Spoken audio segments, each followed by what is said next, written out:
Last episode, I made some huge expansions to Main Street, built a power station, and played around with custom sounds, which has really helped bring some life to the park. And today, we finally build our first ride, and it's not just any ride, we're gonna make a roller coaster. Hopefully. So I've just got back from 10 days in Germany. Me and Mrs. B went to Gamescom, which was epic, and we even got to meet some of you there, which was nice. But before we went to Gamescom, we went to a theme park just south of Cologne called Phantasialand, and we spent 3 days there exploring the park, going on the rides, and basically just staring awestruck at the level of immersion this park provides. It really is outstanding. I highly recommend it. All of the areas were very well themed. It had an African area, a Chinese area, a mystery zone, a fantasy land, and Mexico.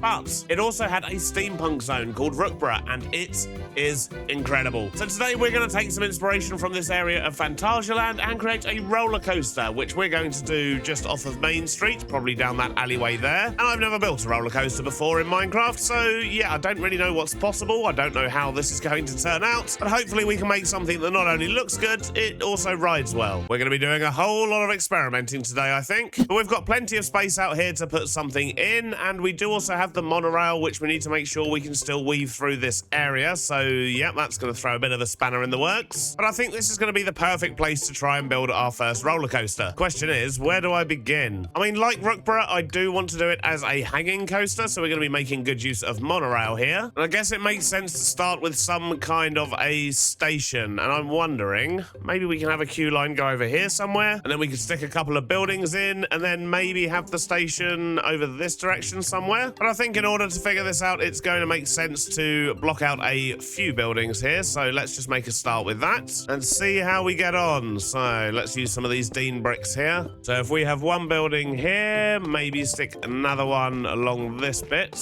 We're going to need to expand this stone area out here as well by quite a lot, but we'll worry about that later. For now, we'll just mark out where the buildings will be. So if we maybe have a few small buildings like this, and then over this way, we'll have a great big building, and this will act as our station one. And we've got plenty of space to put in a queue line, add a bit of interest, and we've got lots of open space for the station that isn't too close to the monorail. I think this could work. Let's just get these buildings built up a little bit.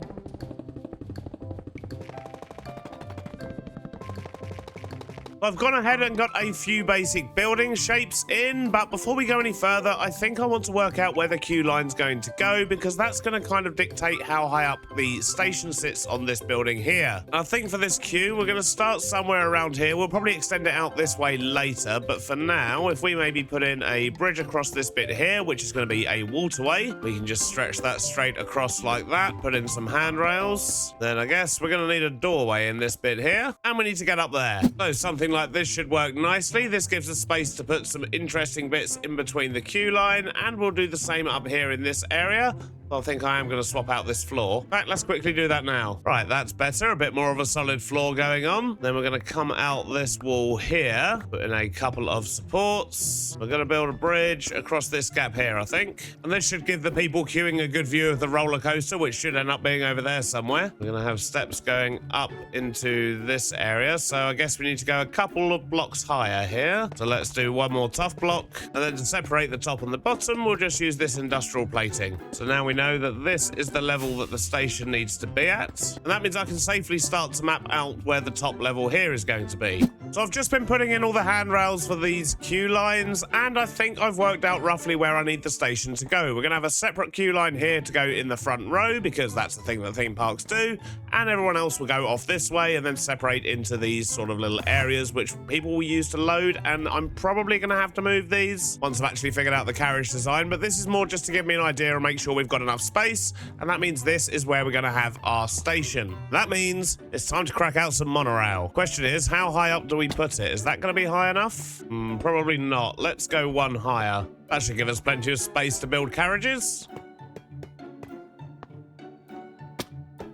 And I think before we start building the track, it is going to make a lot of sense to actually build the train cart itself. And that means I need to go get a whole lot of stuff and things from the boat, such as a train station, some train casings. Probably going to want some chairs. I'll grab myself some stuff and things, and hopefully we can now make ourselves a wonderful roller coaster train cart type thing. What do you even call it? Carriage, maybe? I don't really know. But anyway, right, what are we gonna do here? So let's start with a couple of temporary blocks and work out the seats first, which I think should probably be about here, maybe in a row of 3. And I did learn from somebody wonderful in the comments that you can actually turn these arms off somehow. Yep, there we go. I have to turn them off on both sides. And I wonder, do I have any? No, I don't. Right, let's grab some of these and some of these. I wonder if maybe we stick a water wheel on the back here. Looking weird. And I think what I want to do is get underneath it and maybe use... Nope, didn't mean to get in. Oh, jeez. Let's go back under. Right. Nope. Can I stick a copycat panel there? There we go. We're going to extend those out on either side because we need to attach this to this. So maybe we can use some of these funky levers. These are quite cool. Get them pointing downwards. And I'm thinking we can try these big chains. All right, that's looking pretty good. But I think I want to get back underneath again and see if we can put in... Oh, geez, I did it again. Got to remember to hold shift. We do that. I give it a little something, maybe. I mean, to be honest...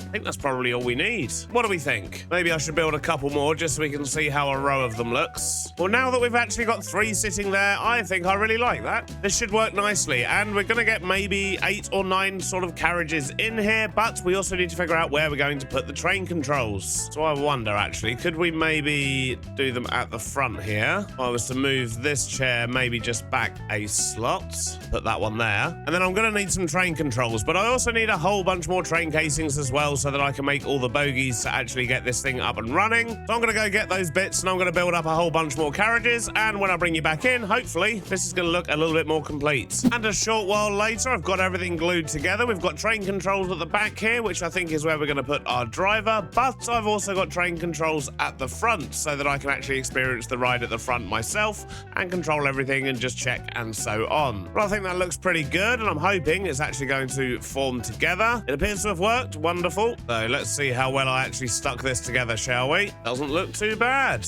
We just need a whole lot more track. So this is going to be interesting. I feel like the first thing we want to do coming out of the station is maybe go up a little bit and then sort of dive down. So if I do this... Excellent, we can get it to go at a 45-degree angle. This is good. Can I just connect this onto here? Doesn't appear so. I think I need to sort of flatten this out first. So can we connect this onto this? So we can connect that to there. Hopefully we can now connect this down to this bit. No, apparently it's too steep. I have a feeling this could take a while just to work out this first little lump. Right, well I got there eventually, so we go up a little bit and then we're gonna go down into a steep decline. So I just need to try and get this next bit lined up now. So something like that should do the job. And that means I'm gonna need a nice big hole down here.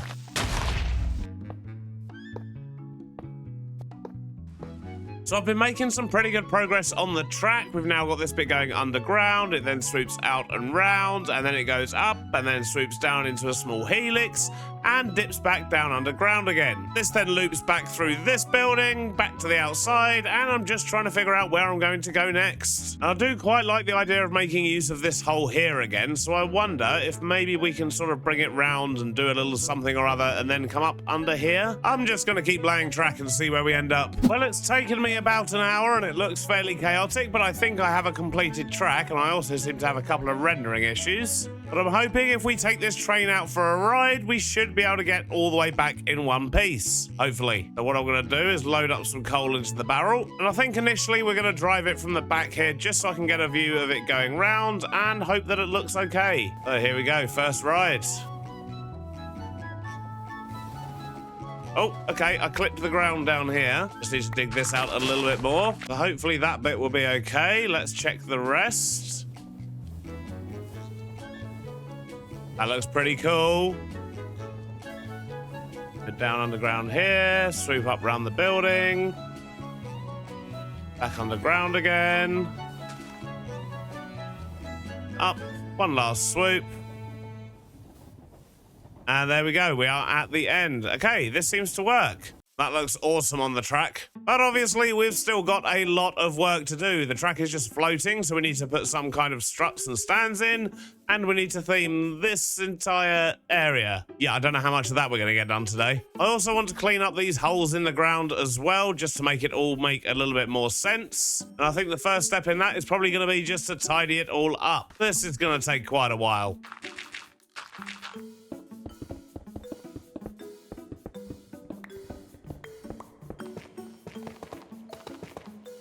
Progress is being made. I've tidied things up. These holes are looking a little bit better. Obviously, this is all just block color at the moment. We do need to do a lot of detailing, texturing, and things like that. But I'm standing here looking at this track, and I'm wondering if this end piece is a little bit boring. I mean, I like the start. We've got lots of underground swooshy bits. We've got like a bit of a mini helix going on. But once we get to this area here, sort of coming out of this hole, it just sort of casually goes around and connects up to the end, and it's very, very boring. So yeah, I'm gonna have a little bit of a play around with that and see if I can make it much more interesting, which probably means I'm gonna need to redo some of these holes. Well, that feels a whole lot better. We've still got our rendering issues, annoyingly, but yeah, we're just gonna have to overlook those, I guess. Maybe I'll figure out a way to fix that eventually, but for now, we've got a much more interesting bit. Instead of just coming up here and going round, it now goes round the top, goes into a nice big wobbly helix all round this way, and then goes up, dips down underground, and then goes back to the station. And that's much more exciting for our roller coaster. But we've still got a whole lot of work to do here. There's no theming in the area. I need to somehow sort of board up all the outside to make it look enclosed. I need to put lots of stuff in the middle. And I also need to put some structure in for the track, because currently it's all just floating in midair, and that just looks weird. I think the best way for me to do this is probably just to spend a bit of time blocking out some buildings around the outside. We'll just get some basic shapes in for now. A bit like what we've done over here, I guess. And then we'll just expand on it from there. I guess I'll be seeing you in a few hours. In the meantime, enjoy this wonderful time lapse.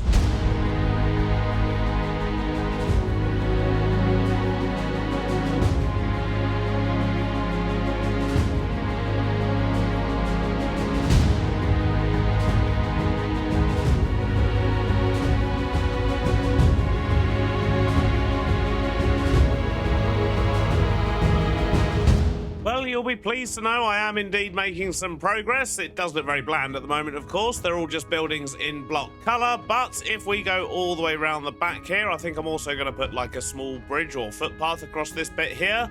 But this actually goes all the way round into a street around the back here, so you can see the ride up close here as well. In fact, what I might need to do is actually lower this bit down, because otherwise you're probably going to get taken out by the ride going past. There we go, just a little something like that should do the trick. But yeah, we've still got lots of roofs to put on, we've got lots of detail to do, we've got pits to fill up with stuff and things, and I've got a whole lot more buildings to block out.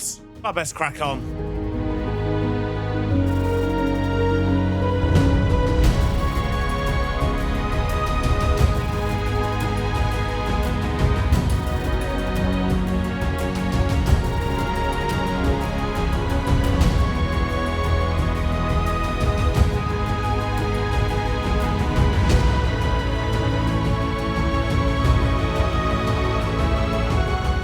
That is looking a whole lot better now. We've got a bit of a skyline going on. Obviously, as I say, we do need to detail all of these buildings. We're probably going to have some shop fronts, some fake shop fronts, maybe some real ones as well. And as you can see, you do actually have the roller coaster going around now as well, which is looking awesome, although it's still floating. So I do need to come up with some kind of stands or brackets that are going to hold up parts of the rail. And I think in this middle area here, I maybe want to add a couple more buildings, maybe one over here, potentially some small ones around somewhere, or some carts or something like that. But I also really need to do the entrance area to this ride. So I think that's what I'm going to focus on next. We're going to put some kind of a queue line in here, maybe a small cafe, and I want to sort out this area here. I think we're just going to have this water going into the wall down there. We'll put some kind of drain or grate or something in there, no doubt. But I also need to work out where the monorail's going to go, because that needs to cut through here somewhere and get over to there. But I can't have it clashing with this ride. So maybe it can come through here and then go up and over that rail, potentially? I'm not entirely sure, but I'll see what I can do. But first up, let's figure out this queue line.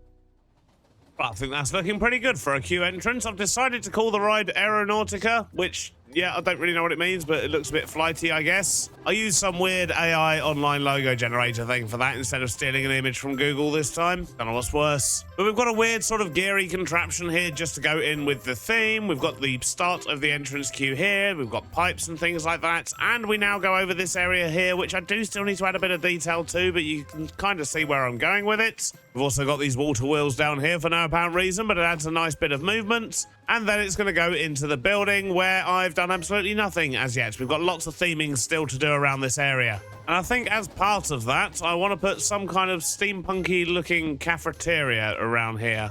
Almost like a shack kind of thing, I guess. Let's see what I can do.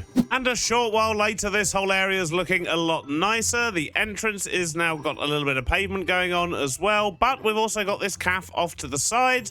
Made it look very steampunky with all the pipes and so on. It sells a variety of drinks, including Bovril, of course, all being served up by this random guy. I just kept typing in words till I found a skin that looked good. I've also had a bit of a play around with the support structure for the coasters, and I think something like this could work quite nicely, so I'm going to get some of these scattered around, and I'm thinking maybe with this bit here, because we've got two, we could actually put a big structure in and put some kind of observation post or something like that anyway. And in regards to the monorail, I have actually got it in now. We've got these sort of steampunky looking stands just carrying the monorail all the way through and into that building there, and it's completely clear of the ride, which is good. But yeah, more support for this, which is going to involve structures, supports coming off the buildings, and maybe even a couple of extra buildings too. Well, as I'm sure you can imagine, this is taking absolutely forever, but I am making some good progress. So the roller coaster track itself now has supports in lots of places. We've got the great big observation tower here, which you can get up to the top of, and it would be nice to put something on top of that, maybe a big balloon or something. Not entirely sure yet, but I've also started playing around just with the entrance area here, just getting some smaller details in, a sign pointing towards the big ride in the area. We've even got a bit of seating and some lighting, because I do really want to have it so when you get a good look through here, you can really see things kicking off. I think maybe a bit of smoke coming out of this hole below here could be quite good as well, because then the actual coaster will go down through a wall of smoke, but it'll also add a little bit of detail and a little bit of movement too. In fact, I think I might do that now, which means I need to make some of these. I need flattened iron and I need some campfires. That should be easy enough.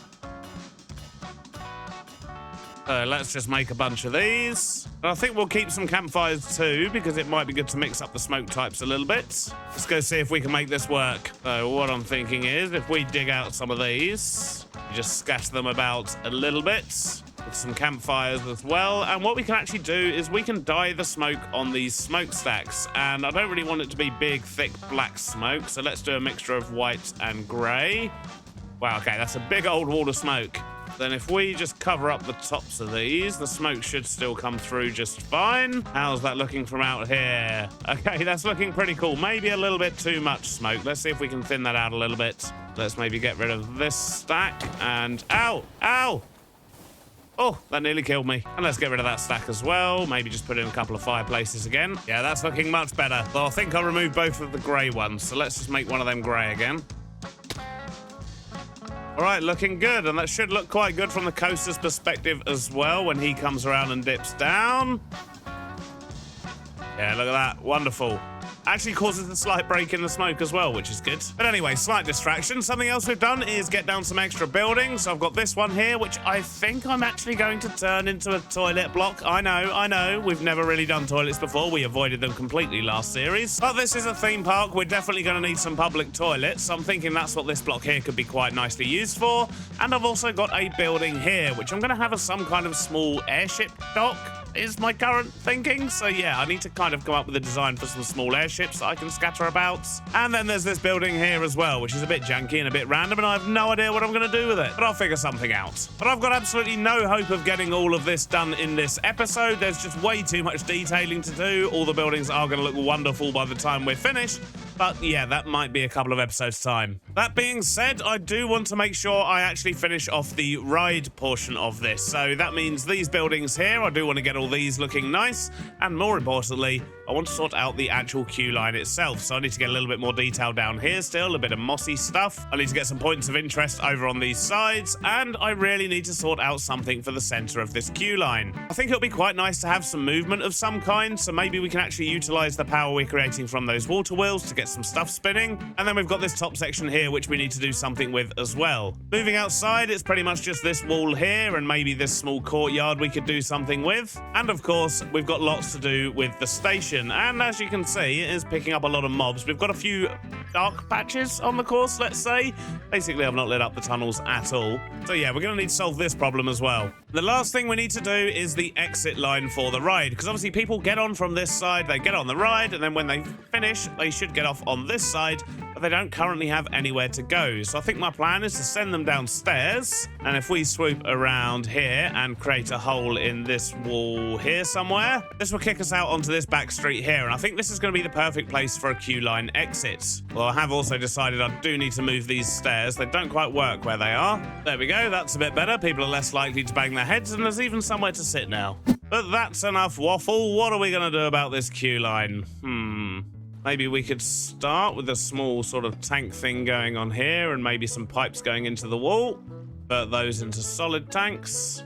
Get a bracket on there and a copper casing in there.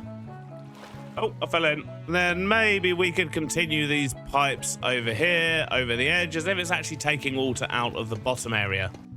Yeah, that looks all right. I think on this side here, I just want to dump down some barrels and some storagey type things, but for that, I'm actually going to need, more barrels. I mean, I've got plenty of barrels, but I don't want them all looking the same. If we come over here to our woodwork station, we've got lots of choice. So let's get some of those. Oh, actually, I'm going to need to split these up if I want different ones. Let's get some orange ones. Let's get some red ones.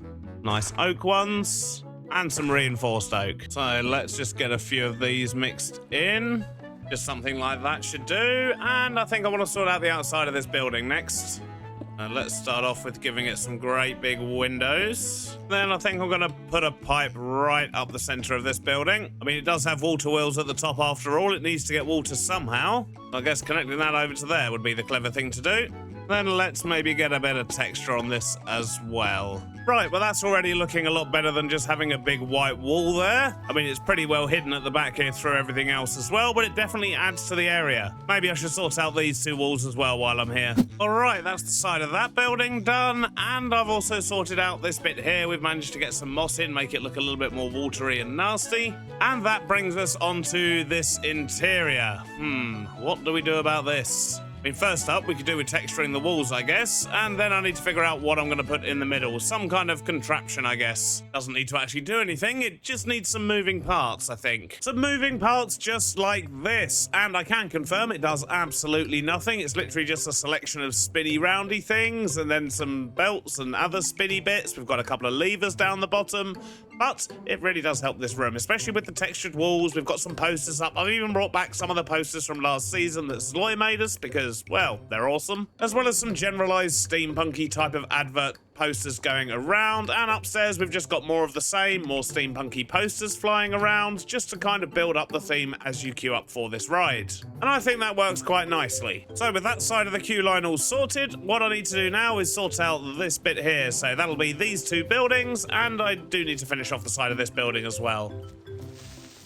Looking good and looking very coppery, but I think this works for this area. I've just made lots of pipes on this building. This one here is a shop front that you can't actually get into. There's nothing in there, it's all blocked off, but I had to put something there. And then we've got a garage on this side just going into the bottom part of the warehouse, which has been labeled A1. This is kind of the sort of air dock, I guess. Air dock 1, yep, we'll go with that. But I think we're still missing a couple of things, and what I might actually do is bring back one of the vehicles from last season, or at least something similar, and get some kind of old school van parked up on the side here maybe, and maybe a bit of seating. But up the top here, I think I'm gonna do another one of, I can't see it from here, where is it?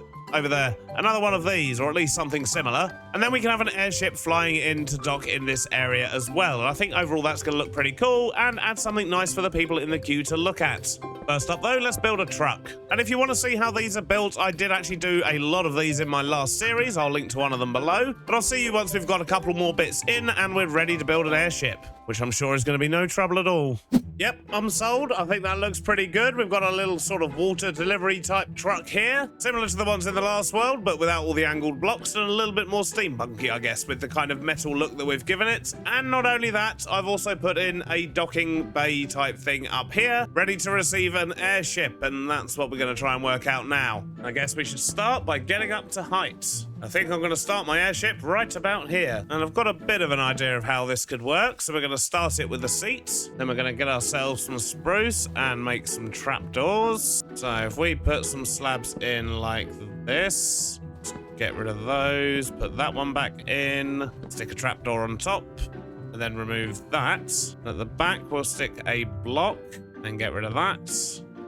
Get rid of that holder bit as well. Stick trapdoors on the side here and here. And we're not really going to have enough space on this little thing to put a windmill fan, so I think we're going to tie it in with what we've got going on with the roller coaster, which means I need myself a water wheel. Let's just stick that on the back. And then we'll grab some of those fancy levers if we've got any left. Yep, there we go. There's some. Those in there. Right, that's the ship part of the airship. How's that looking? Pretty good size-wise. That should fit in there just nicely. So for a balloon, we're going to need chains to hold it on. And we're going to use sanded diorite for this because I don't have enough wool. And I think to save myself a little bit of trouble once I've done this, I'm going to build myself a little platform to jump down onto. Right, now, where were we? Balloon. How to balloon. Something like this. Maybe like that again. And then 3 out the side. 3 on top. 3 out that side. I mean, no. No. Okay, I've been messing around quite a bit, but I think I've got the balloon shape looking pretty good. Maybe it needs some rope. Yeah, that looks well cool. But it does need a driver, which means I need a straw statue. And there he is. Right, okay, so first up, poses. Should be a sitting one. Yep, there we go. Then we need to do something very important and turn off gravity. That means we can lower his position. At least we should be able to. That's really weird. I don't know why I can't actually adjust the Y position. In fact, I can't adjust the position of this dude at all. It's all very strange. I'm going to try something else. Hello, horsey. Come with me. I do love the carry-on mod, but sometimes it is quite ridiculous. I've just picked up a horse. Right, now we've just got to get him up there. Don't worry, horsey, it'll be fine. Okay, you wait right there. Figure this out together. And I just click there. There we go. Oh, he's a bit too big. This isn't going to work. Maybe we should get something else. Oh, the horse disappeared. That's weird. Right, let's try this. Definitely the first pig that I picked up. Oh, yes. Well, then, perfect. Just needs like a little pilot's helmet or something and it'll be sorted. Sadly, I can't do that, so he's just going to have to remain a pig. Oh, yes. Look at him down there. Wonderful stuff. Oh, I'm still missing a block, though. That's better. We've got a little pig pilot in there. Excellent stuff. And with that, I think we're pretty much done with this queue area. We've just got the rest of this place to decorate now. This is going to take forever. Last episode, I finally built the first roller coaster in the park, which resulted in a massive expansion to the steampunk-themed area, a lovely ride queue line, and a creeper having a good time. Today, I have no idea what's going to happen, so here's a quick look into the future.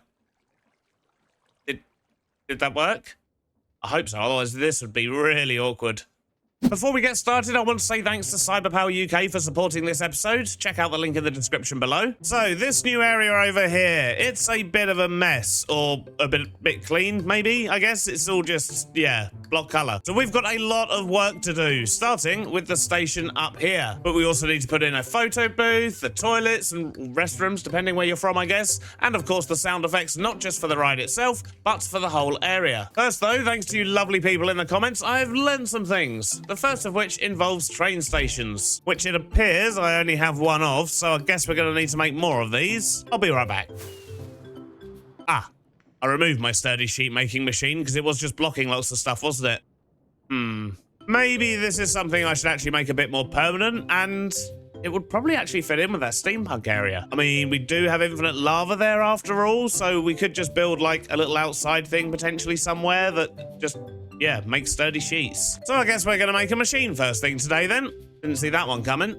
Gotta love doing an unplanned episode. So, to make a sturdy sheets machine, we're going to need a bunch of stuff. We're going to need some pumps. We're going to need more pipes than that. There we go, lots of pipes. We're going to need a hose pulley, which means I need to get myself a bit more kelp. Luckily, we live on an island. So while that's cooking up, what else do we need? A spout. Okay, I think we've got a couple of bits of kelp. Yeah, let's grab those. Get one of them. All right, that's our kelp, so we can get that. We're also going to need some belts, so we might as well make a few. Now I should be able to make my hose pulley. We're going to need a hand crank to lower that down. Though, to be honest, we might just be able to connect to the pipes already under the power plant.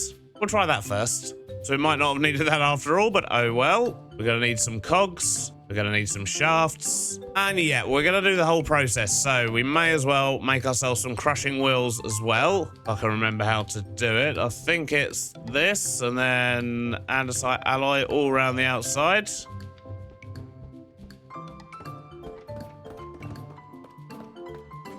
Yep, perfect. I think what I can do with these crushing wheels, do I have any granite? Yes. So if I grab these and put this on here and the crushing wheels there. Yeah, look at that. That'll look a bit more steampunky. Okay, I think I've got everything I need. Let's go find out after a nap. Now, the question is, where do I put this? We've got a bit of space over here that I can't really do much with because this building is only 1 block thick. So, yeah, maybe I can do something around here. In fact, could also make use of down the bottom there and sort of have a obsidian generator that then crushes it down and then feeds it over here and then make the sturdy sheets over here. Yeah, I think that's what I'm going to do. Gives me something to do with this area. So the first thing I should do over here, though, is get some supports in because a lot of this coaster is still missing supports, but we'll just work through it bit by bit throughout the episode when we're building up an area, starting with this one. Okay, so for this support, I think we're going to have to do a diagonal one. It's going to be interesting. Okay, there we go. That's much better. Now we can actually see what we're working with, I guess. And I guess the first thing I'm going to want to do is get some lava over here. Maybe we could do something with that under here. Yeah, look at that. Look, the lava's just over there. Ow! Oh, jeez. Oh, my days. Definitely need more torches down here. Right, no harm done. Well, not much. So, let's collect some lava. Is there lava? There. There is not. I think what I need to do is approach this from above. So this is where the lava is currently. If I was to send a pipe that way, question is, does that give me lava? No, we're going to need a pump, but that's okay. We've got some power here already. We may as well make use of it. Now I just need to stretch this pipe all the way over to that pit somewhere. So I've got the lava running. We've got a small storage tank here, and then I've just got it running over the floor into a little pocket over here, because this is where we're going to make some obsidian. But I'm also going to need power, so let's see. Maybe we can do something creative with this. So this is our power plant here, and currently it's just kind of going into that wall. We've also got it coming out this side. Maybe what I can do is use this shaft we've already got here just to get it over to the other side of the station. That feels like a good first step. Should be around here somewhere. Oh, there it is, right in the corner. That's got that bit spinning. Let's see where it goes out here. So it looks like it comes out right above our queue line. So let's just extend this all the way to where we need it for now, and then we'll figure out how to make it look nice. Okay, so that gets power over to this corner, which we're going to need to be able to pump all the lava later on. I think I might actually just go underground here. Let's change this a little bit. Have it run up against that wall. Right, that's that a bit tidier. And now we just need to connect it up down here somewhere. And that should just about do that. Awesome, now we have power. Let's run that over here. Use some chain drives. Gearbox. Ow! Leave me alone. Busy. And a drill. These are looking a bit weird though, so maybe we should give them a little bit of support.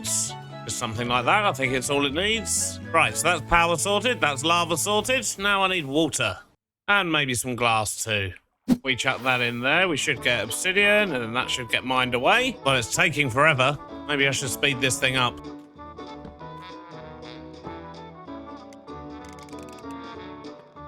That's a problem. I have an idea. Grab a leaf block. Leaf there. And waterlog it. Now what I need to do is collect this obsidian. I think we'll just use a simple belt for that. Okay, we have obsidian being generated. This is good. Now we need to crush it. So if I was to put in... Nope, not that.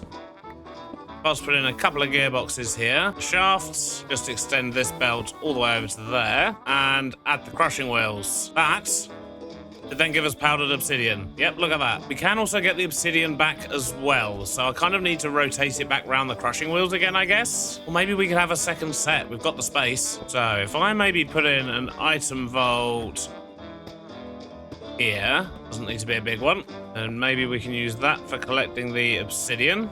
Or the obsidian dust, I should say. Oh, that's not what I meant to do.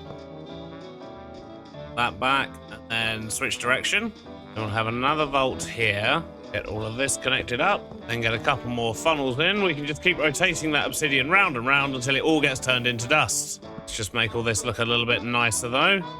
Oh, no. Well, that wasn't ideal. Alrighty, let's just collect my body. And we'll just pretend none of that happened. And ignore my body laying there.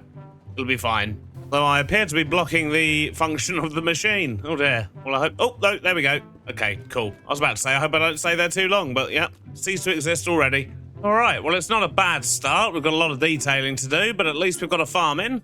And now what I need to do is take this obsidian dust up here. All right, so I've now got a belt in that goes into the wall down here and comes out at the top here. Did I just see a... Yeah, okay, we'll avoid him. That means we're going to be having powdered obsidian coming across here, and around here is where we then need to squirt lava on it. Just like that. For the lava, what we're going to do is have this go around the edge here, and have it go down underground next to this. Uh-oh. Oh, geez, and another one. But anyway, as I was saying, we're going to bring this pipe down here and just connect it straight up to the pipe we've already got. So that's the first step of that bit done. Now we need a couple of presses, I think. Yep, we need 2 of those. That's easy enough. Those in there and there. Then we just need to give it power, which is easy enough. We can grab that from here. All right, I think I've got this all sorted out. So once it's been turned into a sturdy sheet, it will go around here, get flung over that way, and then they'll come out here. So I just need to test this by putting a funnel there. Hopefully we should get what we want. Wonderful, look at that. And I've set these up so that this one will deposit 1 and this one will only deposit exactly 64. So yeah, that should sort us out quite nicely. We've just got to do a little bit of decoration to make this look nice. Cue the montage.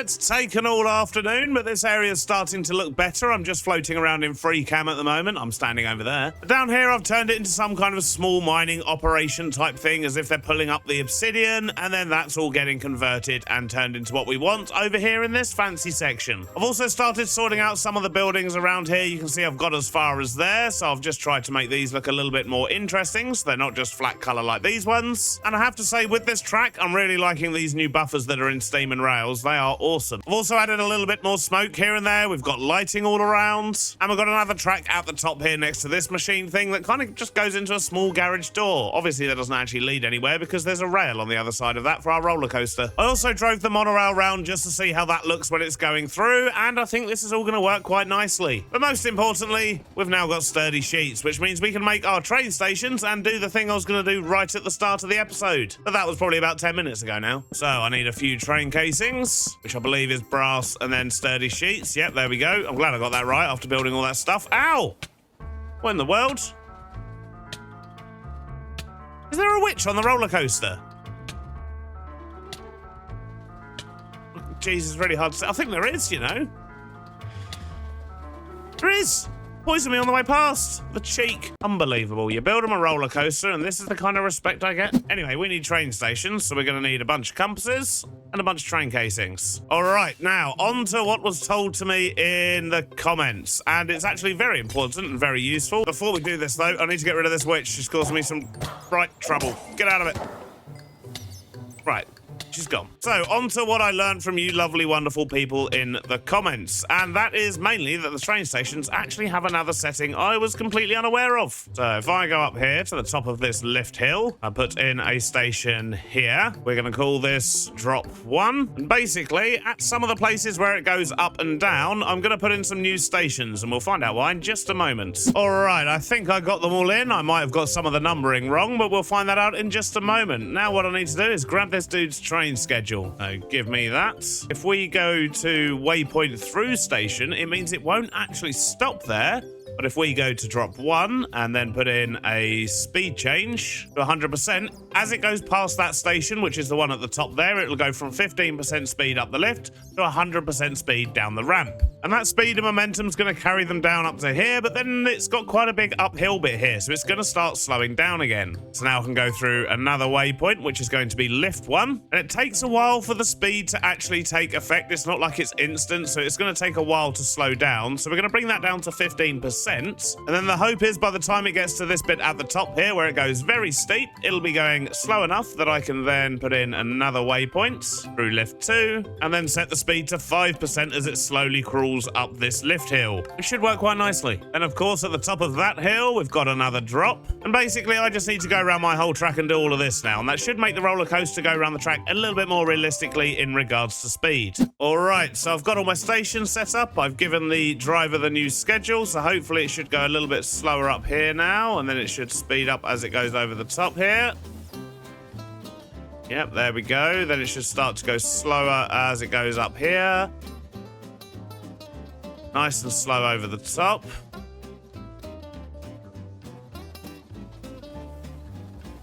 Speed up as it goes round. Speed up more as it goes down there.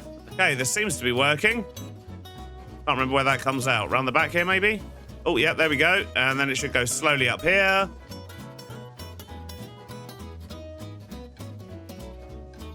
Maybe a little bit too slowly. And it speeds up again on the helix. This is good. That should probably be a bit slower.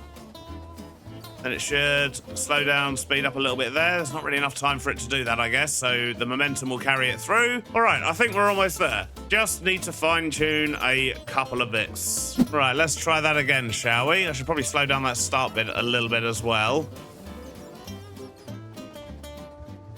That's looking better. That speed there is better. It slows down just enough, I think.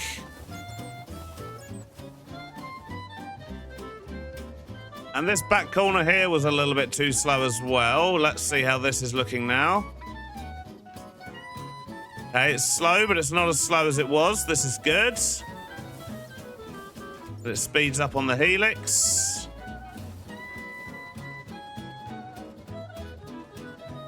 There's up and over and down.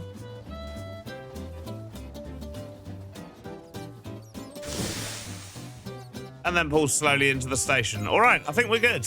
But who knew stations actually do waypoints? That's going to come in very handy for all of our rides in future, no doubt. So thank you to everyone who pointed that out to me in the comments. So now we've got all that sorted, the next job, I think, is to actually sort out the exit queue line and the station here, because then the ride itself is pretty much complete.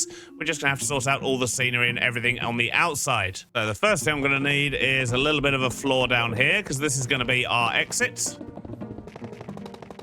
Okay, I figured out where some exit stairs can go. This is pretty much the only place they'll actually fit to be able to bring us down here, but it looks a little bit bland, as does the rest of the station. So let's do something about this, starting with sleep. A short while later, and I'm making a little bit of progress up here. We've got some moving stuff, some posters. I need to get some more of these ceiling spinny things. I think they look quite good and add a bit of movement. And I've started adding some stuff on the other side as well, but we've still got a long way to go. However, I have discovered these letter signs, and I think these could be quite handy. I move this fence back a little bit, but these could be handy for marking queue lines. Can I rotate these?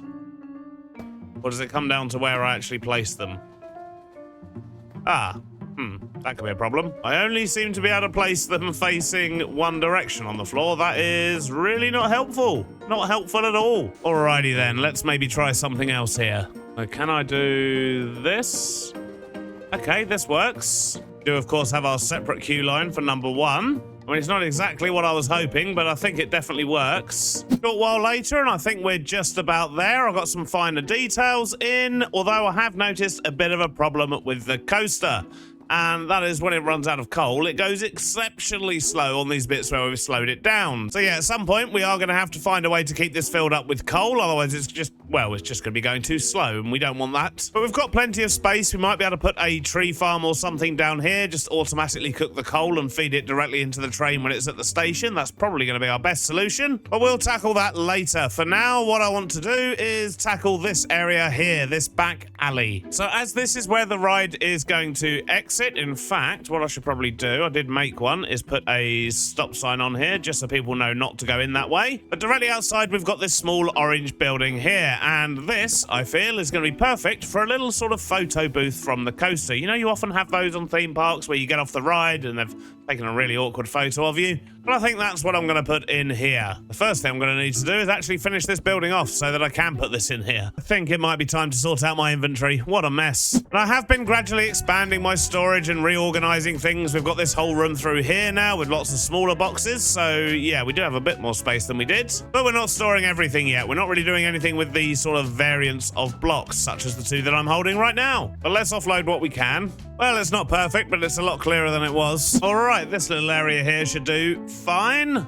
I'm just got to work out how I'm actually going to do it. And a short while later, I think that's looking pretty good. I've actually just got the same photo 6 times currently. We're going to have to get some more people to ride the ride. Just a whole lot of Beardstone over there at the moment, and that's not what we want. We've also got the steampunk version of Zedaf here. He's acting as the teller. He's actually just started a new Create series, so I thought that was quite apt. But now I need to sort out the rest of this area. We've got 1, 2, 3 and a bit, and this thing. Yeah, we've got a good few buildings to sort out around here, as well as, of course, the path and the other bits and bobs around this area. So this is going to be my next task, I think. But there's a lot to do here, and I'd quite like your ideas as well, so I think I'm actually going to stream for like the first time in a year. I'll let you know how it goes in a moment. Good news, stream went well and I had a wonderful time. And hopefully those of you that could join me also enjoyed it too. I'm sure we'll do plenty more in future if you didn't manage to catch it. But, well, we also streamed on YouTube as well as Twitch, so you can catch the VOD. It is live on the channel somewhere. I'll link to it in the description. So if you do want to check that out, you can see what we've done. I've also done a few bits since the stream, just because it still needed a little bit of tidying up. I got too busy chatting to everyone. I didn't actually get that much done. But the walls are all looking a lot better around here. We've got lots of weird devices and things going on, sort of contraptions and whatnot. I've also made sure that the rail is suspended everywhere and sorted out this pit down here. And I've extended out the back of this building. I decided to add some smoke into it as well, just to sort of cover the hole a little bit.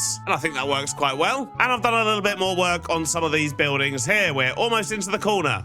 I just haven't done the upstairs. But all in all, I'm very pleased with how all of this is coming together, but I think we're going to take a break from decoration because, well, we've still got a huge chunk to go and it's going to take forever. And it's already Friday. I'd like to get this video out to you on time on Sunday. I didn't actually get a chance to record yesterday as I went and actually met Foxy Notal in person at the YouTube Gaming HQ. That was a lot of fun. I even took this horrific photo. But as a result, instead of doing more decoration around here, I think what we're actually going to do is solve the coal problem that we're probably going to have with this coaster. Because as I say, when it runs out, because we've added in these slow bits now, it just goes a little bit too slow when it doesn't have a source of fuel. And that means we should probably make ourselves a tree farm. So what we can then do is just cook all of the logs from the tree farm, get charcoal, and feed that directly into the train when it's pulled into the station. So what I've done is if we go in here, we do actually have a room. This is directly below the station, and well, this seems as good a place as any to do a small tree farm. As long as we only use like birch trees, for example, then we should be fine because they don't grow as tall as that ceiling. So that means we're not going to have any leaf problems up there. Now, I think the first thing I'm going to do is just sort out this power method up here. We're going to get this up on the ceiling just so it's out of the way, and then we're going to have a nice big clear space in the middle here. So I've got that power moved up to the ceiling, and I've just put some strips in the ground here. This is where we're going to grow our rows of birch trees,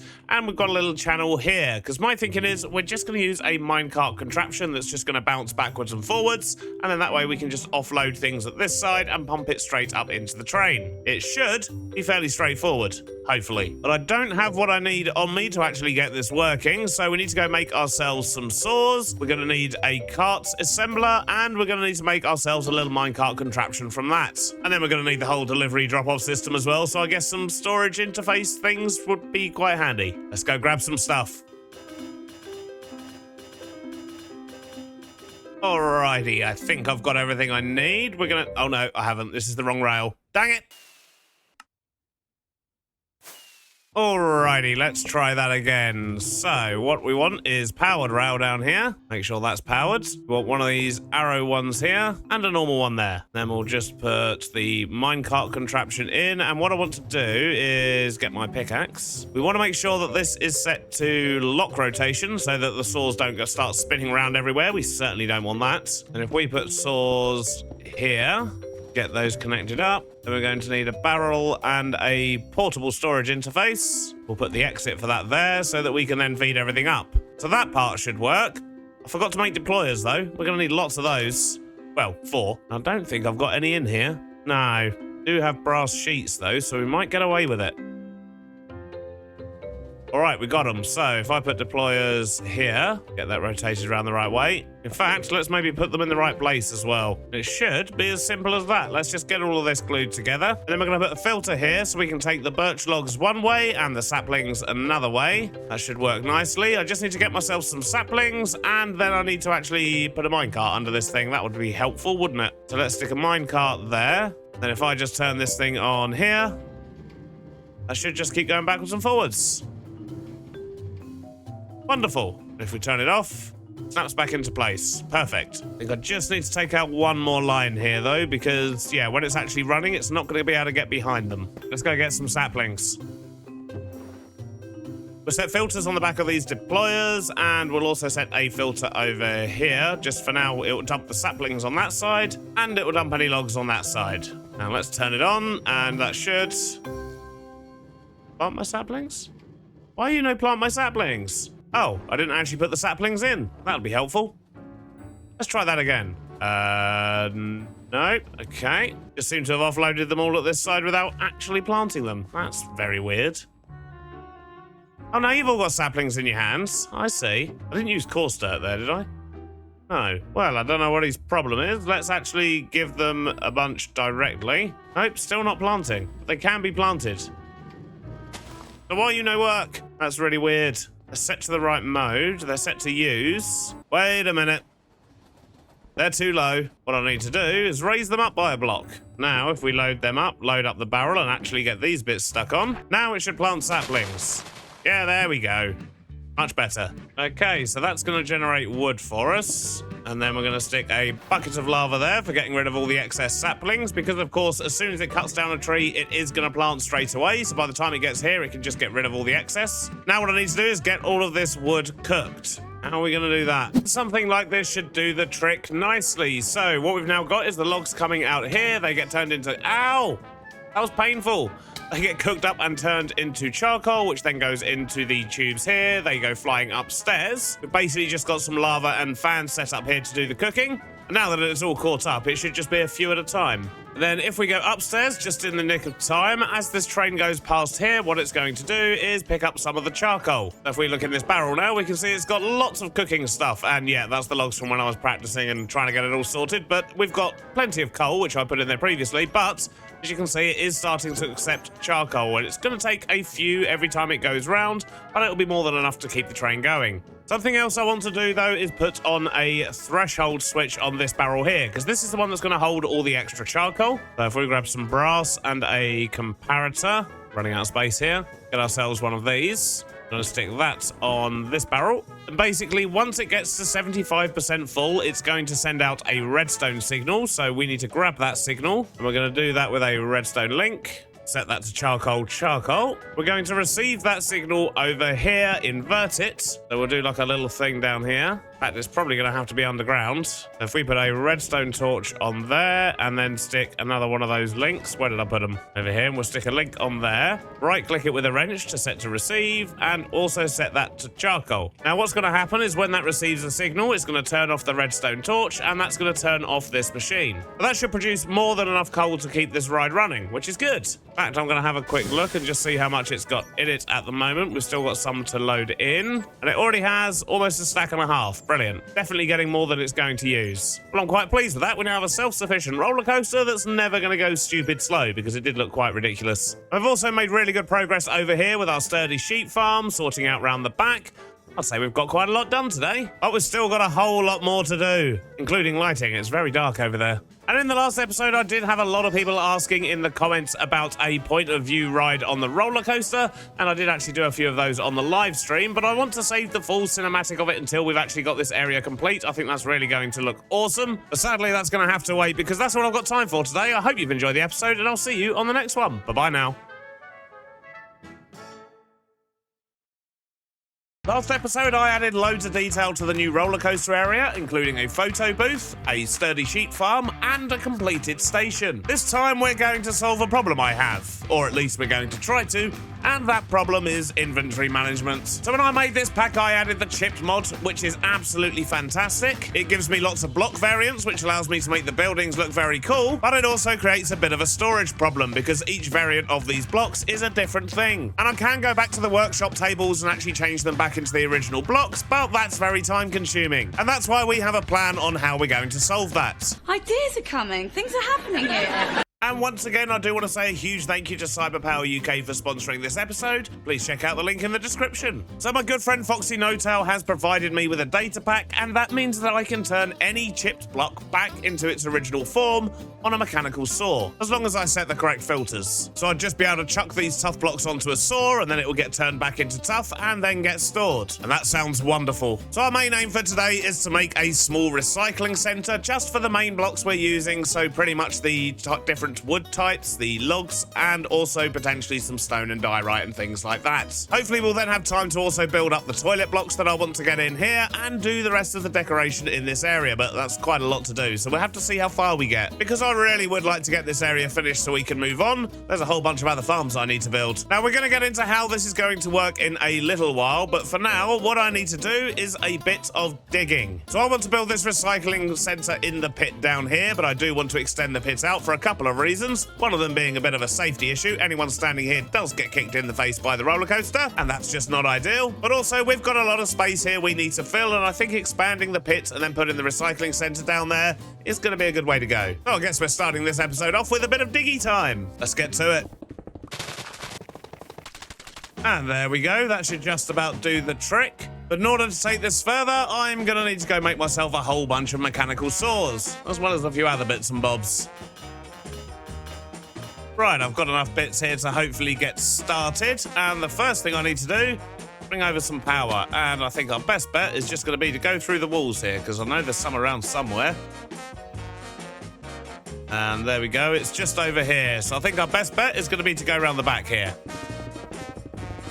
There we go, that was simple enough. Power. Alright, so the way I think I want this to work is I want to have a box up there that we can just load pretty much any resource into, and then it gets transported down here, probably into some kind of a holding area, so a big vault will probably work nicely. There we go, nice big vault. I've just put some andesite scaffolding under that to hold it up. And then what we want to be doing is taking things out of this vault here, and then essentially having everything go through a sequence of saws. But so we don't just have a great big line of saws, I'm going to make this a bit more interesting. So we'll add in some loops and some upper bits and downer bits and so on, but it basically just needs to be one great big loop. So I'm just going to have a little play around with this and try and make something interesting. Well, a short while later, I think I've made this unnecessarily convoluted enough. I just need to sort out the power and get myself another belt. Let's do power first, and I'm thinking we can just go straight through that beam, then bring power down to there. In fact, I'm probably better off doing this one more block over, so then I can just connect all of these up. And I guess as we go along, I should probably check that the drills are, nope, the saws even, are going in the right way, which they're currently not. Okay, so that should have the saws going in the correct direction. Wonderful. That's just going to keep chopping and changing till it gets to the end. But then it should launch itself over here. Then go onto there. Right, well, now we just need to sort power out on this side.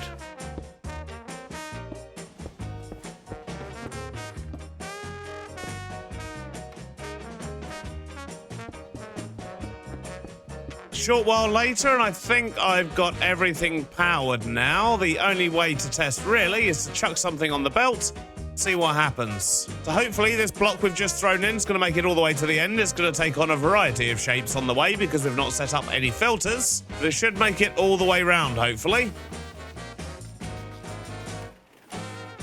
Oh, I've accidentally picked them up. Let's get out of the way and try that again. So that pings over to here, and then that carries on along these ones and across the back line. That gets pinged over the back here. These go over this way, and right, this is the bit we need to sort now. So I do have a fan under here. Looks like I'm actually going to need to raise these all up a little bit. So if we do this, should do the trick nicely. We just need an andesite funnel there, facing that way. Now we just need to get power to this fan. Okay, so everything is powered. It's going to the right place. I've now got a great big storage vault here, but it is going to put things into the chest so we can just grab things as they're done. And over here we have our input chest. I do need to make these things look nice, of course. But once I get all the filters in, this should be a working machine. And I haven't just chucked down a random amount of saws. I've chucked down saws for the things that I know that I'm actually going to want to transfer back. There's 33 of them there, which means I need to go get 33 filters. Or 33 items that I'm going to filter, I should say. All right, I've got a whole bunch of filters in these. You can't see them all from up here. They will load in when I get closer, however. And I've got a bunch of stuff that I'd quite like to be turned back to normal. So let's give this a go. Chuck all of that in there. That should just start going round. And once it gets to the bit that will actually change it, should end up with all the raw resources up here. Fingers crossed it works. And there we go. The first ones are getting turned into andesite and not getting affected by anything else. This is perfect. And it appears to be working a treat. We're now getting our tuff coming through and everything's rotating round nicely. Now we've got stone coming through. Perfect. Okay, I'm glad to know that that is working a treat. I just need to make things look a bit nicer now. So I guess I'll see you in just a moment. Progress is happening. We've got things looking a little bit better over this way now. I've managed to get a nice bridge in. We've got some smoke. We've got some grassy bits. And I've also put in a whole bunch of pipe work and steamy type stuff going on over the back there. So this pit area here is basically done now. But I do need to sort out these buildings and integrate things a little bit better on this side. And we've got a huge area of buildings that we actually need to sort out. In fact, it goes all the way from here right the way around the back to here and this building as well, and that one. And I'm in the mood for a relaxing afternoon, so I think I'm just going to crack on and get that done, and you will probably get a fancy time-lapse of some kind, I guess. Or maybe you won't, because I've been a big silly. I've been building for the last 6 hours, and I thought I was recording on the other PC. Well, I guess I was recording, but I was recording in a format that meant when the hard drive inevitably filled up, it didn't actually save what I was recording, so I've got nothing! Ha-ha, you fool! You fell victim to one of the classic blunders. I'm so annoyed. I've literally been building for over 6 hours. But on the plus side, things are looking a whole lot better around here. I have actually sorted out all these buildings. In fact, if I jump into free cam, we can have a proper look. I've just added a little bit of texture, some finer details in some areas, and I've also extended the monorail through so that didn't just look weird going into a single block building. This whole section above our new recycling centre is now all done as well. We've got a little sort of viewing and seating area over there. I've also sorted out this part, so this is actually where we drop everything off. And now it just looks like a big pile of stuff and things, and I quite like that. Over here, we've got a storefront. I do have an idea of what shop I'm going to put in there, but as with the rest of the shops are going to gradually appear as we build the rides that are going to be kind of supplying the resources for the shops. I guess that's the best way to describe it. But this one here, for example, is probably going to be a chocolate shop. So when we build a chocolate factory and have a ride based around that, that's when we'll come back and decorate this. And as I say, so on for the rest of the shops. But speaking of the other shops, I've also added in additional entrances, so these are actually the main street ones. But I thought it was a good idea to make use of the back of these shops as well, so a couple of them you can actually access from this side of the street. But not only that, I've also added a truck into this area just to fill up that bit of space. We've got this dude over here who's selling drinks from a little drink stand, and in fact I have added another one of them over there. And lastly, I've just put in a few details around this area here, just so this sort of walkthrough bit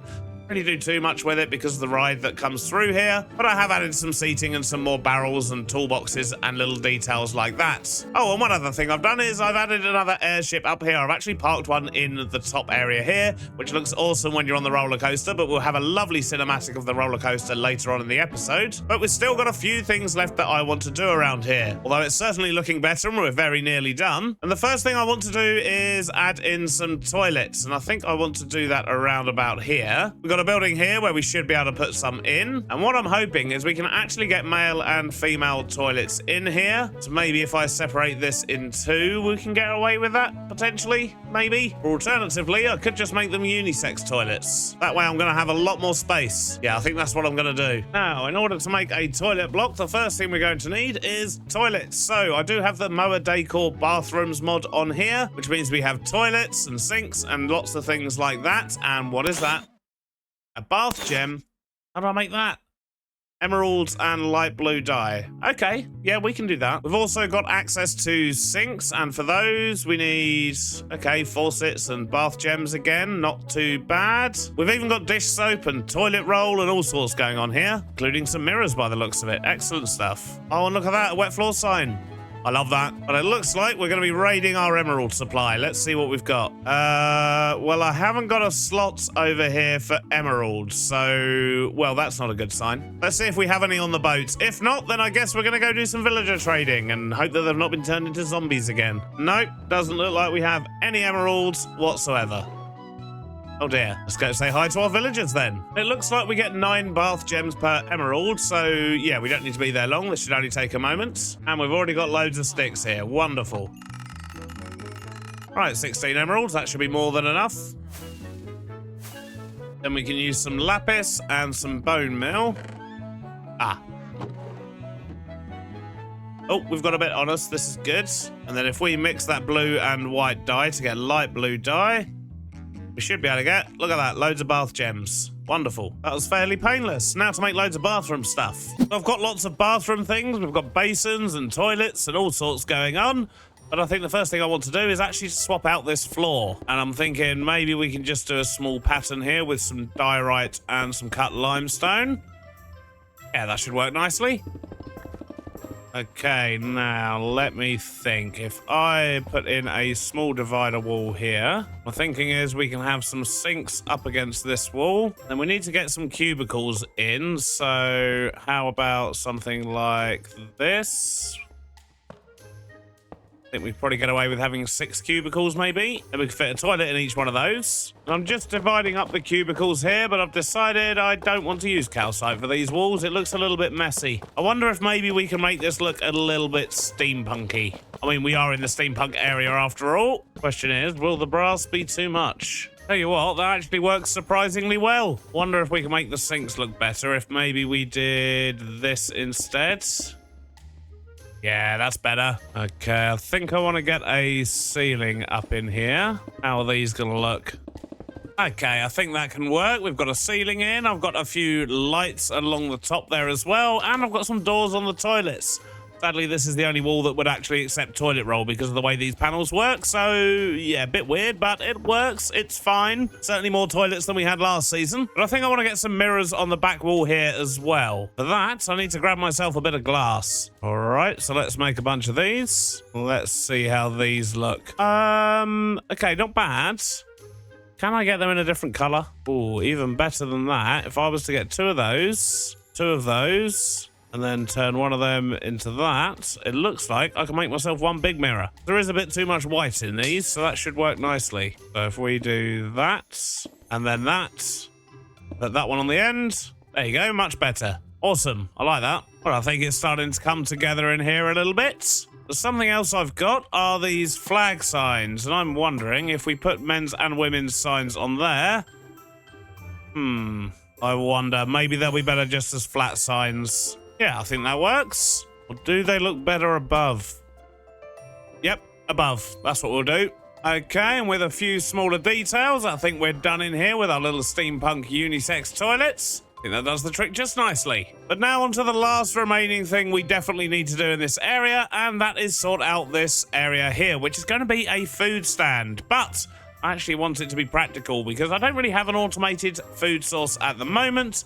So I'm wondering if we can make use of this tiny bit of space we have up here and actually automate something. Don't know what though, there's really not a lot of space around here. So I've been standing here staring at this space for quite a while, trying to work out what we could possibly put in here. But I've come to the conclusion it's not going to be possible for us to both grow and then cook all the food in here. So yeah, we're just don't really have the space to be able to fully automate things. The closest I could think of was egg sandwiches, so we could just have some chickens laying eggs, cook those up, but then we're going to need bread, which means we need a wheat farm, and yeah, there's just not really enough space. There's only a tiny amount up here. So I think what we're going to do instead is just build a few machines that when we put food into them will make meals for us. Basically, we're just going to automate the food processing. So this will be a kind of farmer's delight kitchen, and then whenever we make stuff, we'll just make lots of it, and we'll fill up some barrels at the front, and then that will be what is sort of available at the food stand. So it's going to be constantly chopping and changing what's here, but I think that's going to be the best way to do things. So with that being said, I should probably grab a clipboard and make a list of the things I'm going to need in here. So we want to process wheat into flour, into bread, nope, into dough,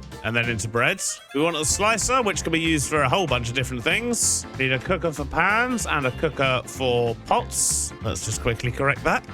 And we'll also get a mixer or two as well, because that will allow us to automate some food types. And I think that will probably just about do it. But I do not have the stuff for this. So we're going to need to make a bunch of create components, and I'm going to need to get a whole bunch of pipes as well. But there's a bit of a problem with that. I think I'm out of copper. Yep, I am completely out of copper. Well, there's only one thing for it. I guess we're going mining. Roll the mining music.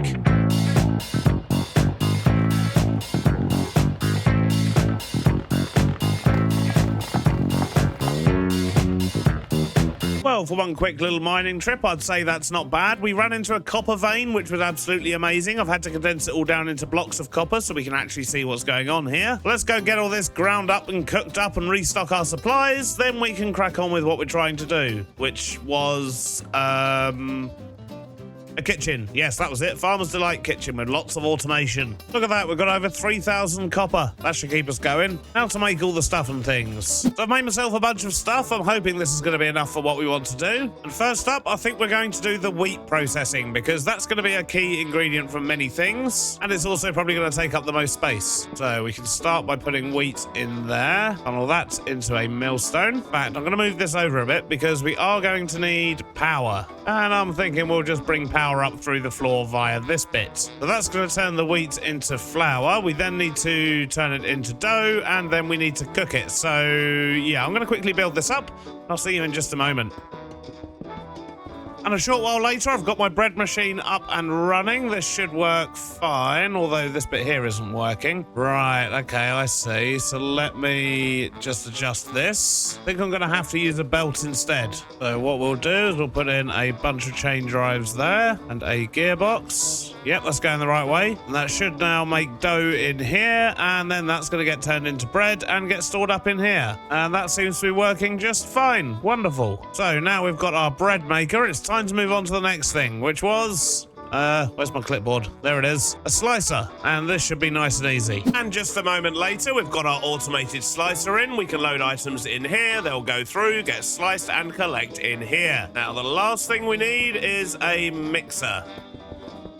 I've now got the mixer in. We can put in up to 3 different items. One here, and one here, and they'll all feed into the mixer, and then that will give us whatever it is we need to mix up. A little bit clunky, but it should do the job nicely. And then the last thing I need are the actual cookers. And if we put these on like this, in this very specific orientation, everything that gets cooked should then fly out on this side, which means we need to make ourselves a few of these baskets. That's our baskets acquired, and if I put these here like this, and I'm wondering, can I put a copycat board on the top here, and will stuff still go in when I do?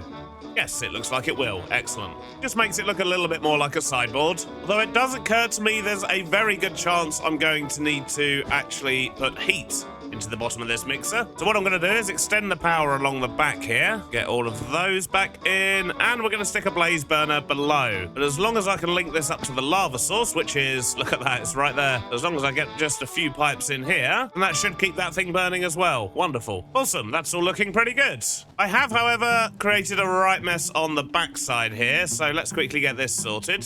Should just be able to cover up most of that with these boards. All right, that seems to work. You'd never know. There is, however, one more thing I still want to try and do if I can. In fact, I think it's going to make sense for me to move all of this stuff down by one. I'm going to put a depot there, brass block there, and some spruce straws on top. Put a brass funnel there. And we're going to use a mechanical arm to take things from there and put them in there. And we'll just stick him up there with a cog there. And now when I want to bulk cook something like fish, for example, I can just dump it all in there, and this guy should just load it up into the pan, and then it should land in this basket. So we can bulk process wheat, we can bulk slice stuff, we can bulk cook stuff, and when it comes to the larger meals, we can actually automatically mix stuff as well. So I think we're pretty well covered on the kitchen fronts. Now I just need some food to actually put in it. And we could probably do with a bunch of barrels to actually store the food in once it's ready. That should do the trick. Let's go see what we can get cooked up. Well, it looks like we're still going to struggle to make any fancy meals, but we've got a whole lot of wheat, which we can convert into bread,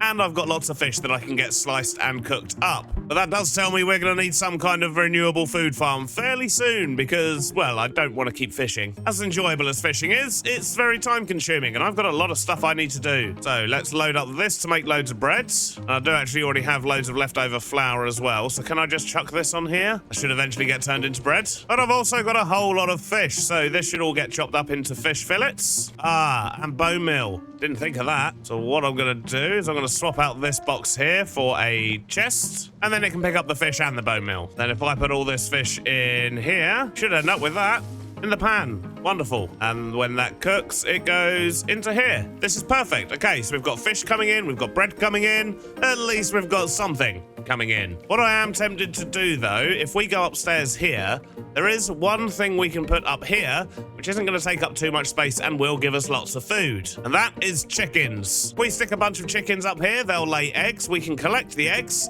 and then we can just fry them up. And when we combine those with the bread, we can then make our egg sandwiches. And that's probably going to be the most basic and easiest food we can semi-automate over here. So I guess I better get myself some chickens. Well, I don't have many eggs, but I have managed to scrounge together 10 from my storage. In fact, I'm going to check these couple of chests here as well. These have got random junk in. No more eggs though. So we'll keep this nice and simple. We'll just have a barrel there and get ourselves a couple of hoppers. Do I have any hoppers? Apparently not, but I can make some more. So we'll just have a chest there. We'll have 4 hoppers leading into it. Copycat boards all around, which we'll fill with glass. And if we quickly do this, we'll actually be able to see the glass. Nope, that's not the way we do it. Do it this way around. Much better. So let's just fill these in, get rid of these temporary blocks, and let's give the chickens a nice floor to stand on as well. Hopefully we'll get some chickens out of these. There's 1, 2, nice and colourful as well. 3, oh, we've actually done all right there. Well, that'll be enough to get started. They're going to grow up, they'll lay eggs. All the eggs will get collected in here, and then we can just cook them downstairs. Egg sandwiches for everyone. Okay, well, that's the functional part of our little sort of kitchen area done. Now we just need to actually make it look good, because currently it does not. An hour or so later, and I can introduce you to Mr. Sandwich, our brand new sandwich shop, although currently it's just got fish and bread. Eventually we'll have some egg sandwiches and maybe something else as well, but I think it's looking pretty cool. I've used the immersive paintings graffiti to actually get some menus on the wall. We've also got our Mr. Sandwich signs, don't ask where the logo came from. And we've got a couple more steampunk workers in here as well, and I think it's looking quite nice. I've even dumped a couple of tables outside so people can stand around and eat. If they want to sit down, they're going to have to go all the way over there. And something I would quite like to do around here is get some straw statues just walking around as visitors and guests and things like that, but I don't want to do that just yet, because if I put too many down in the same area, it is going to affect frame rates. They are entities after all. So I'm kind of holding off until I've finished building in this area, because of course we do still have a whole bunch of Main Street to do. We've got all of the bit around the fountain. So yeah, I'm going to wait till all of that's done, and once we've got all of our farms and stuff in, then we know how many sort of straw statues we can get away with. That's definitely going to look cool and make things look a little bit busier. But now this shop's done, and of course we've also got the toilet block done over here. I think we're pretty much done over here. I've just got this little area around the back here, which I need to do something with. So if you have got any ideas of what we can put here, do let me know in the comments. Maybe another small farm, something like that. I don't know. But we definitely need something of interest there. And the other thing we need to sort out is sound, which is actually proving to be a bit of an issue, because previously we did put in some speakers over here that have got some sound effects attached to them. You may notice they're not working. And I've got the music players turned up to maximum, so it should be working. And if I have a look at the speaker, it's, well, okay, that wasn't actually playing, but it says it's playing. Can't hear anything. So with that in mind, I think we're going to have to take a slightly different approach to sound. So let's get rid of these speakers. The one down here is also broken. No sound whatsoever. And what I've done is I've installed a new mod called Etched. So we have an etching table, an album jukebox, a radio, a minecart with a jukebox, music labels, blank discs, boom boxes, and an album cover. Not entirely sure what all that stuff does, but we're going to make what we can and figure it out from there. I really do need to sort my inventory out first, though. All right, so first up, we're going to make ourselves an etching table. Do some planks, diamond, and what was it, an iron? I've forgotten already. It was an iron. So let's get one of these and see what it does. Oh, it's a little record player. Oh, that's so cool. Okay, so it looks like we need a blank music disc and a music label. So that's just 4 bits of paper. That's easy enough. And a blank music disc. So we need... Okay, we need to cook a music disc. Trade with a villager. Oh, there's a bard. I have a feeling we're going to need to go find ourselves a villager. And for some reason, I don't think there's any left over here. They all seem to have...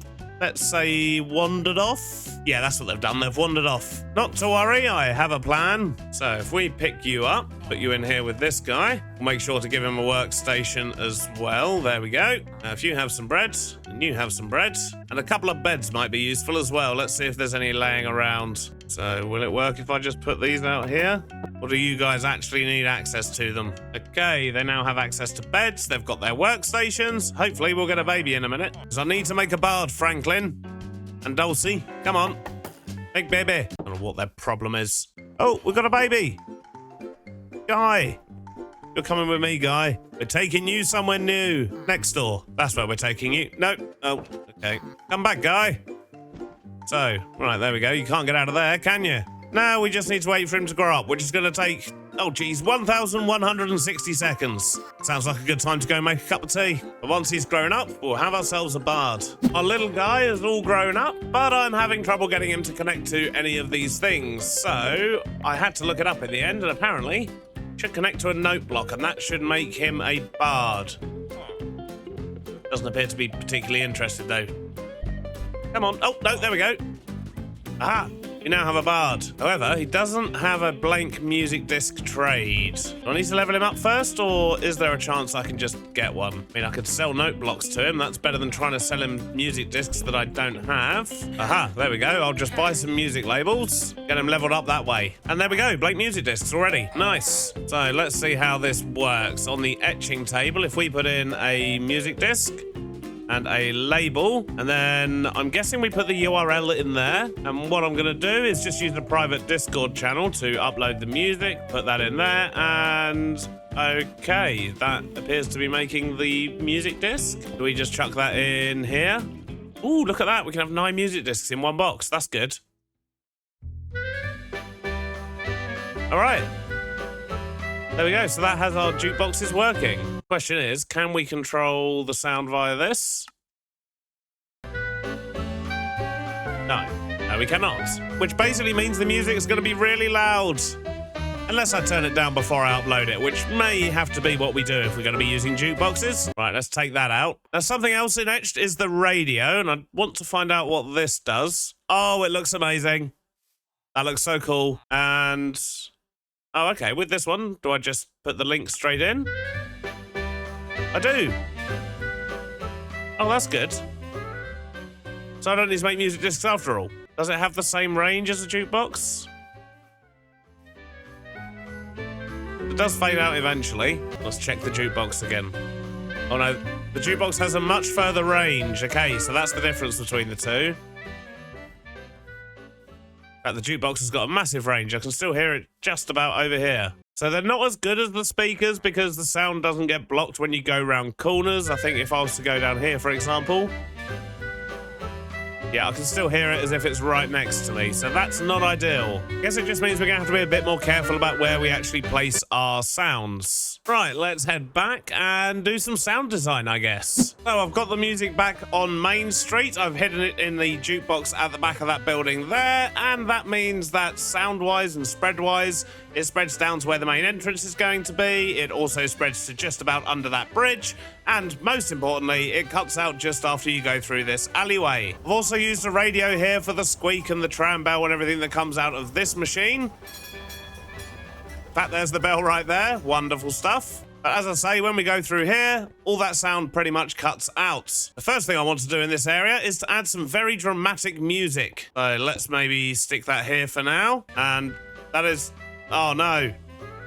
Oh, I put the wrong song on it, and I left my record player on the boat. Let's quickly go sort this out. So if I put this disc in the fire, it should turn into a blank music disc. There we go. Then we'll do that, and a label. Copy the right link that time. Make our disc. And so I know what disc is what, we're going to name this. Let's go try that again. So let's put that in there. A little bit quiet at the moment, but I think it builds. Let's just see how loud it gets. Might need to turn this one up a bit. Yeah, we're going to make this one louder. Okay, that already sounds better. Transition between the two. How does that sound? So we've got the main music in here. As we pass through. Yeah. Yeah, that's awesome. I love it. And I've realised I can just use a normal jukebox here, which makes much more sense. Although, is that going to stop playing after one cycle? I think it will, won't it? I am going to have to use an album jukebox after all. That's fine, it'll still do its music thing. Then maybe we just need a few sound effects on some of the machines around here. Nothing too major, maybe just some general industrial sort of sounding things. Well, I've been having some fun with the music discs, and I'm happy to say it's all turning out quite well. Look at that, we've got screaming on the roller coaster at certain points. We've got our music going on, which is very epic. I absolutely love it. But I think the best way to show you this is going to be with a lovely cinematic. We'll include some on-ride point of view as well. And let's take a good look at what we've made here.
Last episode, I built a recycling centre, a toilet block, a food stand, and did a whole lot of detailing to get the newly named area of Gainsburg finished. Our first roller coaster is actually complete, and I absolutely love it. Although it's currently in the station, I was hoping it'd fly past at that point for dramatic effect. We are, however, going to take a break from this area and a break from Main Street as a whole. I mean, although we've done a lot over here, we've still got a lot more we need to do. We've got this whole sort of central plaza to go yet. But we're going to head off elsewhere for today's project. And just before we get started, I do want to say thanks once again to Cyberpower UK for supporting this episode, and please do check out the link in the description. So we're fast approaching 1,000 days in this world, and I'm still missing a lot of sort of key resources, as in I'm not even farming cobble yet. I mean, we've got a few very basic farms set up, but not really all that much. And with that in mind, what we're going to do today is focus on wood. We're going to harvest all the many woods, as I need lots of wood, and I'd rather not have to manually keep cutting it down. And the first thing we need to do is decide where to build it and what theme it would actually fit into, because as with all the farms in this series, we are going to integrate it into a ride of some kind. And on looking at the map, I have kind of decided what themes are going to be in different areas, although I'm not going to reveal that to you yet because it might well change. And this whole area up here in this top corner is going to be our sort of fantasy kingdoms area. Think Skyrim, medieval kind of thing. And I reckon that'll be the best fit for our tree farm. But let's go scout the area and choose a location. So this is the area over here. It's quite a big area. I think the highest point around here is probably this bit here. We want to save that for another project later on. So I reckon over here somewhere might be where we build our timber yard. And in fact, I think this corner here could work quite nicely. Basically in this pine forest area here. But there is a slight problem in that the whole thing is currently a forest. So yeah, we're going to have to do a little bit of chopping. And did I just see a bear down there? Oh, yep, there's a bear, and he's angry. He's angry, don't punch bears. Okay, got it. I'm sure he'll calm down in a moment. In the meantime, let's clear an area up here so we can see what we're actually working with. Although in fact, what I might do is clear an area down here to build the main part of the farm and then save that bit for a bit of the ride. Plus this area looks a little bit flatter. Chopping time.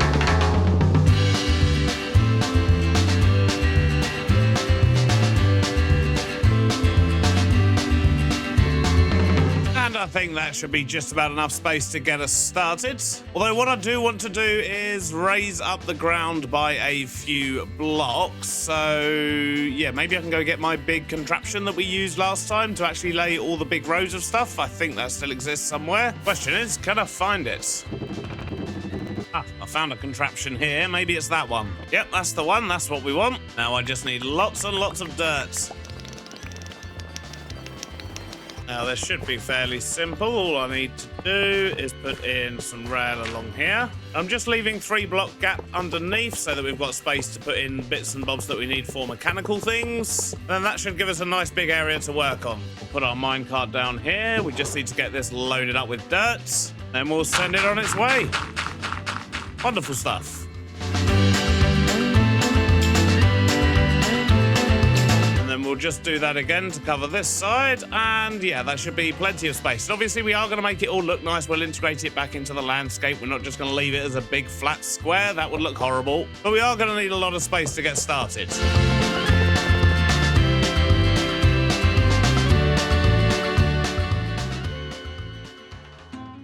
Right, well that should be a little bit easier to work with. I've maybe got a little bit too much space here for what we want, but we are going to be doing some landscaping. It's not all going to be flat. This is just going to help me to actually see and plan things out a little bit better. So what we need to be doing here is automating the harvest of 8 different tree types. And we can do birch, oak, jungle, cherry blossom, acacia, and spruce, just as, well, one basically. We can grow the spruce and the jungle in 2x2s, but then we're going to end up with lots of giant, massive trees in this area, and I don't really want that, to be honest. So we're just going to grow all of these as single trees. Then we're going to need dark oak in a 4x4, and of course, mangrove, which just take up loads of space, really, and make a right old mess. But as I say, I do also want to integrate these into a ride of some kind, and that's where the planning is going to come in. I'm in a bit of a chicken and the egg situation here. So I know I want to build a ride around these farms, but I kind of need to know where some of the track for this is going to go in order to actually place the farms. So I think what I'm going to do is take a little bit of time and start planning some things out, and the sun's going down. I should probably sleep. Much brighter. So let's maybe just start placing some blocks and marking out some space, I guess. So if we would have something like this as the main kind of sawmill building, which is also going to act as our station, and we're going to need somewhere for the boats to actually sort of come in and then set off again, and I'm wondering if we can just sort of do that up against this side maybe, which means we're going to want another building on that side so the people getting off get off from a different place to the people getting on. I know this is just a bunch of logs on the floor, but I am slowly picturing this out in my head, and it will all make sense later. Hopefully. I think I'm just going to use some sand here to sort of mark out where the track is going to go, because that's basically all along this bit here, meaning we'll probably end up sending the track off that way somewhere So I guess we're going to be building some of the farms over this bit. This could end up being quite difficult to work out. More than I originally thought. So I've been placing a whole bunch of blocks and I think I've worked out a rough plan. The sand is kind of indicating roughly where the track could potentially go. I'm probably going to move it to make it a bit more interesting. I kind of want some bits of the track to go under and over other parts. But what this does do is give me an idea of sort of how far apart things need to be. So we've got a little section here where we're going to grow 3 tree types. Another section here for another 3 tree types. We can grow dark oak over here, and we're going to grow mangrove in this section here. And then we've got our big station building here as well, and we're going to have some other buildings and other bits and bobs going on as well. This is a lumberyard after all. There's going to be more than just this building here. And of course, we are going to sort out the terrain. I want to make sure we get this looking a little bit hilly. It's very flat at the moment. I've got to make sure I keep this entrance bit nice and clear for the queue line, and yeah, we're going to have to integrate all this terrain in. So yeah, we've got lots of work to do. And to make sure I'm definitely happy with my plans, I think it makes sense that the first thing I do is actually work on the sort of main woodshed station type area here, because this is going to dictate how wide the track needs to be, and it's also going to help me figure out where I'm going to be storing all of these resources. So with that in mind, let's go get a few bits and bobs, and yeah, let's make a start on this station. Alright, so let's start fairly simple, I think. What I want to do is actually raise this woodyard off the floor, because then that's going to give us a nice area for the sort of train type thing to pull into. Basic frame in, let's sort out a floor. I'm thinking what we can maybe do is just alternate some spruce planks and some stripped spruce logs, make it a little bit more interesting. Yeah, that should work. Alrighty, that's one big platform. Maybe I should sort out the other one as well while I'm here. And there we go, the exit platform is up now to build a building of some kind. Now I think I want to start with just a small sort of lean-to section over this side. Nothing too big. And I think for this lean-to, for now, we're just going to get in a very basic oak roof. I think we're literally just going to do it nice and sloped like this. I'll tell you what, doing this is really making me realize I need to get myself some swift sneak. This is so slow. And I think I'm just going to use this spruce horse fence stuff. I think that looks quite nice. Just going to use that to block off the back of this lean-to for now. And yeah, we'll figure out what to do with this later. But my thinking is it'll probably become part of the queue line. Not entirely sure how, but we'll work it out one way or another. So with that little bit done, what I want to do here is put in a great big barn of some kind, or a big building. Let's build out a frame first and figure it out from there. Well, I've got a frame in and I've gone quite fancy with some of the arches and things like that. I think it's going to work quite nicely, but it has occurred to me that I need to go gather some resources. I don't really have what I need for this build. And funnily enough, mostly what I need is wood. Lots and lots of wood. And maybe a bit more mud as well. We've got some, but I'm not sure it's enough. So I chopped down a whole bunch of trees, drilled down through an azalea to collect rooted dirt, and then burst my way into a lush cave. I collected loads of moss, and while I was there, I figured I may as well get some clay too. Alright, we're back, and hopefully I've got everything I need. I've got lots and lots of wood, I've got some moss, I've got some muddy bits, and, well, mainly I've got mangrove logs. I need lots of that for the roof. But we're nowhere near the roof yet. Let's start down the bottom here, and what I want to do is put in kind of a bit of a wall, but I want it to be kind of airy as well. So I'm thinking what we can potentially do is something like this. Get mud blocks in up there. And then for this gap in the middle here, I'm thinking either oak fences, let's see how this looks, or the other option, which we'll do on the next one along here, is to use more of these spruce horse fences, but they might be a bit dark. You know what? I think I do prefer the oak. The lighter definitely seems to work a bit better, but I do like the pattern on this, so let's see what the oak horse fences look like. Yep, I think that's the one. Oak horse fences look awesome. That's the walls done, and now what I think I'm going to do is work out the roof section. I think we're just going to do a fairly straightforward sort of slanted roof on here, maybe use some oak on the front, and then do a mangrove roof with maybe dark oak trim, potentially. That generally looks quite nice. Well, I'm loving how this is coming along. It's definitely looking a lot better than it did before. We've got the roof on, we've got the top section. I've also added in a little bit of detail here with some sort of mangrove variants. We've got a little bit of netherrack, we've got some leaves and grassy bits. And once we get this settled into the landscape, it should look pretty good.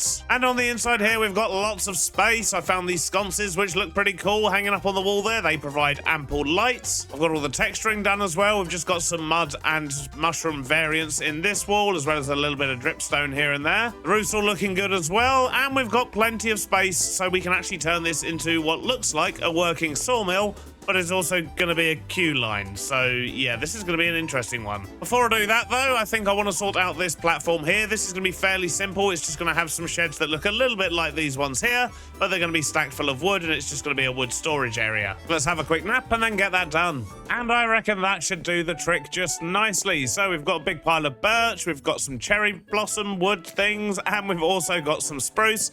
We've also got a couple of guys here sort of working the saws. We've got a variety of saws here, and I think it really does add a little bit of life to it. We've even got a spun round log thing. We used a mechanical bearing to spin that round, but I think that's looking really good. Now to get to work over here, and the first thing I want to do is put in some kind of log transportation thing. What I want to do is have logs kind of going along on a belt, going into a saw, and then somehow coming out small. I don't really know how this is going to work. I know what I want, I just don't really know how to do it. So we're going to try and work this out together. So if, for example, we had a belt that went all the way down here to around here somewhere, in fact, maybe a bit earlier than that, maybe here, then I want some kind of big saw here. Got an idea. So can I put in one of these? Do that. Maybe. Let's get a bit of casing on there. Maybe we can try these little half panels. Okay, I think that could work as a saw. I've gone with a board. That seems to work a bit better. I think that kind of works as a saw. Question is, will it look better as iron? Not sure, you know. The industrial iron sheet metal looks pretty good. I think we'll go with that.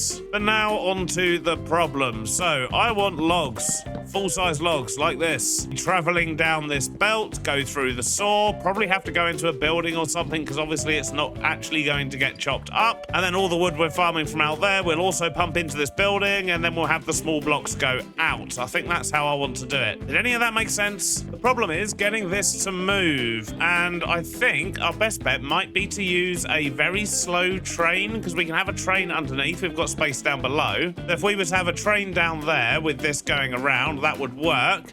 It would then have to kind of dip down and then go back round underground and then somehow get back to the start again, but we'll figure that out later. For now, let's see if we can get this log attached to a train and just going backwards and forwards on here. But I really need to sort out this messy inventory first. Got no room to do anything. Right, there we go. My inventory's looking still messy, let's be honest, but it's looking a little bit better than it did at least. I've got space, but I really do need to sort out storage properly because I'm only really storing the main items automatically and the rest of it just basically hangs around in my backpack. But anyway, I think I've got what I need to turn this log into a train. That was a weird sentence. So we'll start just by laying a little bit of track here, chuck down a station, and create new train. So this should be pretty much the simplest train we've ever made. Though I am going to need to remove that belt so we can actually do it. So let's just get that glass in like that. Get all this stuck together. And then what we're going to need is some train controls. We're going to stick on the floor there. I just need to get myself a seat, which I don't have with me. And I have no wool or string in order to make one either. Great. And there we go. That's the seat. And I'm hoping that even though it's not technically attached, this is actually going to work. Assemble train. Ha! It worked. And we'll just call this log train. Now, if we put this belt back in, should just be able to drive that train. Wonderful. But there's no way for me to see what this looks like because it's up there and I'm down here. So I think what we'll do for now is assume that it's absolutely fine. Look at that, look. It's going to go into the saw just wonderfully. So I guess at this point here, I kind of need it to go into a building so you can't really see that it hasn't been chopped up. So I think what I'll do is I'll mark out a sort of storagey building type thing here. All right, there we go. I've just sectioned off a little bit on that side. That should do the trick nicely. And what I'm hoping is if we grab ourselves a tunnel, what we can do, hopefully, is just chuck one of them in there. And now underneath, we need to figure out how we're going to get rid of this log. And I think our best bet is going to be to go down. So let's bring this down as sharply as we can, which is that. So we don't need all these extra blocks. Dang it. Should get those out of my offhand. Then my hope is we can literally just loop it round this way and get it all the way back to the start and then go back up again at the other end. Although it appears I've not got enough tracks. So we're going to need more of them too. What I do want to do, though, is go park this at the bit where it just starts to go down. Then check how that looks in here. Okay, that's fine. It doesn't tilt until it gets to there. Maybe I could bring the tunnel forward a bit. Then down here. Oh, dear, that could be a problem. Yeah, that could be a slight problem because this is where the boats are going to be going through. We don't really want a log clipping through the wall. Let me have a play around with this for a little while, see what I can do. So I think I've got it all sorted out. I just moved everything back a couple of blocks. Nothing clips through this side here anymore, which is good. And for that adjustment at the top here, all I did was just pull the building forward another block, which means I've got a bit of weird space up there, but we'll figure that out. In fact, I think I've got an idea of how we can sort that right now. So we'll just put some columns in and get a few fences in the top there, and that should tie that in nicely. Yep, that works. Wonderful. Okay, so now we've got the log. We know it can run on this and go in that direction. What we need to do is get it back over here. That's going to be an interesting one. But as we've already established, I've only got 13 rails, so yeah, we're going to need to go make some more of that first. It looks like our little temporary track making machine has already used up what it can, which means I need... What do I need on there? Is it iron nuggets? I think it is. Guess we're about to find out. Nope. Not iron nuggets. Oh, actually, no, maybe it is. Maybe it just helps if I actually give them to the guy. Right, okay, cool. Right, I've got 2 more stacks. That should be enough for now. So I've just brought a slope down this side. We'll figure out how that works up top later. For now, I just want to get all of this connected up. Go, that's all it needs. Just a nice circle. And if I just put a station here, which will act as a waypoint... Set the one at the top here to logs waypoint 1, and we'll grab ourselves a schedule. So we just want a waypoint through station, logs waypoint 2, and waypoint through station, logs waypoint 1. That's literally it. So we want to make sure it's going nice and slow as well. So let's limit the speed to like 10% or something. Now we just need a driver. Oh, there's some bees here. You'll do. Come with me, sir. I got a job for you. If you can just sit there, please, sir, and do that, that'll be wonderful. Right, hopefully he'll slow down in a moment. This could be a bit of a problem. We'll solve that later. Now I just want to see where it comes out here, because I imagine... Yeah, okay, so if we were to turn this bit here into a building, that will cover that just nicely. That goes through all there fine, and then dips down. Oh, dang it. Not cool. Not cool! Right, I think we need to go a little bit lower here.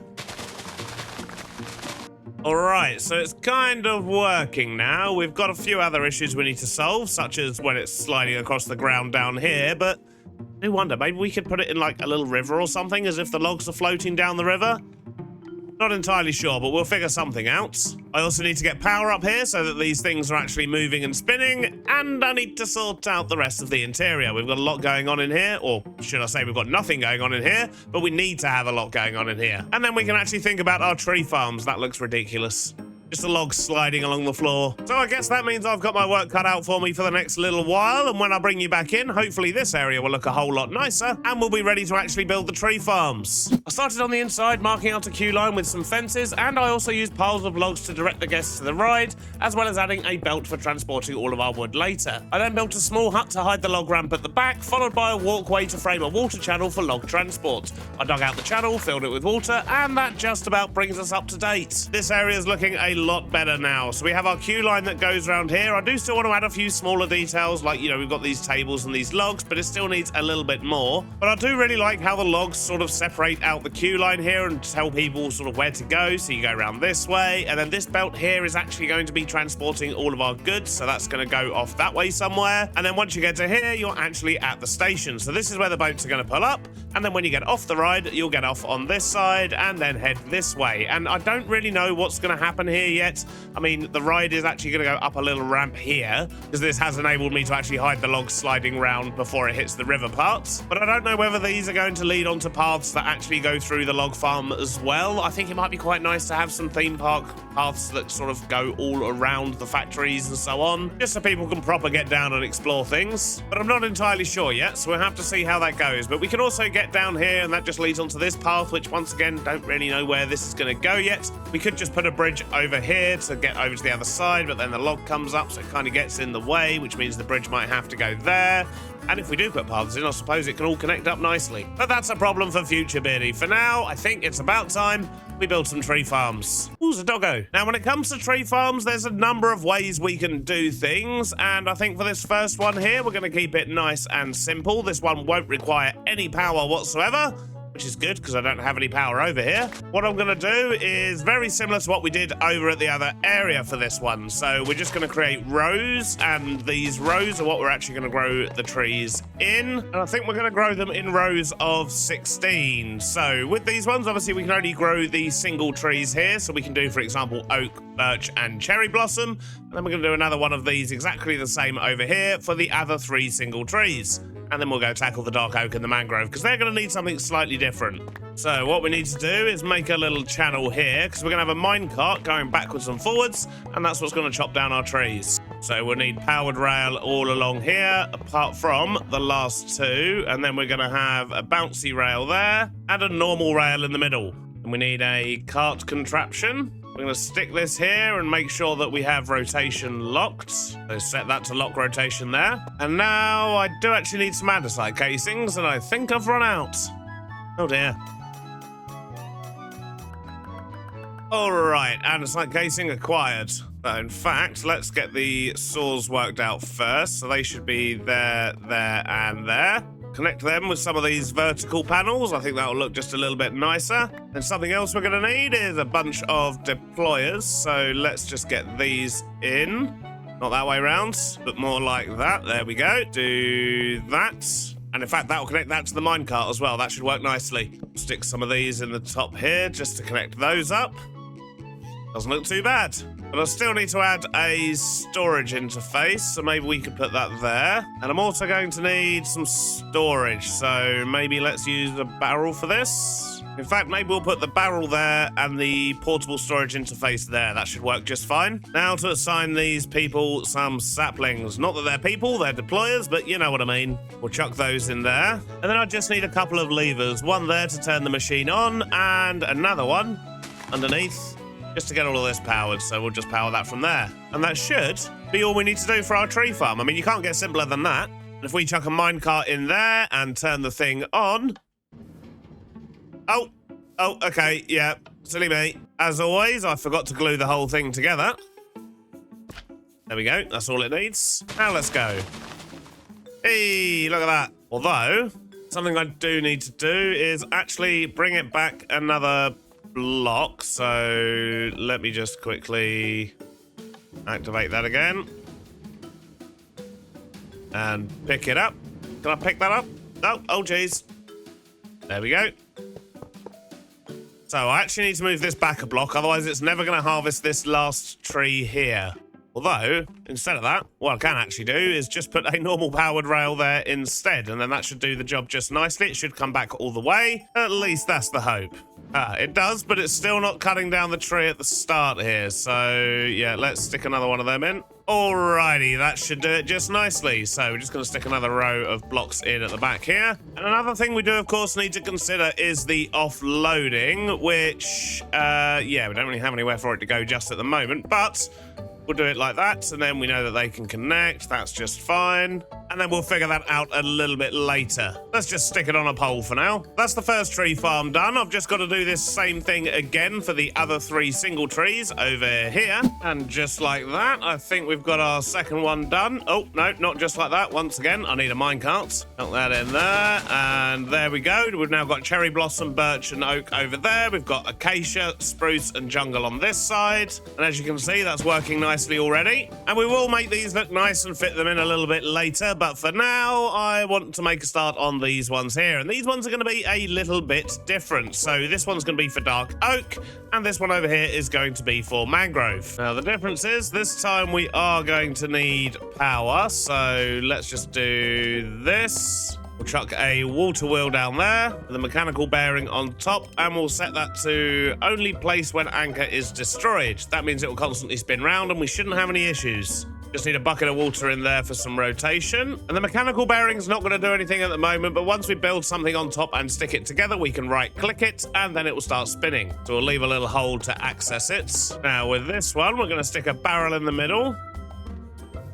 and an andesite casing, and then we want some drills. So if we do 3 drills, that should be enough, and a portable storage interface on the end. That should be all it needs. At least for this part. What we do need to do is get some deployers going. We'll just put those in a row at the top there, stick the saplings in the barrel, and just stick on a couple of bits for some support. Now once we get all this glued together, if we right click this bottom bit, that should start working. Yep, there we go. Another nice simple tree farm. Wonderful stuff. Just need to block that up there. Now, lastly, we have mangrove, and mangrove grows weirdly. So when you plant a mangrove sapling, what will happen is somewhere up to, I think it's 5, maybe 6 blocks away, is where it's going to spread and start its roots. Sometimes they'll spread out a little bit more, but what this means is that if you want to plant a row of mangrove, you actually have to plant them diagonally because they'll never actually cross over each other's paths that way. So if you imagine you've got one cross here like this, and that one grows, and it selects some random areas. If you have another mangrove plant here, that one's then going to grow this way, this way, this way, this way, and so on. But they can take up quite a lot of space. That's the problem. So with that in mind, the way we're going to do this is once again with water down the bottom. That flowing round, and a mechanical bearing on top, once again set to only place when destroyed. Stick a barrel in the middle, and what we want is we want this one, this one, this one. Oh no, wait a minute, I'm sticking them. Jeez, don't want to be doing that. And this one here. That's where we're actually going to be growing the mangrove. That's where we're going to be planting the saplings. We're only going to have 4 on the go. That should be absolutely fine. So if we just block out a square like this and then put in saws, probably not on this one here, but we will have saws here. We're going to have them going out like 5 blocks, and that means as long as it catches at least one piece of the mangrove root of the tree as it goes round, which it almost certainly will, then it will chop the whole thing down. It works a little bit differently to the normal trees. Don't ask me why, I have no idea. Then the only other thing we need is a deployer there, set to mangrove, get that attached to the contraption, and we need a storage interface on the end. Though I'll tell you what, I think I actually want to raise that up a block, just because that's going to make it much easier to collect the resources from it. At least that's my hope. If we just put a pole there and another storage interface, that should connect to that one. Right, I think we're good. Let's glue this together and set it spinning. Oh, it's going the wrong way. Not a problem. Let's just change direction on that. Load it up with some saplings, actually. That'll help as well. 3rd time's the charm. And there we go. Wonderful. And just like that, we now have our 4 tree farm set up. We're harvesting all 8 wood types. I mean, I know we're not doing the nether logs or anything like that yet, but maybe we'll tackle that at some point in future. So that's the easy bit done. Now what I need to do is try and make them look a little bit nicer. And I think all I can do in that regard at the moment is maybe blend them into the landscape a little bit, get some texturing on these little platform tough bits at the bottom, because until I get the track in, I can't really work out where all these goods are going to be going and where they're going to be getting dropped off and so on, because yeah, the track is going to kind of define the rest of this.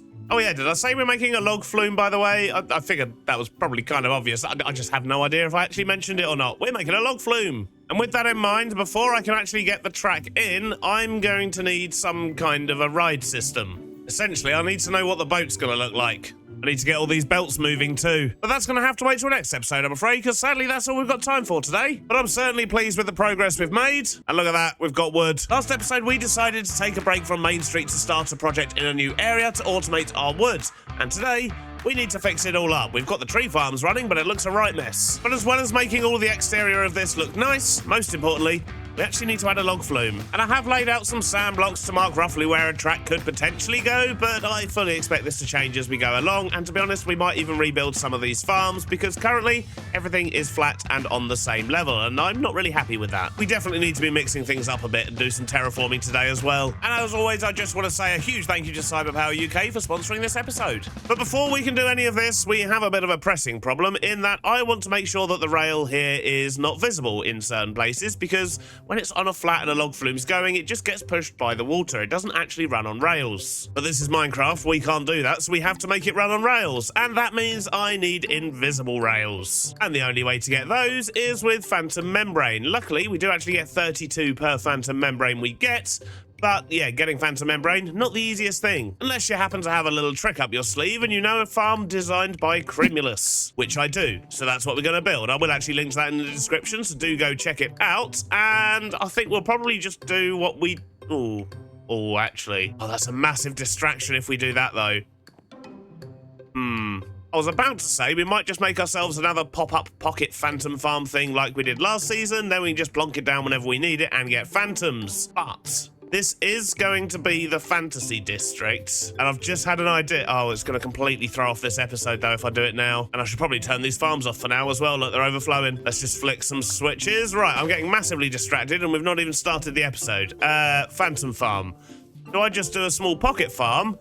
Or do I do a proper phantom farm? Because this is the fantasy district, or at least it will be. There's going to be all kind of medieval fantasy and so on, hence why there's no electricity or extractor fans in our lovely log farm. And to allay the concerns of some people, that's also why we've got wooden open flame sconces directly under, the massive fire hazard. But don't worry about that, it's fine. I'm going off on tangents all over the place today. But what I was going to say is we could do a permanent phantom farm, and I wonder if we'd maybe make some kind of wizard tower type thing, and then we have the phantom farm at the top, because that means when the phantom farm's running, the outside of the tower is going to have loads of phantoms flying around it, and that's just going to look awesome. Is that something I should do today? No. We're going to stay focused today. I'm just going to make a little pocket phantom farm for now. But let me know in the comments, what do you think? Should I make some kind of big wizard tower in the middle of the forest here that is also a phantom farm? I don't know. I suppose it would fit with the area. Anyway, stop getting distracted, Beardy. Let's build this small little phantom farm. And thankfully, it's quite easy to build. So first thing I'm going to do is raise this up a bit so we can make it portable. And then we're going to put a glass floor in. Then we're going to build this up all the way around on pretty much every side, just like this. Temporary block there with a fence on top. Get rid of that. In fact, I'm going to be a little bit smarter. I do actually need to raise this up one more level, and yeah, I need more glass as well. That was poorly planned. Let's go get some. All right, let's try that again. So we want temporary block there with an iron bar, and then we need another temporary block on top with 4 more iron bars. Move this and this, so you should have something like this. Then going to stretch these iron bars round into a square. Next up, we need some fence gates. I'm just going to use spruce ones here because that's what I've got. We're going to put these all around the outside here. Thank you, doggo. Hey, don't shoot the dog. Not very nice. I should probably sleep. Oh, wait a minute. Why did I just sleep? I'm building a phantom. I need to not sleep. Oh, I'm such an idiot. I'm a cotton-headed ninny muggins. So I've got all those fence gates around the side and open, and if I remember correctly, I need to stick additional ones on the ends here. Something like that. Now, I need to use more temporary blocks around this circle like this. And then we need even more fence gates, so we'll get those on and open. We don't need to worry about putting them on the corners this time. And now I can just remove all of these temporary blocks. Then I need more glass around these bars here like this. And that is literally it. That's the farm. The only thing we need to do now is to add water. So if I was to put this in on these corners, so there, and there, and there, and there, then there we go. That is literally it. That is our phantom farm. Nice and simple. What I'll do is I'll just stick a door on there so we're safe at night. And I also need a trapdoor in here. Let's just put that in there like that. And then to get the farm to run, we just stand up here on this trapdoor, wait for the phantoms to come in, and then they basically all fly into this water bit. They get trapped, and then you can just, well, deal with the situation, I guess, which is wonderful. But we do want to make this a transportable farm. I don't want to leave it here because, well, it looks horrific here, doesn't it? Let's be honest, it's not going to fit in at all. And the way we're going to do that is by sticking everything together here, and we'll stick the top section together as well. But there is a slight problem in that this rod here, this one right here, doesn't actually touch any other blocks. And there's also a bit of a problem in that this top section does not touch the bottom section. So in order to make this contraption portable, what we need to do is put temporary blocks where the water sits. So we're just going to cover the water back up again now that I've shown how it works. And that'll attach the top to the bottom. And then we'll stick another temporary block there, and then that's going to attach that bar in the middle to everything else. And now when I do this, it is actually all stuck together, which is exactly what we want. Almost all stuck together. I've forgotten to do these bits here. And let's just quickly get these in as well. All right, now I think we've got it all stuck together. Perfect. So if we go underneath, stick a block on the corner and just break this corner glass block here, we don't actually need that. And what I can do is stick that there, stick down a cart contraption. As usual, we'll lock rotation. We don't want it to start spinning. Give that some power, and I need to give it a minecart. But I don't have a minecart on me, and it appears I don't have any iron either. So, yeah, let's go get one of them.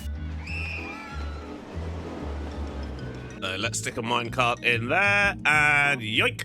Look at that. Perfect. Now, in a few more days, we'll actually be able to make use of that. But in the meantime, I guess we can start on other things we need to do around here. There's a lot to get done. So I'm trying to work out the order I want to do things here in order to try and get this working. Jumping in was not the idea. And to be honest, I think I really do need to be laying the track first and working out a big chunk of that before I can actually start working out the things that are going to go around it, how the terrain's going to look, where we're going to be putting additional buildings, and so on. Which means the only things we can really do in the meantime are design the actual logboat, because it doesn't matter what kind of rail we do that on, but we can also solve a couple of problems I've been meaning to solve, but just keep getting distracted by other things. But we need to wait another couple of nights before we can use our phantom farms, so I think we're going to go do that now. We're going to do some backpack upgrades. I know, I should have done this months ago. But over here, I believe we do have a couple of pieces of netherite. We're going to need a whole bunch of diamonds as well, but I think we've got a couple of bits of netherite here somewhere. Ah, there it is. Yep, 2 ingots. So that should do what we need it to do. I also need some leather.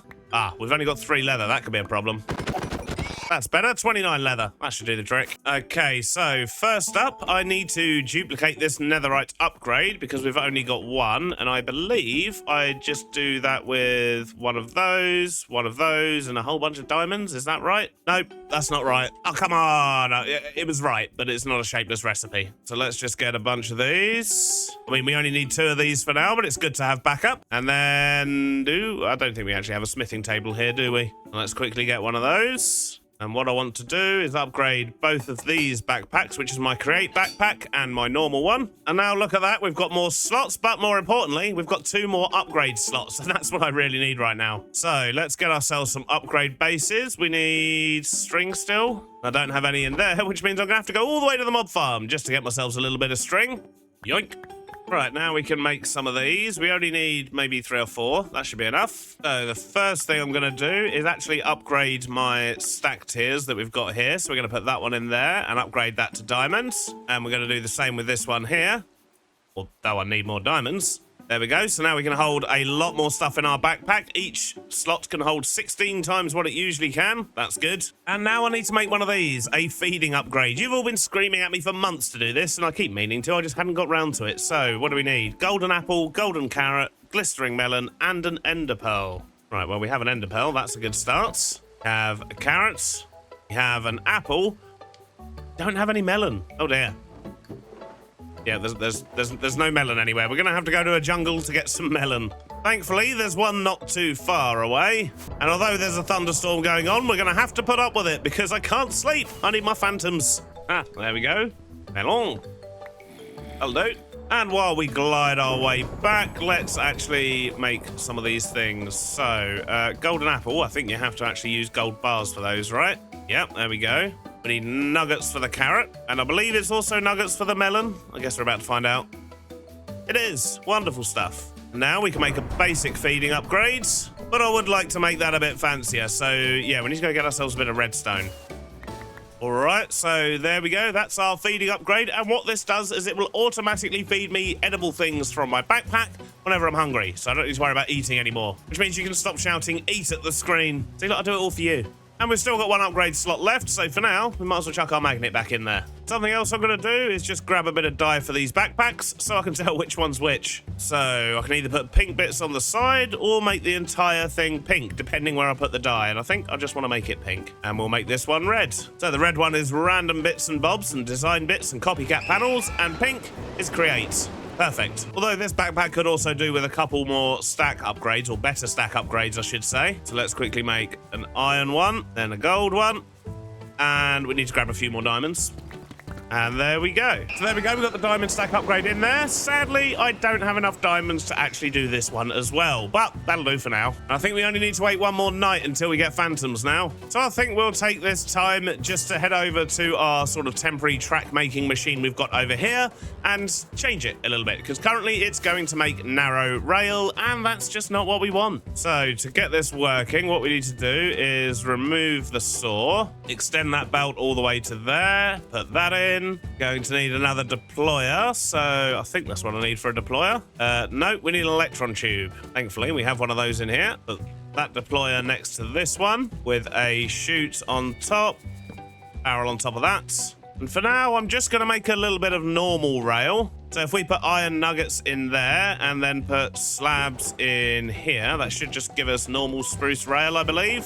Yep, spruce train track. This is the narrow one. This is the one we're making now. But this setup will also work for the phantom rail when we get that. We just need to, instead of using iron nuggets, we need to use iron bars. And let's just get some bars loaded into those for now. Let's remove the nuggets. And we're going to steal this little bit of track so that we can go and make our boat. Our log flume boat, carriage, cart, I don't know. The thing we're going to sit in. Right, so let's just chuck down a little bit of rail here for now. We'll build our boat over here. We can move it onto the proper track when it exists, I guess. Going to need a station, create new train, and then we need train casing. So the first thing I know I want is probably to use an invisible bogey. So if I hold down Alt, I can choose all these different kind of things. But yeah, this is the one we want. And, well, that didn't work, did it? Clearly not invisible. Right, I'll click the tick that time. Okay, that worked. With this being a log flume, I think it makes sense to make this look like a log. Genius, I know. So first up, let's just get a little bit of a platform for us to build on. And I think I want the bogey to be pretty much in the middle of the train. And I don't want the train to be too long because, well, the longer it is, the harder it's going to be to get around corners. So we're going to need train controls and a seat for the conductor to sit on. Although I wonder, do conductors work if they're in that kind of a seat? I guess we're going to find out. Okay, let's maybe get 4 seats in. I think that's probably about right. Means we don't need that front block there or that one there. Let's just stick these on the side to form the sides of the log. And for the back of the log, we'll use normal oak wood instead of oak logs. So then we can actually get that little bit there. And same on the front.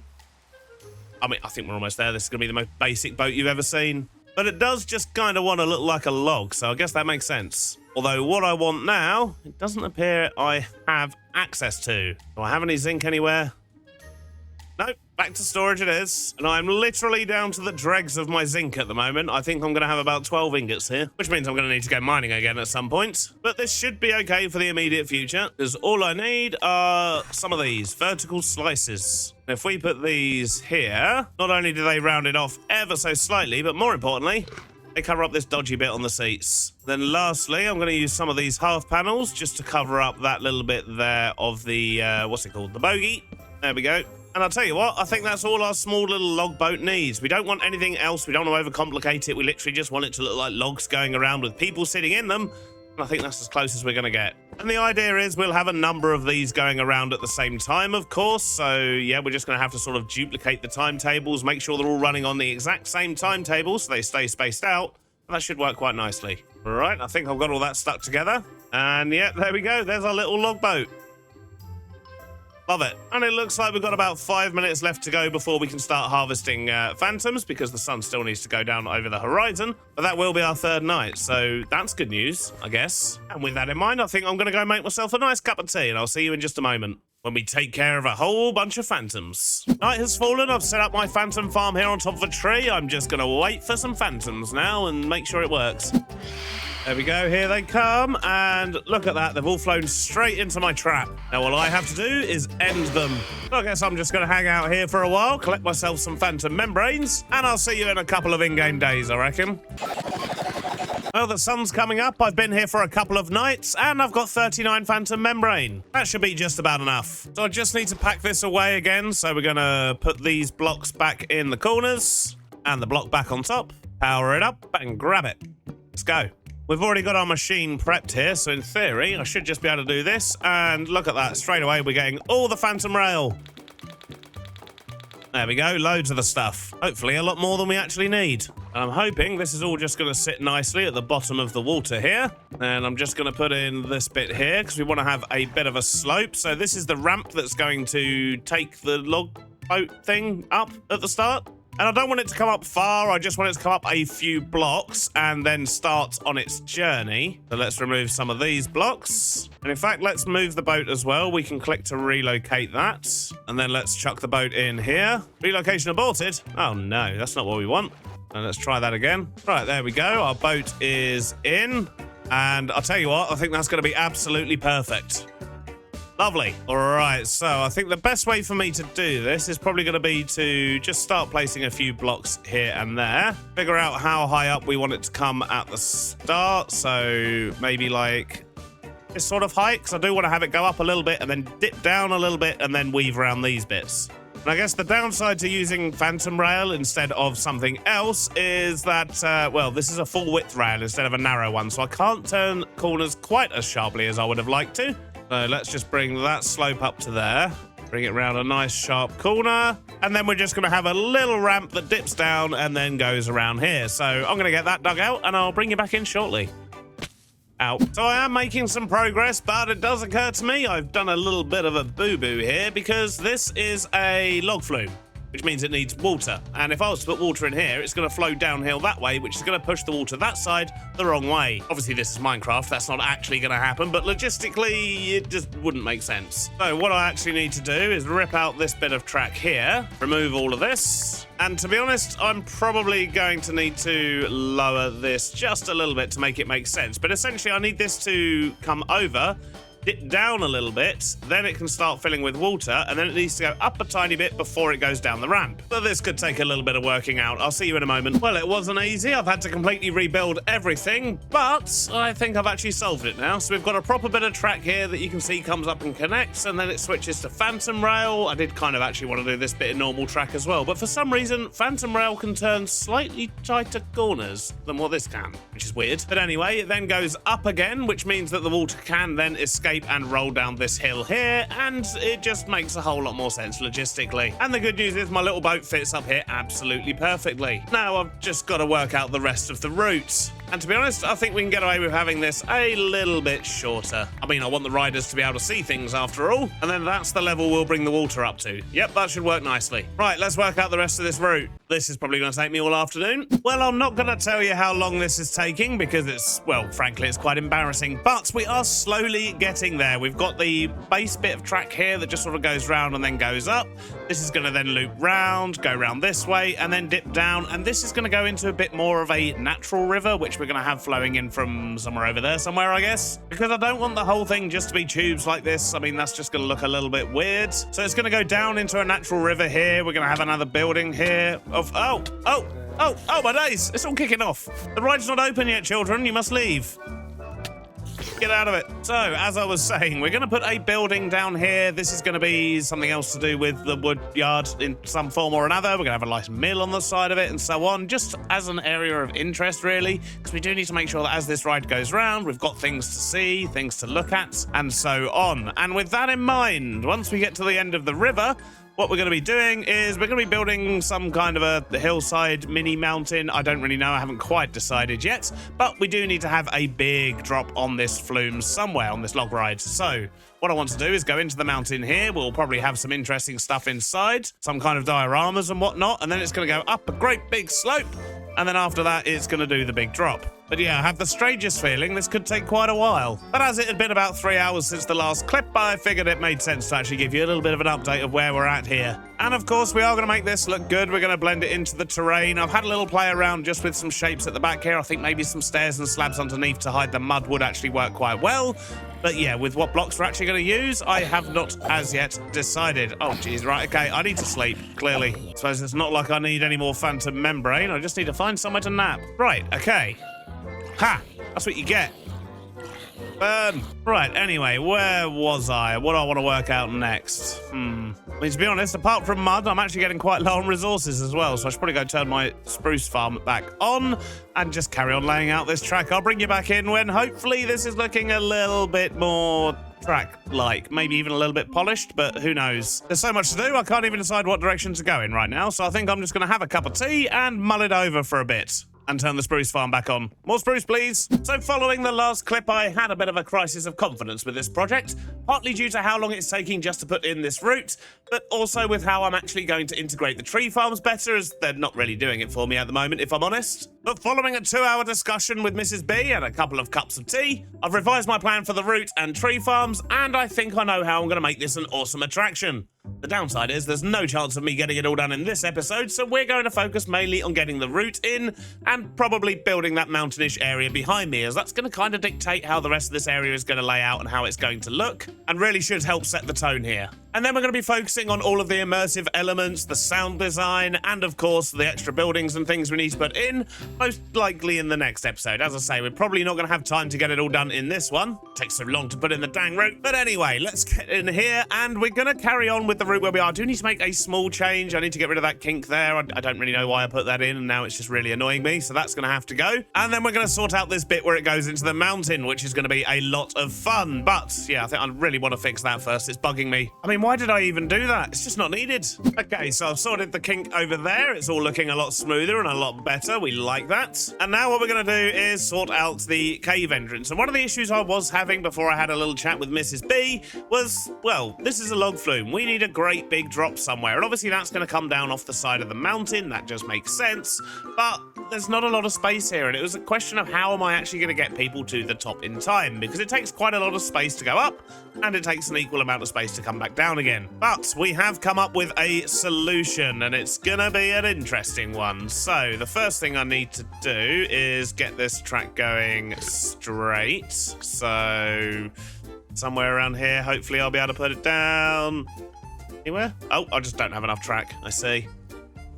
Right, now we can see what we're doing. So if we were to get rid of that, have that block come into there, what we're actually going to do is we're going to spiral down underground, and we're going to get lower, and then we're going to swoop back round this way. Then we're going to be basically a lot lower, pretty much in the same position we would have been for the start of the ramp anyway, but because we're going to be so much lower, we've got a lot more space to work with. At least that's the hope. So what I need to do is figure out where this rail can turn to. So it looks like it's going to be this block here maybe. Let me just remove a bit of this. So a turn will bring it to there, and I'm hoping we can go down 3 blocks, still get the rail in. I should be able to get that in there. Let's just quickly uncover it so we can see what's happened here. I mean, we're going to have a lot of tidying up to do once we've actually got this in, but for now, let's just see if we can actually get the track where we want it to go. That's looking good so far. Now what I need to do is go, I think it's 3 blocks that way, and then 3 blocks this way maybe. Maybe 4. Just make a bit of space. But I want to get this bit of track here going down and round in as tight a circle as possible. So if we do that trick again, find out exactly where it needs to be to make the corner, which is going to need more space. I guess it must be 4. But it's not 4, it's actually 5 blocks. If we go 5 blocks this way and 5 blocks this way, that's the tightest corner that I can do with the phantom rail. But with that, I can also go down 3 blocks. As you can see, that green square there is the first one I can place it on, so we're going to do that. Now we'll just do the same thing again, go 5 and 5, and then spiral down, and we'll just keep doing this until we've got a full circle. And a short while later, I think I've got this spiral in. It should work absolutely fine. Although, obviously, I've got a lot of terraforming to do around there. It's going to look absolutely horrific for quite a while, I think. But what I do need to do is go and grab my little log boat up here and see if it actually works. Essentially, I need to see if I'm going to suffocate or not as I use that thing. Right, let's go. Just go nice and fast around this bit, get to where we need to be. Obviously, it's not going to go that fast in the actual ride. Okay, right, so let's see. Does this work? No. Oh, I'm suffocating on that bit of floor. Okay, I'm going to suffocate here as well by the looks of it. Let me get into first-person view. Yep, a little bit of suffocation. Yep. Oh, jeez. Okay, yeah, a fair amount of suffocation in a fair amount of places. We obviously need to raise the ceiling. But then once we get round the corner to here, this is where we're going to start going up. Just quickly get this out of the way and back to the top, and we'll dig out a little bit more just so we can actually ride this down here, because we're going to need to be doing, we're going to need to be doing a lot of, testing, There we go, bit of a higher ceiling. That should make things a bit easier. Now to sort out this, and the first thing we're going to do is stick an angled bit of track there, because we know that that's the highest angle we can actually go at, 45 degrees, and now we just need to dig. Lots and lots of digging. Well, I think that should be tall enough for our drop, but before I can figure out exactly where it's going to drop and what we're going to do at the top here before it drops, I think I need to actually build this mountain, which is going to be a huge job. I haven't built a mountain in a very long time, so yeah, it might not go very well either. But I guess we don't know unless we start placing blocks, do we? So how to build mountain. I think the first thing I want to do is actually extend it out this way a little bit further. Maybe I want it to come out to like... I'm thinking I want the drop to go down this way, so maybe out to like here or so on the bottom end. And then if we just put down a rough sort of shape here. Oh, the back's gonna be fun, isn't it? Right, let's just carry on, make a random shape for now. This will probably change as we go along, but we just need to get a basic framework in so we can kind of envisage the mountain a little bit better. And although it might look a little bit odd with just sort of one mountain poking out, this is a theme park. It's not supposed to look too natural, so yeah, I think we can probably get away with it. I mean, we're going to have fun doing the coastline here as well. We're going to have to put in a great big cliff on this side of it. And we will, of course, do the back of the mountain as well, but yeah, it probably won't be as detailed as the front, I'd imagine. But who knows? Let's just see what happens. Alrighty, well, that shape's making me feel a little bit better about things. Now, what I'm going to do is put in some of the main sort of structural bits here. We're going to just essentially find the high point, and then we're going to connect loads of bits to it, and then do the same over here for the sort of smaller hilly bits. And that should give us a skeleton for our mountain, and then we can just sort of go along and connect all these bits together, and my hope is that that's going to result in lovely mountain. But yeah, we'll have to wait and see, I guess. But I'm thinking maybe something around that sort of height should work nicely. How's that going to look from way over there? Where's me rockets? There they are. Oh, geez. No, I can fly, honest. So from over this way, that should actually work out quite nicely. We could maybe go a little bit higher as we sort of get the other bits up, but yeah, I like that. It's not too overpowering, which was my main concern. Now we just need to get a bunch more of these bits in, connect them all near the top somewhere, and hope for the best. So I believe this is the point where YouTubers always say trust the process. And I have to admit, I'm struggling to trust the process at the moment, but I'm sure this will work out just fine. I do have a rough framework in. We're going to have sort of a flat area here, potentially with a building on, and then we've got kind of the mountain ridgeline goes up like this. We've got a couple of little peaks at the top there, a little bit too rounds there. But I do think this could work quite nicely. I'm just not sure if I should have it pointy at the top there, or if I should just smooth it off and have it almost like a giant sort of rock thing. I don't really know. What I do know is we've got a whole lot of blocks to place, and I think I'm just going to start maybe down here somewhere, and I'm just going to work my way up the mountain, and hopefully next time I see you, we'll have at least some kind of a solid shape here, which we're no doubt then going to have to make lots of changes to, because it's probably going to look janky and weird. I'm about an hour and a half in, and I think that's actually coming out okay. It looks a bit repetitive in some places, but we'll mess that up and break that all up later. I'm not too concerned about that. But the overall shape, if we jump into free cam here, I think is looking pretty good, and this platform is going to be very handy for a little bit of scenic interest, I would imagine. And not only have I done the front, I've also been a good content creator. Look, I've been doing the back as well as I go along, so it doesn't become a massive chore at the end. So we've just got this tool bit here to do now to get the basic shape in, and then we're gonna have to think about how we're actually gonna make it look good. But shape-wise, I'm very pleased with it so far. Let's crack on. After about 3 hours of block placing in total, we are just about done, at least with the basic shape. There's lots of squareness that we need to sort out. There's a bit of repetitiveness that we'll fix as well, and apparently there's a little hole there. Oh, that's upsetting. But as a whole, I think this is looking pretty good as a base to work from, because we do, of course, still need to make all of this look nice. And I want to get rid of this really, really square bit here, because that was annoying me. Much better. Right, so now we've got the mountain shape in. We know where the mountain's going to be. We can actually crack on with the rest of the rails. So if we go in here, got lots of tidying up to do in here. We need to lower the floor level to this sort of level for a start, but we'll worry about that later. For now, we need to get up there and figure out what we're going to do with the rail next. I've done it. I think I've figured out the whole route, and it should hopefully work. We're just going to jump in the little boat here now and go on a test. Just use your imagination and pretend it all looks pretty and nice. And we'll need to put in all the speed changes and everything as well, of course. For now, we're just going to go around fairly fast. So we're going to go up the lift here. We're going to go round up this lift, and then we're going to dip down into this little channel here. This channel's going to go all the way round, then we're going to go up again, and then another little channel that sort of goes round. So this is the boring start bit of the actual ride itself before all the thrill aspects, but we're going to have lots of scenery, lots of stuff for the people to look at that are on the ride, because obviously it's going to be going a lot slower than I currently am. We're then going to drop down here into this river. This is going to go round, more stuff to look at, and then this is where the thrill ride starts. You go zooming down here around this spiral, and then we're going to have an awesome scene in here, but I'm not going to give you any spoilers on that just yet. And then we go up through the mountain. Once again, the scene from down there is going to continue up here, and hopefully it's going to be quite epic when we're done. And then we just sort of swoop round over here, and then this is the big drop. This is the one that's going to go all the way down into a big lake.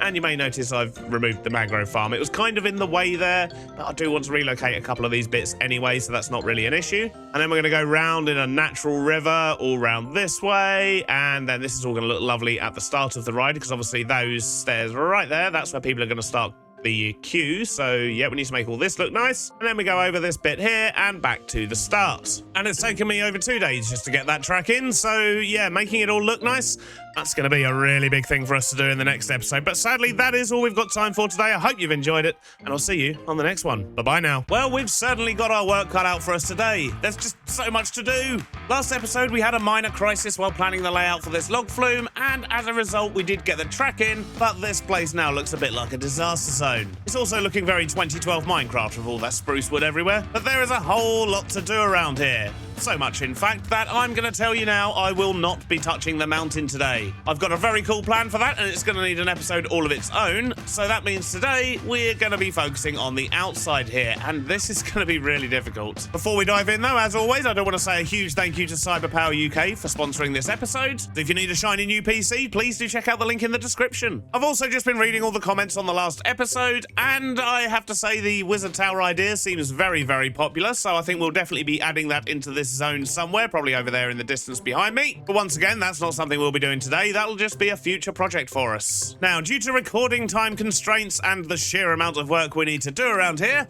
I think it might be time for a challenge episode. So I'm going to give myself 12 hours to transform this exterior as much as I can. That means new buildings, custom trees, paths. Yes, I just said custom trees. Oh God. Seating, lighting, and a whole lot of wood. I mean, it is a lumberyard after all. And looking at this area, I think it makes sense to maybe get down some of the larger features first, the things that are going to be hiding the tree farms, for example. And then we'll just try and work things out from there, I guess. And in fact, as we're standing right here, I think the first large feature I do want to put in is a building to wrap around this tree farm here. And I've got to try and be careful because I don't want to add too many buildings to this area. It is a lumberyard, but at the same time, I do have a whole bunch of tree farms I need to hide. To be honest, this one here, I might remove completely and do something else with this area. But this one here is going to remain where it is. I just need to hide it, and I need to hide it well. And because at the moment we've got loads of this track sort of going around, it's all just floating, I think putting a building there and another one here is going to nicely enclose this section of the track here and give this bit something to attach to, maybe the side of this building, and then it's going to go out over that area, and yeah, we'll figure out what to do with that bit later. You'd think I'd start at the beginning, but no, we're going to start over here with some buildings, and it's going to have to be a reasonably tall building, judging by how big that jungle tree just went. Oh dear. So let's grab myself some blocks and just start marking something out, see how we get on. And I guess we're going to want to have this in line with this bit here, so we can turn the side of this building into part of the side of the log flume there. I guess we're going to have to make some of this part of the building as well. We're also going to need space to offload things, so yeah, I think we're going to need to come out to like here maybe. Means we're probably going to want to replace all of this wooden bit down here with some brickwork. So to cover this farm, really, it's going to need to be about that size. It's going to end up bigger than our station. So I don't really know what I'm going to be doing with this build in order to make it look nice. So I think what we're probably going to do is I'm just going to sit here and build for the first hour, and I'll see you in a minute. We'll see how we get on. You might even get a musical block placing time lapse if you're lucky.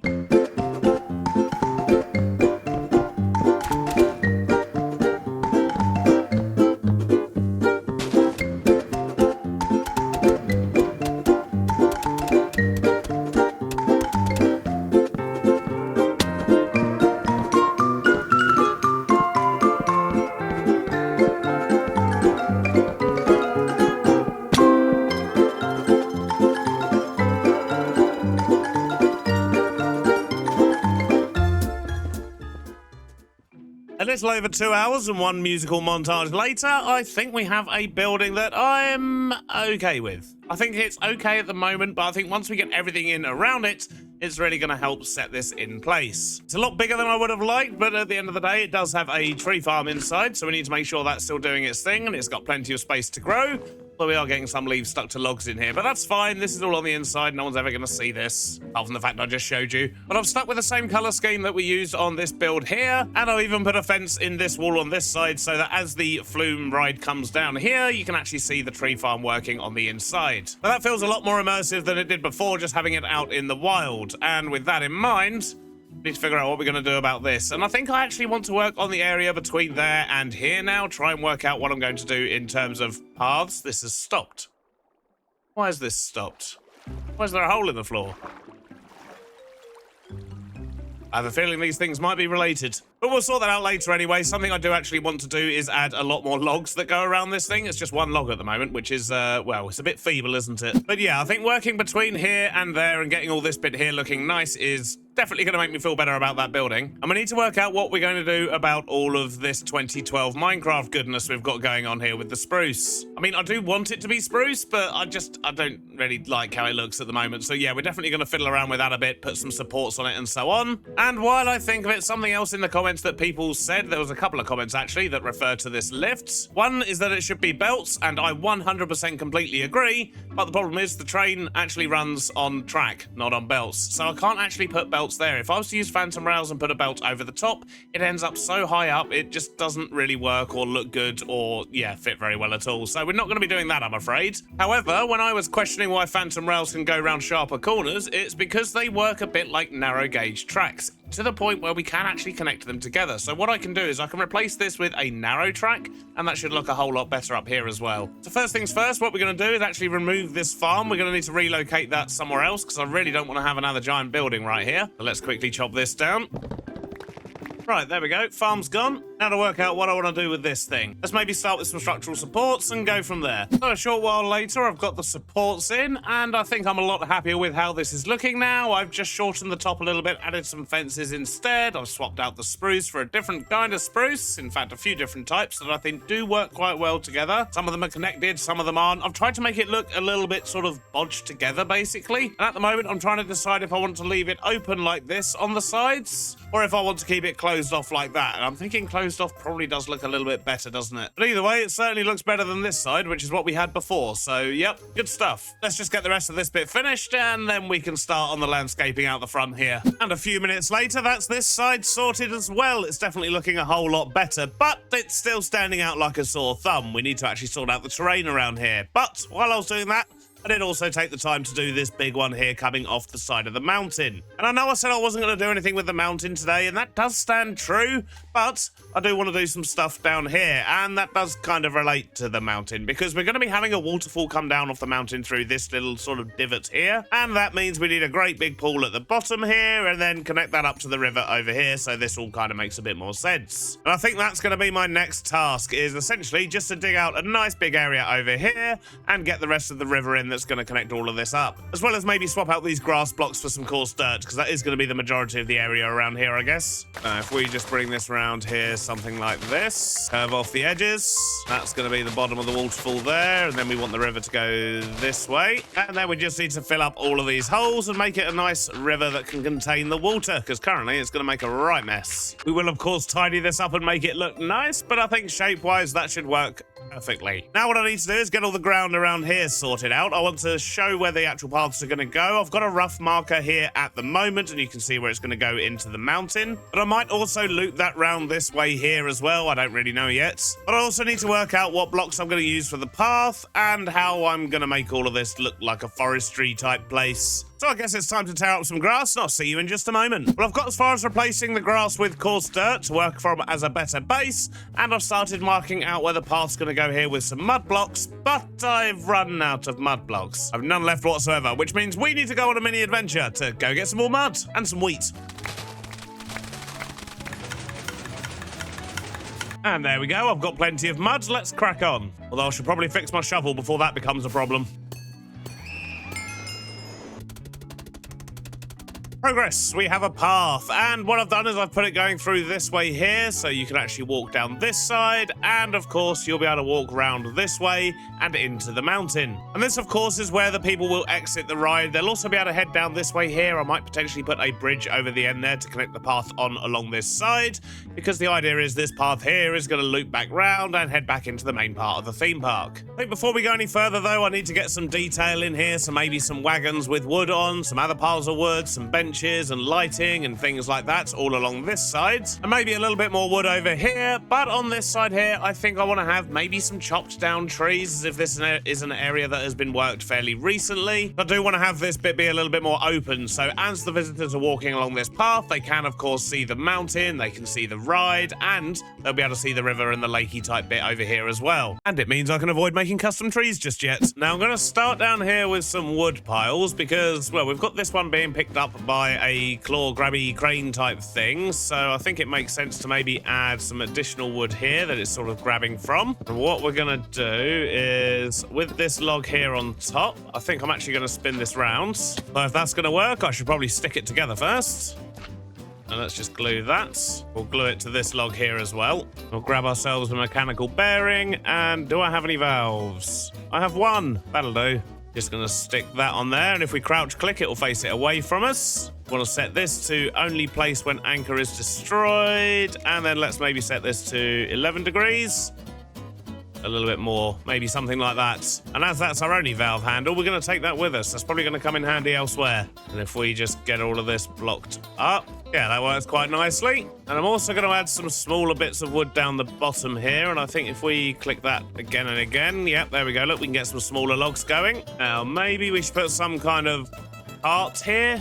Wagon, something like that. Let's see what we can do. We're going to go fairly old school with this. We're just going to use these as the wheels. Use some spruce slabs here for the main part of the wagon. We'll use a couple of fence gates at the front here. Chuck some logs on top. Then we're going to use some copycat layers here just to sort of adjust the lengths on some of these logs, just to make it look a little bit cooler. And then what we're going to do is get some of these railed ladders. Use these on the side here. Add some normal rails on top. And then that should all look fairly sort of tied onto the little wagon there. I don't think it needs more than that. It just needs to be a very basic wooden wagon. Then if we just add a few more log piles around here and there, that should do the trick nicely. Well, it's certainly looking a lot more woody. I think I'm just going to spend a bit of time working on this area here, try and get things looking a little bit nicer. Maybe get some benches and lights in as well. But we're well into hour 5 now of our 12-hour challenge, so I really need to crack on. I'll see you in just a moment. Faced with the mammoth task ahead of me, I started by adding a couple of simple benches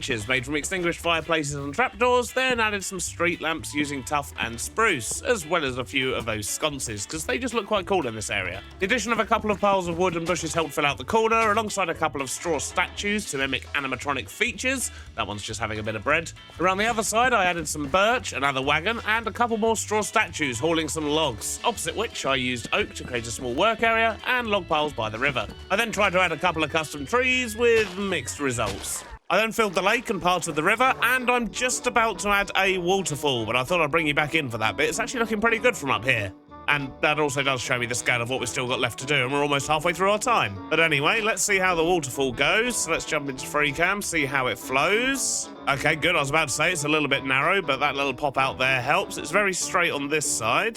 That seems to have helped that. Okay, cool. Well, I think that looks awesome. When we work on the mountain in the next episode, we will, of course, make that look a whole lot better. It's just a grey wall at the moment. But for now, I think what I want to do is sort out this riverbank and the riverbed and so on. We're going to use some mud blocks and mud variants, as well as some other bits and bobs, to just try and make this look a little bit better. I think we can maybe do with a few rocks around as well, maybe. But if we can get this riverbank here looking nice, then I'll be happy to actually move on to the next area, which is going to be the bit over there, I guess. Probably the next building.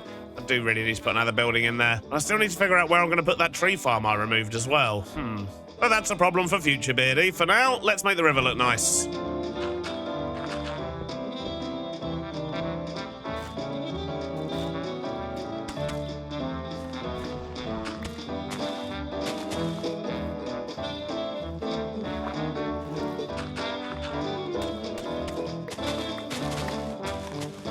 Yep, I am liking that. The river's looking a whole lot better now, at least up to this point. I haven't done any further as yet. And you may notice I also removed the dark oak farm over there, which means I've removed 3 out of the 4 farms we built a couple of episodes ago. Don't worry, we'll find a new home for them around here somewhere. I think I've got some ideas on what I can do with them. But as this is a lumber yard, I figured it would make sense to have an area that has actually been a little bit deforested, and I will be putting some custom trees behind there. Probably some pine trees, I'd imagine, to match up with what we've got at the front here. And I was saying I didn't know what to do with this area here, but to be honest, I think this just makes a perfect splash zone. So I'll probably leave that pretty much as it is. But it's definitely feeling a whole lot more immersive as you walk down here now, especially with the river looking good as well. But now I think it's time to move on from this side. We are running out of time. Well, we're well over halfway through at least. And I've still got a whole other building I need to put here. And I think that's what I'm going to do next. However, when I was building that last building, I was being very, very frustrated by the fact that I was moving so slow while crouching.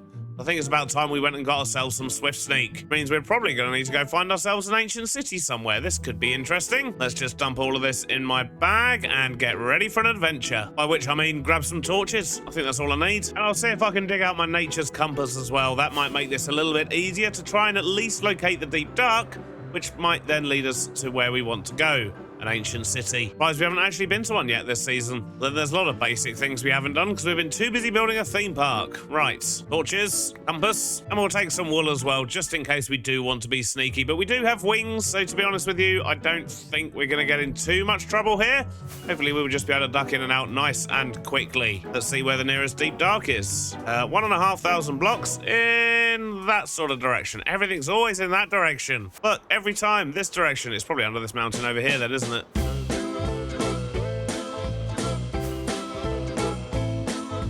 Well, it appears our deep dark is underneath this mountain here, so we're just going to find a nice low point in the bowl here and do what we should never do in Minecraft and dig straight down. I'm sure it'll be fine. Aha! Well, there's some deep dark. Question is, can we find ourselves a city? Well, there's no city yet, but there's a whole lot of screechers. I'm going to turn the brightness up a tad so you can actually see what's going on down here. I don't want to do it too much because it's supposed to be all spooky and scary, but I do want you to be able to see what's going on. Hopefully that'll be a little bit better on YouTube compression. Right, now the question is, do we go down that dark tunnel, which looks like a potential dead end, or do we go this way? Ow! Ow! Leave me alone! Trying to make a very important decision here. I think we're going to head off in that direction there. We're going to try not to set off these shriekers. So, yep, this could be a whole lot of sneaking. That spawner over there as well. Okay, we'll avoid that. Hello, it goes nice and deep here. Let's go straight down. Oh, I'll set off a shrieker. Just one, though. That's fine, right? Right. Seem to be leaving the deep dark, though, going in this direction. Ooh, diamonds. Ah, creeper. Oh, I just set off a second one. This is concerning. Very concerning. I'd actually quite like to grab a few of these things while I'm here, so let's see if we can just put lots of wool around this thing. Should just be able to grab that now. Yes, excellent. Grab a few of these while we're here. Any more screechers? It doesn't look like it. From what I can tell, though, there's no ancient city around here, which means, I guess, we have to go find another mountain. Search continues. How do I get out of here? Made it back to the top after that unsuccessful dive into that mountain, and now I think we're just going to go find some other mountains and hopefully we'll actually find an ancient city at some point. Does this count as a mountain, or is this more of a hill? First things first. Okay, there is actually a deep dark here, 64 blocks below me apparently. Let's try this one out then. Doesn't look much like a proper cave entrance here. We might have to make our own one again. Down we go. Oh, lush cave. Oh, Jesus, loads of stuff. Look at all that. Just casually fly away. See what we can find. Oh, my days. Look at that. Ah! Lots of bad things, but look at this cave. This is amazing. And it just gets better. Look at that. Wow. I don't even care if there's an ancient city down here. Look at this. Woo. Oh, and there is an ancient city as well. Wow. This cave would look awesome with some really dramatic music.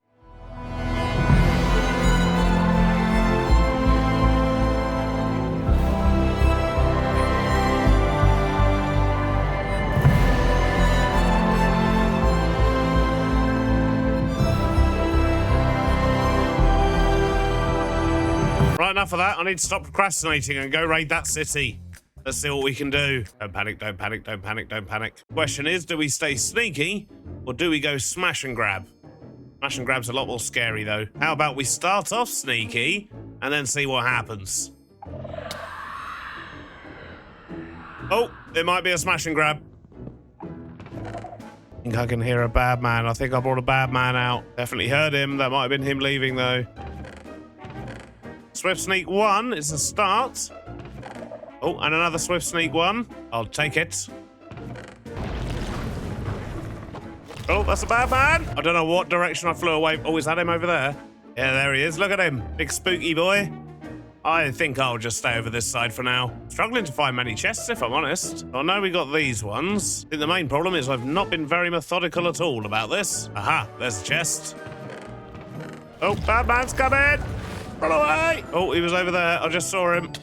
I think I flew straight back to where he was. I saw you, buddy. Question is, did he see me? Well, there's one up there as well. That's a different one, though, right? Or is that the same one? Oh, look, there's one there, and there's one up there. I'm making way too much noise. Oh, here's another chest. Sharpness 3, still not what we want. Let's sneak 1 again. Frostwalker.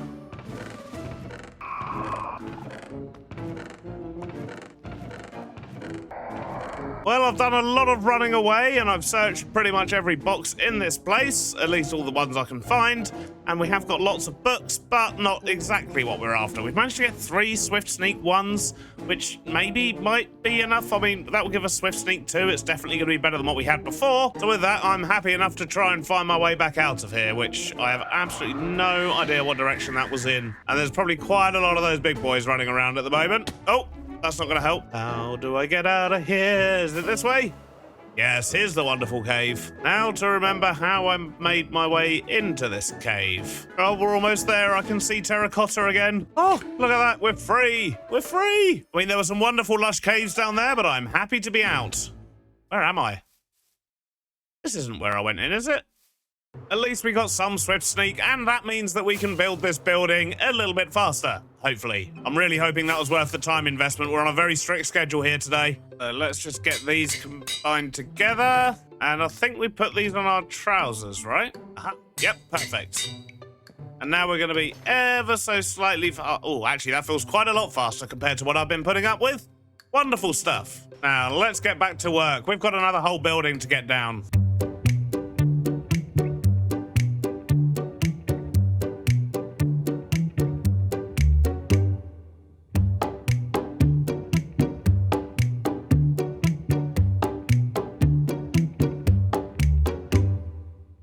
Out of time, but the good news is we've got a new building up, and I think it fits quite well. We've got this lovely water wheel on the side here because of course we are going to have a river flowing through this bit, which we'll tackle shortly. That's going to spin around, and I've purposely designed this with enough space inside that we should be able to fit in our dark oak farm. At least that's the hope. That'll still leave me a problem with where to put the other ones, but I don't really know yet. Is that a bear in there? Get out of there. Not for bears. In fact, that's for logs. There's another missing block as well. Why are my blocks going missing? If I had a detective outfit, I'd put it on right now, but I think I have a theory. Enderman. The theory is Enderman. I reckon it's Enderman stealing my blocks. I do normally have Enderman griefing turned off, so yeah, I think I might go sort that out quickly. That's going to get very annoying otherwise. Right, well, the Enderman are no longer going to cause me any bother. Let's just quickly plug this hole we've got here. Probably not with that. Let's just use some coarse dirt. But I just went to Vanilla Tweaks and grabbed the anti-Enderman griefing data pack and applied that to the world save. So hopefully we should be okay now. There's an Enderman over there with a block. Are you kidding me? But it was you, wasn't it? Oh, he walks really weirdly. Look at that. Anyway, distractions aside, we need to add more logs to this train. And for that, I'm gonna need space, lots of space, and some narrow gauge rail. We've only got normal track at the moment, because what I need to do is build a nice long straight bit of track so that I can add a number of bogies to it. I think the most we can have on any particular train is like 20 or something crazy. But yeah, before we do any of that, we do need some narrow gauge rail, and I don't know what we've got over here. I think we might already have some, potentially, maybe. Don't know whether it'll be enough or not, but do we still have it here? We have exactly a stack, but I think we're gonna need a little bit more than that. So, what do I need to do? I need to change this. So I need to get rid of that deployer, to get rid of the belts. Then I need a belt on that side, another one on that side, and a saw. I think that's correct. Then if I feed spruce slabs into there, is that going to... Nope. No, it's not. It's just filling up my barrel with loads of stuff I don't need. I can never remember these recipes. Oh, wait a minute. That is correct. Oh, no, that's ingots. I need nuggets. So let's swap that out and try that again. There we go. Now we're getting rail. Okay, that should be plenty. I think what I'm going to do is put down a nice long straight track at the top here. Sure, that should be plenty long enough. And then we're going to put a station in. And now we need to grab our log train. So let's bring it over this way as close as we can to our new area. And then hopefully we can just use the wrench to get it from there up to where we need.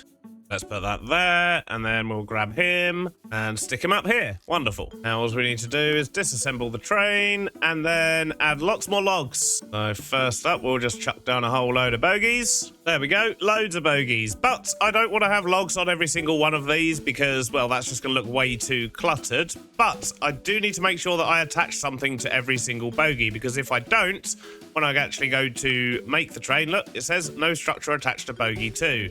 So if I now glue this glass pane to that bogie, now it says there's no structure attached to bogie 3, which is, of course, the next one along. So first up, let's just get some glass on every single one of these, and then we'll decide which ones to put logs on and what logs we're going to use. So we've got a glued glass pane on every single one of these bogies now, so hopefully I'll be able to actually form the train. Yep, there we go. Our log train now has 15 carriages or so. Now let's choose where to add some logs. So let's put one on the 4th bogie back, I think, to begin with. And I think we'll go with a nice mangrove log here. And I don't want all the logs to be exactly the same length, so we're going to make this one a little bit longer with a slab. And basically, I've just got to go down this train and add a few more logs. Got all of our logs sorted, so hopefully this should all work nicely. Let's grab the train, and hopefully that should fit on there just nicely. But what we do need is a new driver, because our last one, I think, probably maybe drowned after the Endermen kind of ruined their day. But instead of snatching away some of the local wildlife, I think we're going to make ourselves a conductor this time, like a good Create player, although I can't remember how to do it. So it looks like a bit of wool, precision mechanism, and some string. I think we can probably just about do that. And then if we put down an andesite casing with a cap on top, look at that. We've got one of these cute little dudes, and he should hopefully, look at that, jump in the train. And I'm hoping he's going to be less susceptible to dying. So let's go check this little log train now, and hopefully that's going to look a lot better with all these different logs going around. Yeah, that's looking much better. Look at that. Could make a Frogger game out of this. They are kind of in one long big batch, and then we get nothing for a little while, but it's definitely better than just having one going around. And if we look at that, look, we've got one down here, we've got some at the top. Yeah, look at this. Much better. That makes me happier than you can possibly know. Right, well, I've only got a few hours left, and I've still got a whole lot of work to do around here, so I think the best thing for me to do is just crack on and get it done. We're going to sort out the river down here, and I'm going to sort out the sort of log flumey bit that we've got going around this way. And we're even going to get some custom spruce trees down. But I might be a little bit cheaty and grab the ones that I built for last season, because I really do hate making trees. And they'll probably work quite nicely. There's a few varieties, so yeah, maybe we'll use those. I don't know. We'll see how they look. Oh yeah, I need to sort out these farms as well. Jeez, so much to do. I best put on some really fast music.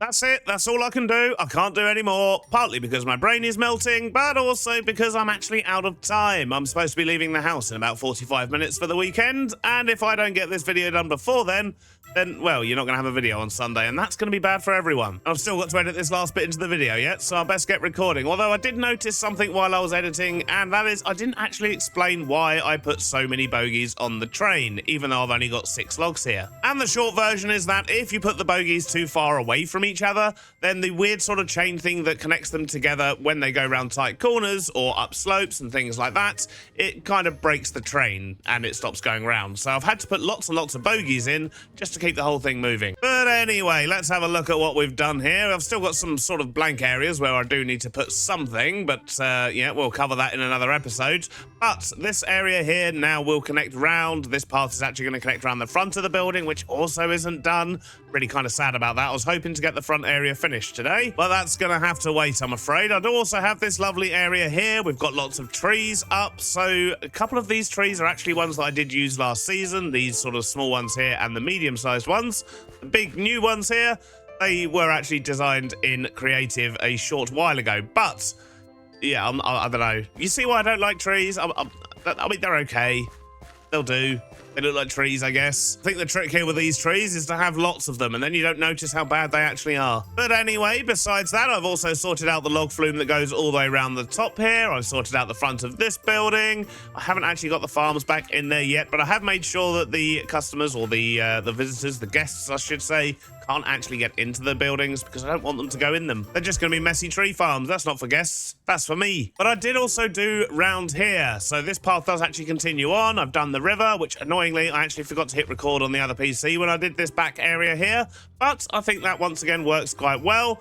Just don't question the fact the river doesn't really have a source, apart from the log flume itself. So yeah, just don't question it, it's fine. But this path continues all the way round. We've got a nice little bridge that goes over the river, because of course the log flume ride will go through this river here and then down into the cave, which I have just blocked off for now, because once again, we will be saving all of this for next episode. This path then continues down through a few more trees and then round the back to connect up to what we did earlier. And once again, I have actually done some trees around the back there as well. I did, of course, use the schematic cannon to get these in because, well, I hate building trees, especially this many trees. But that's once again starting to pull that area together, but it does still need finishing off. I want to get rid of the birch that's behind there and get more spruce in. And of course, we've still got the rest of that river to do as well. But I think we've done quite a lot today. I'm definitely very pleased with how this has all come together. Got buildings to put our tree farms in, and I think for the tree farm that we removed from down here, I think what we might actually do is just kind of... Oh, this is overflowing.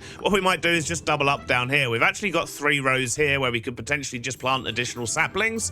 It does mean we're going to have to change the machine slightly, but they should all still fit in here. And look at all these leaves. Ridiculous. But yeah, I think that's what we're going to do. So we'll probably switch this up next episode. Might be quite nice to harvest some leaves from here as well, actually. And I should probably turn it off as it's overflowing as well. There we go. Which does remind me, we also need to sort out the sort of item collection, how we're going to get that over to this section here. To be honest, I'm probably just going to go underground. I don't really want conveyor belts all over this area. I don't think that's going to look very good. But then once everything is inside this building here, it will, of course, just be able to get pumped out and put into storage over here somewhere. So yeah, still lots and lots to do here, but I'm very pleased with how it's looking. It's definitely starting to actually come together a little bit. My crisis about this ride is now over, I believe. I think I'm set on what I'm doing for the rest of it. But all that's left to say is thank you very much for watching. I hope you've enjoyed it, and I'll see you on the next one. Bye-bye now.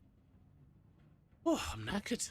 Last episode, I spent 12 hours decorating my log flume to make the ride more immersive, but I left this entire mountain behind me untouched. Today, we're going inside this mountain and we're going to create an immersive scene for the riders of the log flume to enjoy before they then drop down into this lake on the outside. And as always, I'd like to say a huge thank you to Cyberpower UK for sponsoring this episode. So I do have a bit of a plan for this mountain interior, and, well, in fact, the first thing I'm going to do is just to turn up my brightness here so you can actually see what we're looking at in here. There we go, much better. But my plan for this interior is to create a fantasy style kind of lush cave type thing.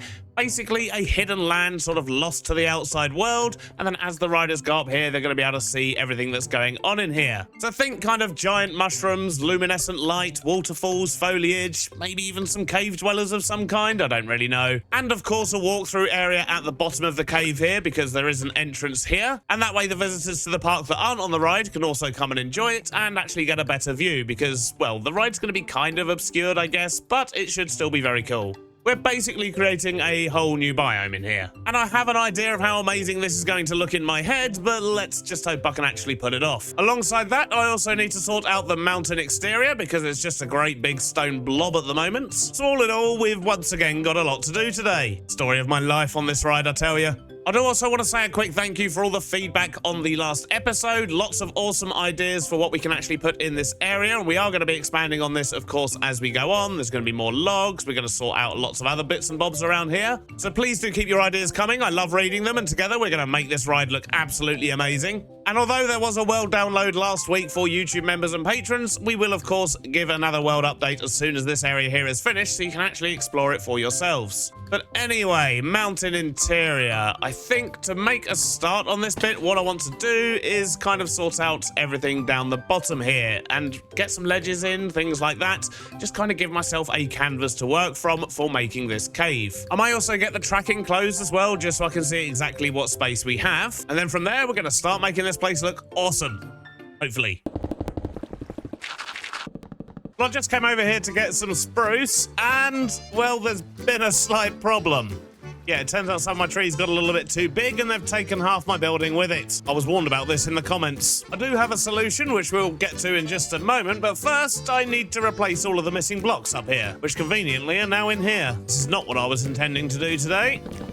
Okay, the building's back together, and what we're going to do to prevent that happening again is make use of some copycat layers. Got plenty of these, and what we're going to do is basically just, there we go, get them rotated the right way around. We're just going to go over all of these logs on the inside, and that should solve our problem. Because if there's no visible logs for these ones to attach to, then, well, it's just not going to happen again, is it? But I do now have to spend ages placing all of these. Alright, well, I think I've fixed it, but I have used up all the spruce I had, which is why I came in here in the first place. So I'm back to square one with having no spruce, so I'm going to have to let that run for a little bit before we can actually carry on the inside of the mountain. Oh no! Ah, no! It took my roof as well! Ah, dang it. Alright, so I've just got to replace this roof quickly as well. Alright, I've got my roof back on. Let's hope we don't have to deal with any of that sort of thing again, and hopefully I can get some spruce. But while we wait, I may as well show you where I've got to so far in the mountain, in just kind of trying to get everything sorted out. So, I have actually managed to encase the whole of the sort of water track type thing here. I've still got to do the bottom bit. We're still going to attach that to the ceiling, probably with some chains. But I have blocked off the back here, sorted out the cave entrance for the boat. So this is where the boat's actually going to first come out into the big cave. I've shaped the pool in the middle a bit better, although it's not full of water yet. And I've also worked out where the path's going to go, because it's going to kind of weave through this area here. Probably raised. I think raised might work quite well, especially if we're going to have loads of cool stuff on the cave floor. And then that's going to loop around, go through this bit here. Once again, it's going to be a raised path, which then connects back to the outside. But in this area here, it does also open to the track below. So I think we can make quite a cool scene in here. I don't really know what yet, but we'll work something out. So that way there's something for everyone. So if you're on the ride, you see more of the downstairs. If you're walking, you see more of the upstairs. But it should work overall. But yes, I do need to get some more spruce. I need some dark oak so I can get all this bit here finished. I need to replace the rail that's in there to make that the spruce rail. So once I've got that done, I'll bring you back in, and then we're probably going to have a little chat about mushrooms. Giant sparkly mushrooms. I've got the water in, I've got the track sorted, at least for now, although I do really hate that big sort of dark oak splotch we've got going across the ceiling, but we'll work something out for that later. But this is how much space we've got to work with, and it's quite a lot. More than I was expecting, in fact. So now I guess it's time to figure out what we're going to fill this space with. This is the part where we talk about giant mushrooms. So this actually feels like a great project to dive into my build process when tackling something new like this. And step one is research. So although I have an idea in my head of how I want this to look, I don't know what blocks I'm going to use, I don't know what the mushrooms are going to look like, I don't really know what the floor's going to look like. So that's where the research comes in. And the first part of research is actually to go back in time to Season 2 of Truly Bedrock. Oh yes, here we are, back on Truly Bedrock Season 2. And what I want to look at is actually in here. So this was my sort of very early attempt at a cave that looked a little bit mystical. And to be honest, not actually as bad as I remember. And as you can see from my mushroom attempts, they were a little bit struggling, let's say. And, I mean, they're big, but that's about it. That's all they've got going for them, I think. So there's definitely a lot we can learn from this, I believe. But the good thing is, with Create, we do have a lot of other blocks we can use. Although, I do like the glass here. The dripping glass works really well as well, so I think we might utilize that. And I particularly like the floor with all these mushrooms, but we've also got Farmer's Delight in our current series, so we can have lots of different varieties of these sort of ground mushrooms going on. We've also got these little mushrooms going around. They're pretty cool. A bit of a waterfall coming down off the side into this pool. That's also quite nice. Well, it's very dark over there. And I quite like these little mushrooms as well, so we might come up with some new designs for those. And I'll be honest, I quite like the fact there's a couple of trees in here as well. I think that actually helps to mix it up quite a bit, and this bridge is nice as well. Ooh. I did all right back in the day, didn't I? But I think there's a lot we can take from this cave into the new one. These little wall mushrooms are quite cool as well. So I'm glad we came and paid this place a visit. And if you do want to explore this world for yourself, all of the Truly Bedrock worlds are actually available. Look at me, what am I wearing? I'm all torn up. But yes, if you do want to explore the Truly Bedrock worlds, they are available on the Truly Bedrock website. Obviously, they don't work in Java, but yeah, still good to have a look around and see what we did. Wow, this place was actually a lot bigger than I remember. And this style of buildings with the mushrooms and things on the roof, that could actually work quite well in our fantasy area as we expand it. But anyway, we're getting distracted. More research needed. I've done some research and grabbed some images and dumped them all into this Miro board. So Miro is a website where basically it's like a big sort of digital whiteboard, and I do like using this for sort of coming up with ideas, and it's good just to spam down loads of images as well for inspiration. But anyway, this is what we're working with. We've got loads of sort of cool mushroom designs in here. I like all the sort of lighting that's actually in the mushrooms, making them luminescent. That does look really cool and create a very nice effect. But this should hopefully give you an idea of the kind of atmosphere we're looking to create. So lots of big mushrooms and small mushrooms. We're going to have water running around as well, of course. And I do really like these two here with these sort of stone bridges, I guess, that they've got going across here. They do look very cool. We've also got some more traditional looking mushrooms, although they are absolutely massive. And this one here with all the sort of drippy bits coming down from the ceiling, I think that looks really cool as well, which tells me we're probably going to need to get ourselves some end rods. And continuing on, there's just kind of more of the same idea. Just lots of different mushrooms, different styles of mushrooms, different colors, and even just the collections of foliage sort of in some of these corners. And in one of these, yep, over here, I do quite like these sort of crystal bits sticking out as well. May do something like that, I don't really know. But this is what we're going to use as the base of our inspiration. So over here in this creative flat world, I think there's a few things I want to do before we start designing the big mushrooms. And the first of those things is to have a little look at the mushrooms we already have access to, thanks to, well, I did say Farmer's Delight, I believe, earlier, but it's not actually that. It's actually the chipped mod that gives us lots of different variants of mushrooms. Must have had food on the mind earlier. But what I want to do here is just place down one of each of these different types of mushrooms we have access to, and that is all of the different red ones. There's actually quite a lot there, but the main reason I actually wanted to look at these is because if we're making giant mushrooms, I do want them to look like they're kind of part of the same family as these ones. Didn't think of that now, did I? So that was the tiny little mushroom there that grew up. We know not to use that one. I think it makes sense for me just to leave the rest of these out, just in case other ones decide they want to grow into full-size mushrooms as well. Not gonna lie, I didn't even know that was possible. Maybe it was just that specific tiny mushroom that did that. Nope, this one did it as well. Jeez. Oh, and this one.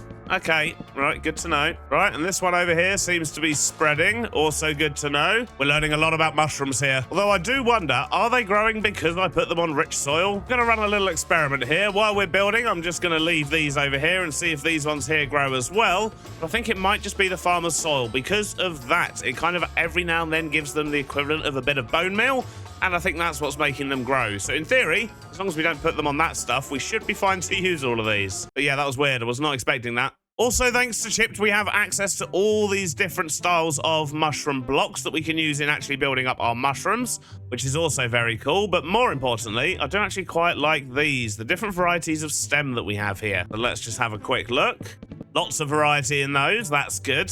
That one looks a bit like baked beans. Something else to remember is we do, of course, also have warped fungus as well as crimson mushrooms. So we have even more variety than initially expected. This is good. As well as these other sort of crimson root things, we've got these little bulby ones as well. So we've got lots of cool stuff we can work with to make the floor look awesome. But I think it's time we stop procrastinating and actually try and design some big old mushrooms. Now, first thing I'm going to do is just use these broken mushroom stem blocks, apparently, and just create a rough sort of shape for one of the larger mushrooms. And on looking at the pictures I've got, for the most part, they tend to essentially kind of start chunkier at the bottom and just get thinner as they go up. If we start with maybe a basic shape like that, then we can use some copycat panels just to make things a little bit more interesting in certain places. And this should hopefully help give it a little bit more shape. Thankfully, we have a lot of variety with these, so we can literally just sort of create different sizes as we're going up. We can use these bite blocks just to build up small areas as well. I think they'll work quite nicely.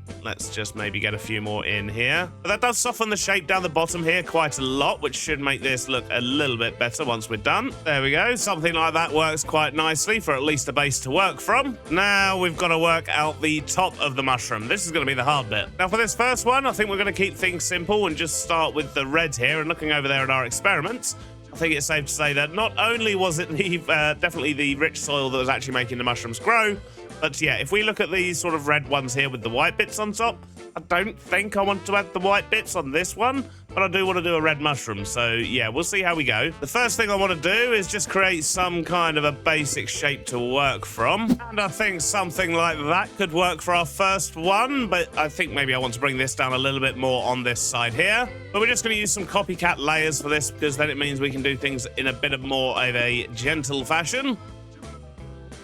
Yeah, that softens that edge nicely. And now I think we're once again going to make use of some of these copycat layers and copycat slices and things like that, because that really does help to sort of soften things up a little bit. And there we go. The addition of some copycat layers has certainly softened that. But now what we need to do is make it look good. Shape-wise, though, I'm actually quite pleased with that. I think that will work nicely. As an example of the kind of thing we're going to be building in the cave, of course, we're probably not actually going to use this exact one, but I'm just trying to figure out the techniques we're going to use to make this work. So let's work out some complementary blocks to this lovely red terracotta. So we've got stripped mangrove wood at a slightly darker tone. We've got this sort of smooth red mushroom block. We've got some red concrete. So maybe that's more like this.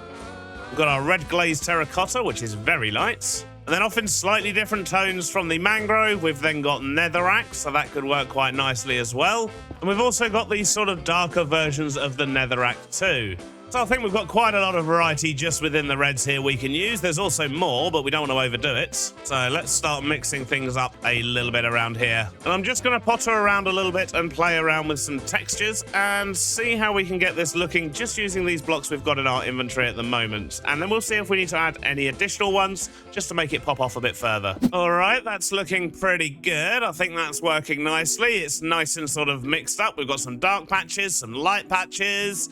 Yeah, and the shape looks pretty good too. Now I need to sort out the inside, and I have no idea what I'm going to do with this. I wonder if maybe using a mix of copycat boards like this, because we can put them on every surface, and some coral, maybe that'll work? Well, that's quite a nice one. That could work nicely. Yeah, I'm not so sure on that. Don't think I like that. Looks a bit too bland. Maybe I need something that's still got a little bit of red in it. So maybe let's try out some of these crimson planks and see how they look. I think I already prefer it, but let's see how we get on once we've got the whole thing covered. Though, to be honest, we probably don't want to be covering up all of the inside. I think it'd be nice to leave some gaps so we can still see the sort of red of the mushroom above shining through. Maybe I should stretch out some of the stem a little bit as well. I definitely want to fatten up this stem in a couple of places near the top here. Yeah, I think I like that. The crimson wood sets that off just nicely. Now to see if we can add a little bit of luminescence. And I think a good technique for that is going to be to use some of these glass panes of sort of, you know, reds, the purples, the pinks, maybe some orange, as well as maybe mixing in some end rods. And then we might be able to get this looking quite cool. Let's maybe start with the red at the top there and a little bit lighter down the bottom. Or not, that looks a bit weird. Maybe let's try with the purple, because that kind of blends with the bit underneath as well. I'm just going to add a few variations of this so we can see what works, or what might work at least. So is something like that potentially going to work? I think the purple does actually work better than the red on the hanging down bits. But let's see how this looks in the dark. Help if I turn my brightness down. Okay, yeah, a nice subtle bit of luminescence there, not too bad. Something else we might be able to do here, if we use these copycat buttons and just add in some little shroom lights, that could work nicely. Just for a little bit more lightness up there. These potentially work on the outside as well. I mean, they could. Not sure if I want them to, though. I could even replace the occasional cube here with a lit up bit, maybe. Not sure on those. But I think what I'm going to do now is work on the stem and just see if we can work a little bit of texture into this. I think if we were to use maybe some diorite, calcite, some bone blocks as well as the stem, this could look quite nice. All right, I think that's looking pretty good. Let's just sort out the floor here a bit because it's not going to be sitting on grass, and that could help us tie it into the sort of terrain that's going to go around it a little bit more. I just want to see how this is going to look. Well, I think that's looking pretty good. This could work nicely. We've got all of these sort of random mushrooms that are obviously from the chipped workbenches, and I think they work nicely, but tied in with a little bit of dripstone and some of these mushrooms here. This is literally just a fence post, some copycat layers, and a variety of mushroom blocks. I say a variety, I've actually used the same one in all three, but you get the idea. This is just to kind of set the scene. And I think that's looking pretty good. That gives me some confidence I might be able to pull this off. But I'm going to spend a bit of time designing a few more mushroom types and different colors and things like that. And then once we've got a few designs, we can hop into the other world and actually start placing some. And then we're going to make that cave look amazing. Well, it's taken a couple of hours, but I now have a selection of mushrooms, and I'm actually quite pleased with how they've come out. I particularly like the brown ones at the back here. I think they work well. But we've also got these purpley ones here, which I'm not quite so sold on, but I think they work as a nice transition between the red and the blue. And then of course we've got these sort of blue doubly ones here as well, and these have taken me that long to build.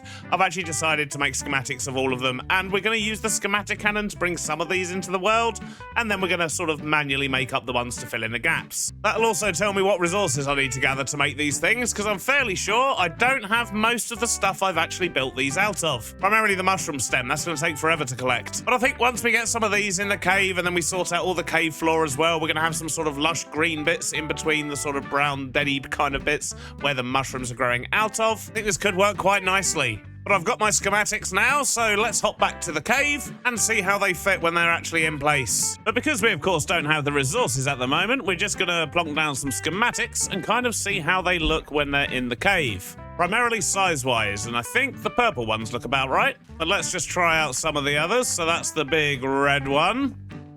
Yeah, that's looking pretty good. Small red one, obviously we know that's going to be fine. And then what's this one? Okay, this is the big brown one.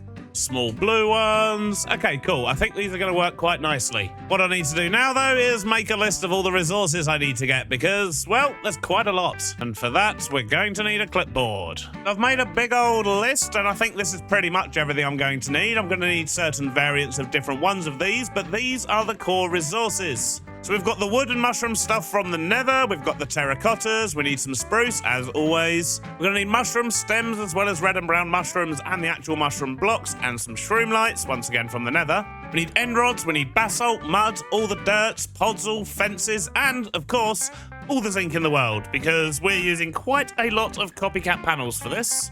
And as is always the case, I'm basically out of zinc. But considering the huge list of stuff I need to get my grubby little mitts on, I think it's safe to say we're about to have some kind of resource gathering montage. Better be some epic music for this, it's going to be an epic job.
It's taken absolutely hours, but I think we're pretty much there. I've got a bag full of materials, and everything on my list has a tick next to it. Wonderful. Did you remember to get the dripstone?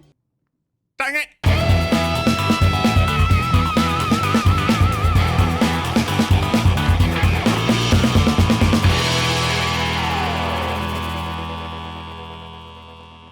Alrighty, now we have everything we need. And probably some stuff we don't as well that we kind of picked up along the way, but I think this should be enough to get us started. And the first thing to work out is what mushroom I want to put at the top of this sort of hill bit here, and I think it wants to be one of the big red ones. That's not what I meant to do. Right, I'm going to put that bag down there, though, and we're going to find our schematics again. And we're looking for the red large one. Here we go. Now we can just nudge this into position. And I think that's about where I want this one. Then we'll grab the schematic cannon. We're going to need to go get ourselves some gunpowder. But first off, let's just quickly check if we've actually got everything we need for this one. Bone blocks. I forgot about that. And we do need to make the broken mushroom stems from the actual normal ones. That's fine. We also need to make some of the dark, smooth red mushroom blocks, some eroded diorite. Basically, we just need to make some variants by the looks of it. Oh, and red concrete. I completely forgot about that. And the mangrove wood. I forgot about that as well. Oh, dear. Overall, though, we didn't do too bad. I'm not too concerned about these mushrooms and things like that because that's all just floor stuff, and we're going to be doing that separately anyway. But these other bits, this should only take a moment to get together. Okay, hopefully that's everything. We can add some gunpowder now as well. So we don't care about that, or these mushrooms, but we do still need some eroded netherrack and some dark, smooth red mushroom block, which I have made, I just didn't put in the box. So eroded netherrack was the last bit we needed, and that should be good to go. Yep, there we go. Just missing those few mushrooms, and we don't care about those. We'll set this to skip the missing blocks. We're good to go. Let's make a mushroom.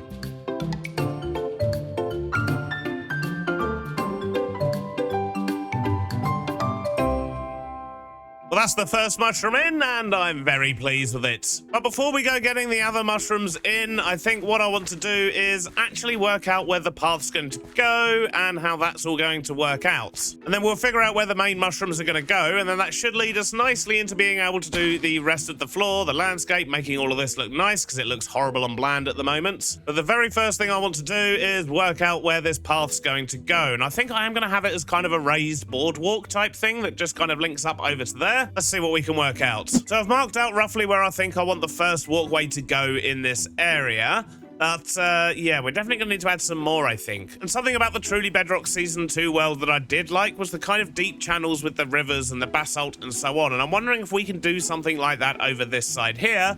And then on this side, have it a little bit lower, kind of how it is now with all the mushrooms growing up and so on. And I think that could be a nice kind of contrast between the two sides. But with that in mind, before I get this bridge in place properly, I think what I want to do is actually work on the landscape down here, because that's going to kind of dictate what the walkway does over this side. I'm actually toying with the idea of having the walkways kind of winding up through the sort of side of the mountain as well, just to offer some viewpoints of the log flume at the top, and pretty much just to make the walls look a lot more interesting. But we'll come to that later. For now, let's focus on this area down here. Well, I got a bit carried away and I ended up marking out more than I should have done, but this is definitely starting to look a lot better. So if we have a look here, we've got the water that's sort of coming through from the back of the waterfall. That's now flowing down and splitting into a couple of channels and going into the lake over here. And instead of that boring curvy bridge we had before, we've now got this sort of natural pathway that goes up and over this way. And if we look from afar, you can see how that works a little bit better. So it all connects up around the sides here. And that gives us plenty of space around here for all the mushrooms and the growth. And we've also got some ledges as well. So we've got one over this side. We've got one up here. We've got another couple over here. These ones actually have pools of water in them as well, which is what's giving us these waterfalls, which I think also really adds to it and looks pretty cool. But I think that's starting to look pretty good. The next step is going to be to get all the basalt in, get some texturing down, and of course, start planting some mushrooms. But all in all, I think that's looking pretty good so far. Oh, hello, Firefly. What are you doing in here? It would actually be quite cool if we had a bunch of these flying around in here all the time, but I have no idea where they come from, how they spawn, or anything like that. But if we can find a way to catch some, we could potentially name tag them and trap them in here. They might eventually find their way out, but that could be quite cool. Bring a bit of movement to the area. Anyway, enough pondering. We've got some work to do.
that's enough of that. I've run out of time. But look at this place. It looks amazing. So the last clip I recorded was actually on Wednesday lunchtime. It's now Friday afternoon. That's how long this has taken me. Hence why you got a very slow and beautiful time lapse, just to show the passage of time as I have gradually built up this cave. But I am loving it.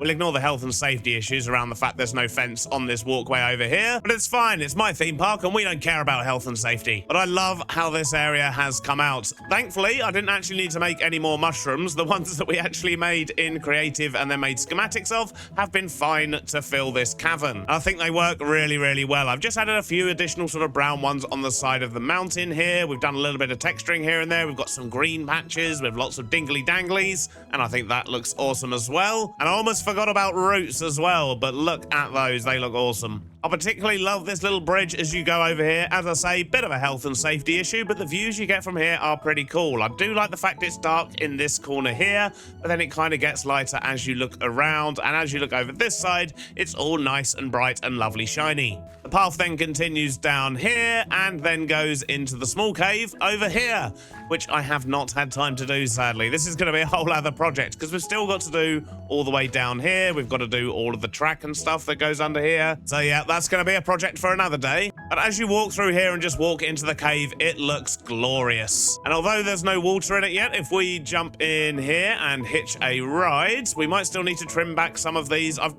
just saw that one grow.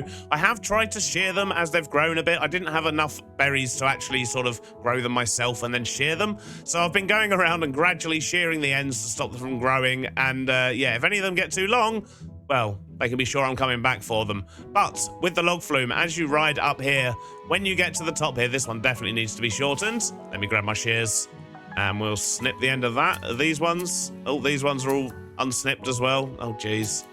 Keep finding more unsnipped ones. Oh, there's loads of them. But anyway, as I was saying, as you get to the top of the log flume, the view you're going to get is pretty awesome. We've got all these glowberries around. We've got the big mushrooms. We've got the trees and so on as well. We've got more mushrooms on the walls. These dingly-dangly light gooey things. I don't really know what they are, but they look cool. And then you'll bust out and go down. But I absolutely love this. I do need to get the water in at the top here, though. That will really finish this top bit off nicely. Looks a bit weird without it. But yeah. What a project. This looks awesome. And hopefully next episode, we can actually get this ride finished. But I hope you've enjoyed it. Thanks for watching, and I'll see you on the next one. Bye-bye now. Can't believe it. I spent 40 hours building a fantasy mushroom cave, and I completely forgot about spore blossoms. What a moron. Thankfully, I have all of you in the comments to remind me, but let's quickly go solve that, shall we?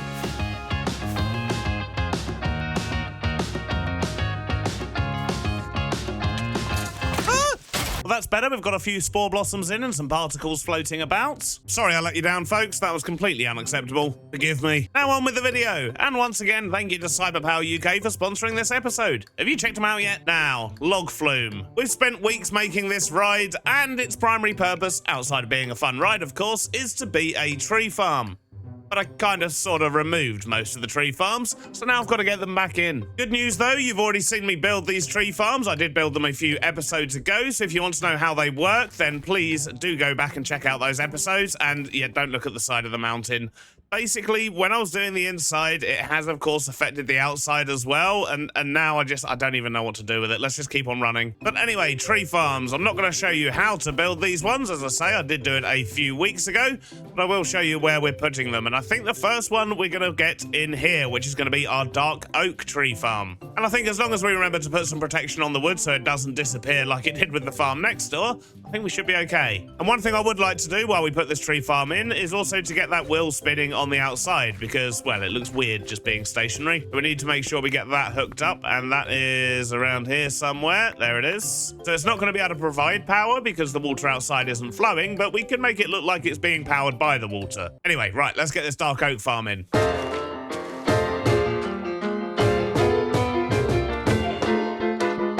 And there we go, our dark oak farm has been reinstated. We've just got the water wheel underneath the ground, and that should do just fine. I've also transferred a bit of the power from that water wheel to that wall there, and that is now spinning our wheel on the outside. And yeah, that is going in the right direction. The water's flowing that way, so yep, that makes sense. Good stuff. We're finally turning this back into a tree farm. And we'll sort out collection of the items and storage for all of those once we've got the rest of the farms in, because I don't have a clue how we're going to do that yet, but we'll work it out. So that's dark oak in there. We've currently got acacia, spruce, and... ooh, nothing on that side. Apparently we've run out of jungle saplings. But that's what we've got going on in here. However, I do actually want to add birch and cherry blossom and... what's the other one we're missing? Oak? Yes, oak. I want to get those added in here as well. Let's just quickly get this adjusted. Okay, that should just about do it. So I've put the cherry blossoms and the acacia in the middle because they tend to sort of stretch out in weird directions a little bit more. Oak is also in the center because they can get quite tall. And then I've just got the birch, the spruce, and the jungle off to the sides. So before I turn this back on, I should probably actually swap out the floor. That'll be helpful. That should do it. Let's just turn this one back on. And look at that, we have our rows of saplings, and hopefully that's going to give us a buttload of wood. And once again, we are going to need to sort out all the storage for that, but we'll get to that in a bit. But now we have a much bigger problem to solve, and that problem is mangrove, the other wood we're not yet farming. And the problem with mangrove trees is they can potentially grow really, really big, and I mean really big. So I think what I might actually do is potentially blast a few more of these trees into existence and create a little bit of a wall, a bit of a barrier maybe. I should probably sort out this river as well while I'm at it, in fact. And then we'll probably hide the mangrove farm sort of behind all of these trees in this area here, so it's not really going to be visible from the ride, which is what we want. We don't have to hide it inside somewhere because I really don't want to stick another big building down. So yeah, I think we'll do it probably over where those birch trees there are, but we're going to need to create a barrier first, and we're going to need to sort out the rest of this river. I'll best line up some building music.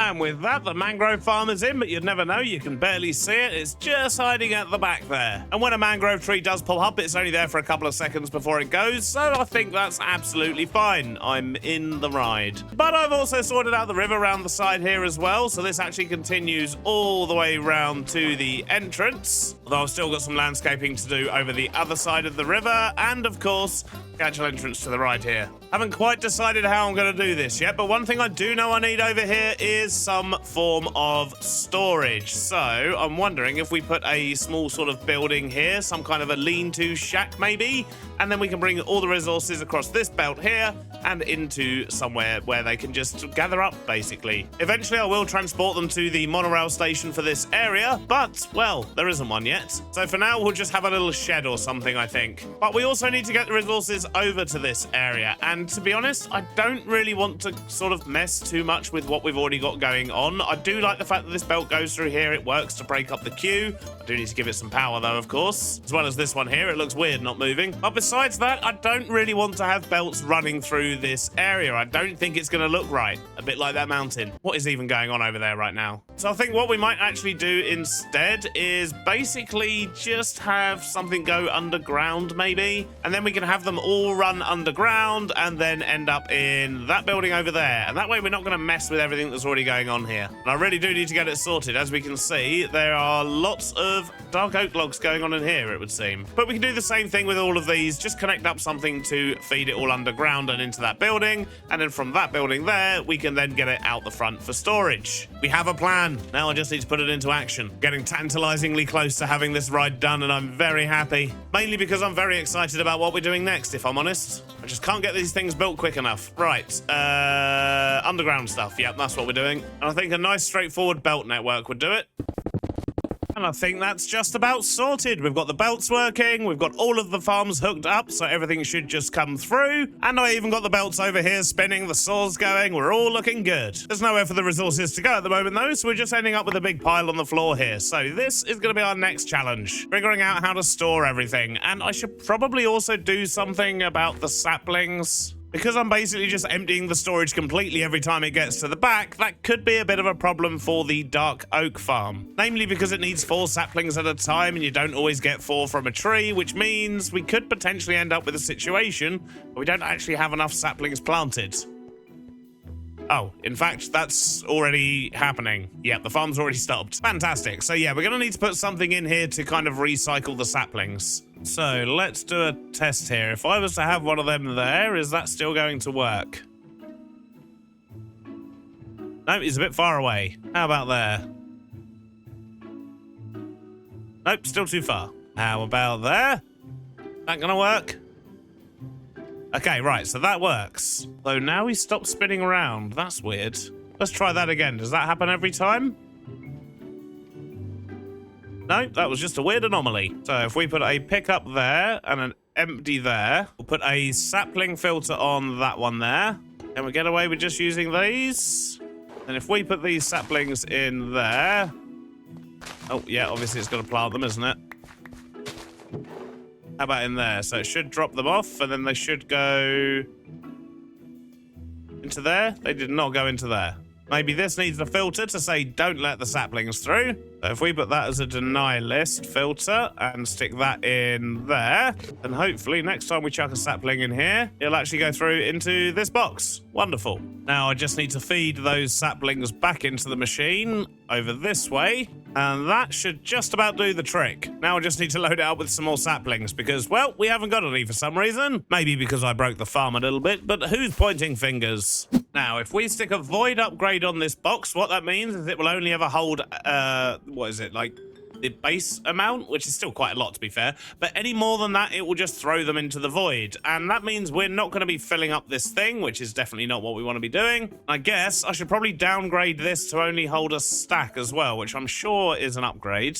Yep, this one here, that's what we want. So if we stick that on it as well, that means it's only ever going to hold a stack in here, and it's going to load that stack into this every time it goes round, and then any leftovers are going to get pulled out and then loaded back in again, and so on and round, but it means it won't run out of saplings, and it also won't back up the system. If we chuck those in there and put that on there, then hopefully it should pick those up, plant all of them, and then we get any leftovers come back through. Yep, there we go. So it's planting those, and those, and those, and there should be some left over, and they're going to go right back through, get loaded back into it again, and go round again, and so on. So it's going to be a little bit slower. It's not going to spin as much, but that shouldn't affect how much wood we get. Right, that's that problem solved. What else was I supposed to be doing? Well, I should probably check on the mangrove one and make sure that it's still got saplings, which it appears it's not got quite enough, but it also hasn't run out. We'll see what happens. We'll keep an eye on that one. And this one's fine as well, just because it's set up a bit differently, so it shouldn't ever run out, so that's good. Right, so storage, some kind of small shack or something. That's what we need. Now, for this build, I think it makes sense to start off just marking out roughly where we can put a building down. What kind of building do I want it to be? Maybe we could do like a combined building. So part of it could be storage for all of our logs and everything else we're getting out of this, and another part could potentially be like the photo booth type thing. Problem is, it's not really by the exit, so that might be a bit confusing.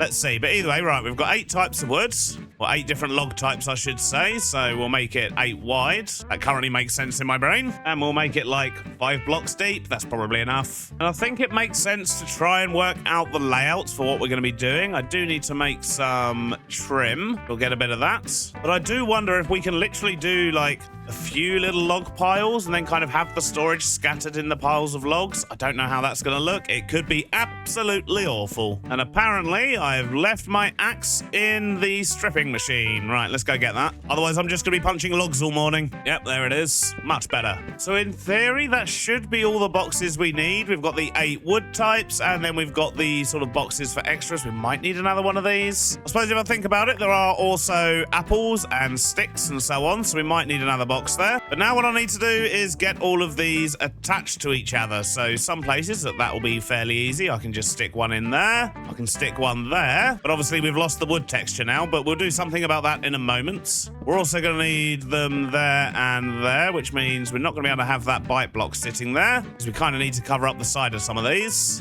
But if we carry that connection out to the back here, this is where we can load up the system. So all of these bits are now connected. I need to put one in here. And in fact, I need to put them down there as well. And that should connect up all of these ones. Okay, so we've created one coherent storage unit now by connecting them with the trim blocks. And then we'll just have a loading system sitting down here. But we have made a bit of a mess of our log piles. So let's see what we can do about that.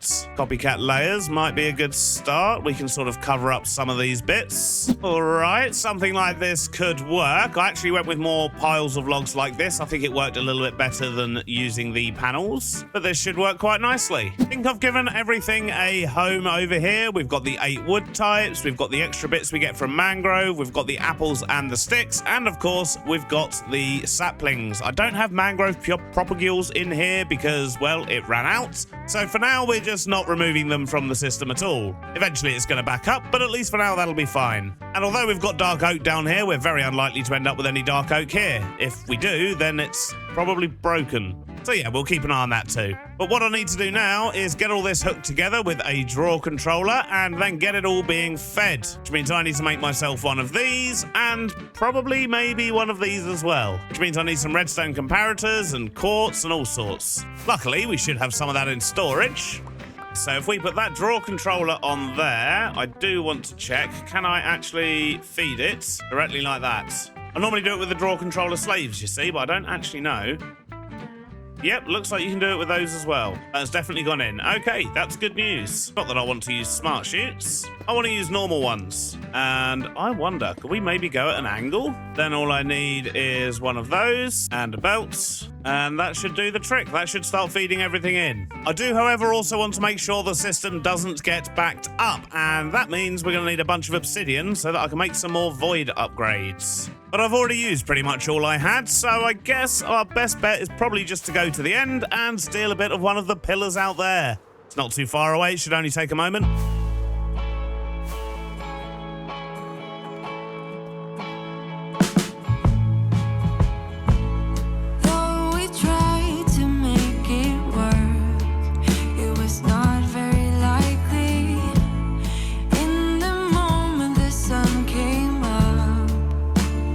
Well, that was weird. I just totally zoned out. But look how much obsidian we've got. Not as much as I'd hoped, but that should be fine. Certainly a lot more than we need. Let's go home. Oh, great. It's raining. Put the sad music back on. That's enough. So let's make some void upgrades for these things. And then we'll just stick one of these on each barrel. And I have also given these an upgrade so they can store 32 times the normal amount, which still isn't going to be loads, but it's better than what it can normally hold. I mean, I think they're going to be able to hold about 64,000, so that should just about do it. And then any excess will get voided so that it doesn't clog up the belts. Now what I need to do is make this whole thing look nice, because currently it does not. Started by fixing the chutes so that the wood can actually get collected instead of just thrown all over the place, then used dark oak to make a sloped roof. The addition of some oak horse fences finished up the back and side walls, as well as using them on the underside of the roof at the front, which adds a pop of colour. A quick floor replacement with some coarse and rooted dirt, alongside a smattering of leaves and a rock or two, and I think this is looking pretty good. Although I do tend to like adding the occasional stone button as well, just to have a little sort of floor stone thing going on. But I'm loving these bite blocks for the tiny leaves and the smaller rocks and things. They really do work well. But anyway, that's our storage sorted.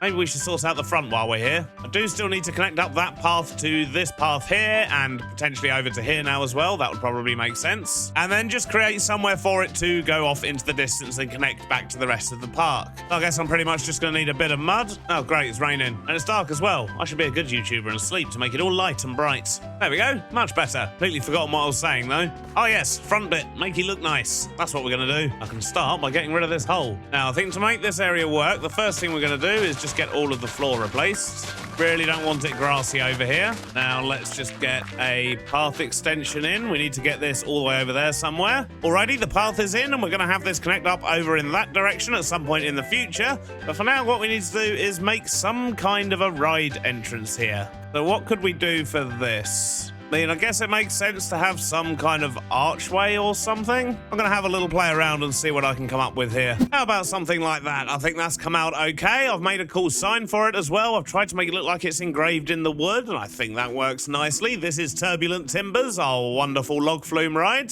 But I've also added stacks of planks down here. I think maybe getting a couple of straw statues in to make this place look a little bit more lively, like it's got some animatronics. That'll be pretty cool. And I've got all of the path down here finished as well. I've got some fences in. We could maybe do with a couple more trees over here. I think that would be nice. Maybe even a cheeky little mushroom, who knows? We do have the blueprints for them now, but I think maybe one of like the small brown mushrooms or something in here just to hint at the fantasy side of it that's inside the mountain might actually be quite cool. But if we jump into free cam, apart from the mountain in the background, I think this is all starting to look pretty good. And while I've been doing that, we've had plenty of wood coming in as well. This is wonderful. Though thinking about it, I could probably do with a few street lights down here, maybe a bench and a few finishing touches. And while we're at it, let's get these trees in as well. I went with the red mushroom in the end, but I think it adds a much needed splash of colour. And we've also got a few extra trees in here with the schematic cannon. Got the straw statues in. We've added some street lights. We've even got benches and bins. And there's a nice little seating area around the corner here as well. And very importantly, we've also got some signs up, although there weren't quite enough letters for me to put timbers. So, yep, close enough. So I think for now that completes the entrance here. All of this is good. We've got our actual resources coming in. This is wonderful. And we've got a pretty much fully immersive ride. And I say pretty much because we're still missing one portion of it. And if we go around this way, we can see what it is we're missing. And it's this side. Ignore the mountain. I'm not talking about the mountain, at least not the outside of it. What I am talking about is this pathway in here. Let's just turn my brightness up. There we go.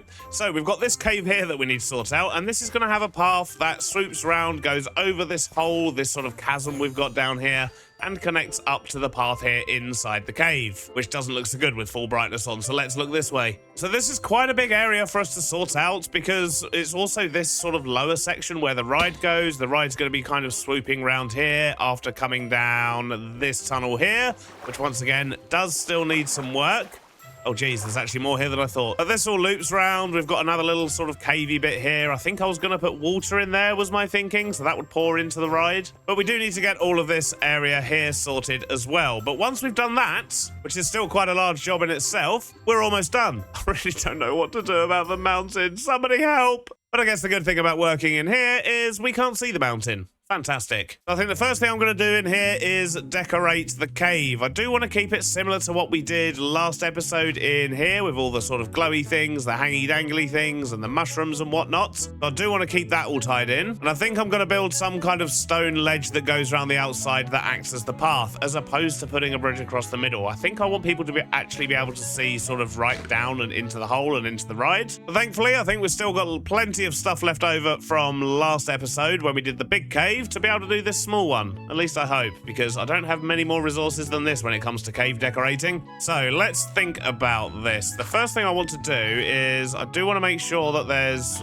sort of a river going down. I think having water pouring down here, down this edge, and then joining into the ride would be pretty cool, not just for the riders, but also for the people walking over the top. So let's get that water channel in first, and we can build on that.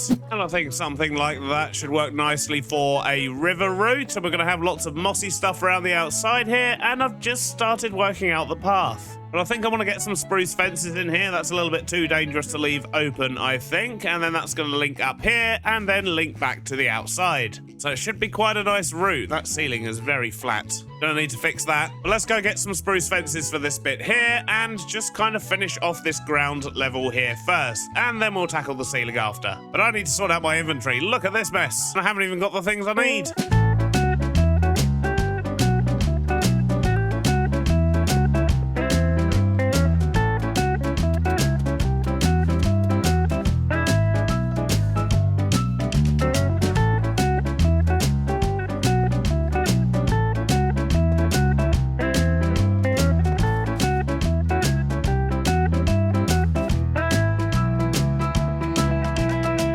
Well, I have to say, I absolutely love it. It's basically just an extension of what we did out there, but I think this is looking really quite good.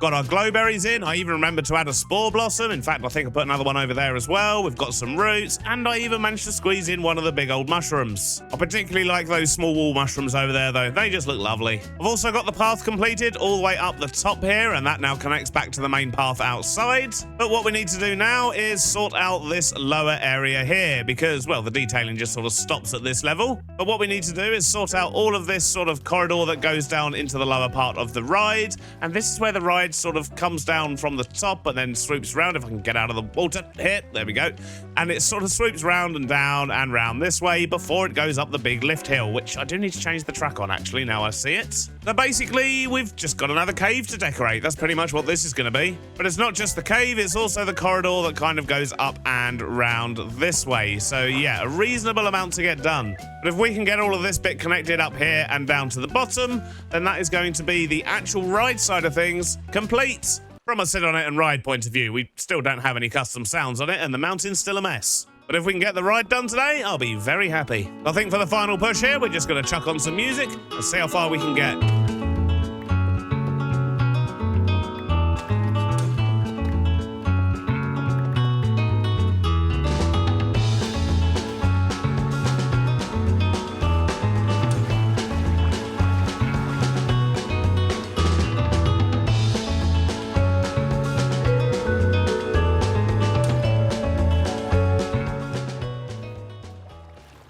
Oh, I think we're finished. The hole down there is done. I even jammed a mushroom in, look. But if we go down here and have a little ganders, you can see that I have actually swapped out the track and sorted out that cave rise area as well. But this little cave is looking pretty cool. I mean, it's pretty much just more of the same of what we've got upstairs, but crammed into a smaller space. And with the tunnel here, I have done a little bit of decoration, but I've kept it quite simple. I do want this to be a dark tunnel, so when the log flume comes down here, it doesn't really know where it's going, doesn't know what to expect. But at the top here, we've also got the entrance sorted. This now goes in, the water starts cascading down, and I think that should work quite nicely. So we will take this on a proper ride and do a lovely cinematic, of course, just not in today's episode. I think that's something I'd like to do when I finally fix that mountain. And also get all the sounds and stuff in, of course, but it takes a long time to do the sounds because I've got to find the sounds and then I've got to make them into discs and then I've got to hook them all up and so on. And, well, it's quite boring to watch. So that's probably something I'll sort out in between episodes, and then hopefully, I'll be able to take you on a lovely cinematic experience of our ride here, which I've already forgotten the name of. Turbulent Timbers, that was it. But I think we have made some really good progress today. Getting the front out here sorted has made me very, very happy indeed. Getting all of the farms back in. Quite pleased with how the entrance has come out as well. And I did actually design that logo myself. Not too bad. So we are just inches away from completing the second ride in this park, as long as we ignore that mountain. Oh, what am I going to do about that mountain? If you've got any ideas, please do let me know in the comments. Send help! Last episode, I built a storage area for our tree farm and finished off the log flume. This involved decorating a couple of caves and adding some more decoration out the front of the ride itself. You'll be pleased to know I've also been working hard between episodes. We've got more logs on the track. The logs are actually facing the right way now as well, which is absolutely wonderful. But I've also been playing around with sounds, and it's been an absolute nightmare. But before we go into that, I do want to say thank you to Cyberpower UK for once again sponsoring this episode, you lovely people. But anyway, yes, sounds, custom sounds. So I'm using a mod called Etched, and that allows me to create discs and put radios in the world, which then grabs sort of online links and plays the sounds, which is fine when it works, but it seems to be very temperamental. So in 3 places on this ride, at the bottom of that drop, this drop, and the drop over here, I've got time-triggered splashes. In fact, there should be one around about now. Yep, that one actually worked that time. Thank you for the example, sir. But yeah, for some reason, every now and then, they just don't play. It's very weird. But besides that, I have been working hard and adding some ambiance into the area. So if I flick this switch here, we now have some music for the area, just to kind of set the tone and make things all nicey-nicey. And I think that music works quite well. But if we run around this way here, that music carries on, and I've tried to get it in a location where it kind of stretches out over most of the ride, but not all of it, because, well, I do want it to be a little bit different inside the mountain. So if we run over there, which we're doing right now, and look at that crescendo. Oh, it sounds so lovely. But as we walk into the mountain here, it should transition into different music. There we go. Can we hear that? In fact, if we go up here, it'll be a little bit louder for us. And alongside the cave sounds as well, I think this is awesome. We've got some running water sounds. We've got dripping water sound effects. Oh, I love it. And this all carries on down this way. And I have noticed my mushrooms are spreading quite a lot. So, yeah, there's actually more mushrooms in here than I wanted. But it's fine. I'm not going to keep removing them. And through here, we have another great big cave. So we've got all the water running around. We can hear the music once again in here, which hopefully doesn't sound too bad on the edit. I've been trying to do this in one take. This is my third attempt. And I think it's just safe to say we're going to have a couple of breaks in the music. Sorry about that. I'm just not very good at one takes, apparently. Mainly because of things like that where I can't change my camera back and I'm stuck behind a fence. Anyway, so yeah, this area looking very cool. We've got lots of running water, dripping water, cavey sound effects and looking awesome. And once again, when we leave, we almost instantly can't hear the music anymore. How wonderful is that? Is it going to splash this time? Is it going to splash? Nope, didn't splash that time. See what I mean? So temperamental. We do also have 5 logs going around here now, which is pretty awesome, and I'm probably going to do a lovely cinematic of this area at the end of the episode, but I do want to try and get the sounds a little bit more polished. There's certain places where they don't quite match up exactly as I would like, but once we do get them working, it's going to be awesome. Big splash? Nope, no big splash either. Don't worry about it, we'll figure it out by the end of the episode, hopefully. I've also done a bit of work on the mountain between episodes. I tried to embrace the mossiness. I've added some trees. I've also done a little bit more of the rock work.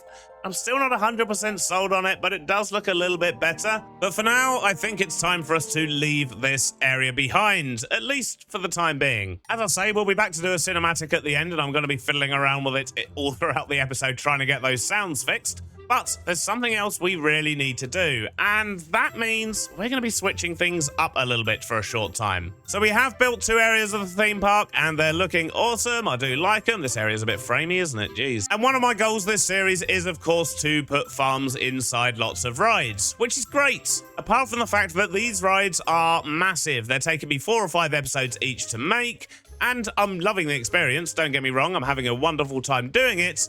But it does present problems of materials, a severe lack of materials, primarily zinc. I'm always running out of zinc. And it has come to my attention that we can't really have a theme park without guests. So I'm going to be going over to the mainland. More specifically, we're going over to this small island here, which is just off the coast of our main island over this way. And what we're going to be doing is building a small town. So we're going to have like a bunch of factories and things like that, primarily factories, maybe a few houses for people to actually come to the park. But mainly, I really need some factories. I need to be automating some resources. We can make bigger and better versions of those farms as and when we build the rides, but my starter factories and things that we do have, they're just not good enough. They're not cutting it, and I'm spending way too much time resource gathering. But the problem is, we can't currently get over to that island. I mean, obviously, we could just fly over there, but that's not what I mean. What I mean is, maybe we should... Hello, little buddy. I thought I heard some chirping. How you doing? I'm easily distracted. But what I was going to say is, I think we need a train.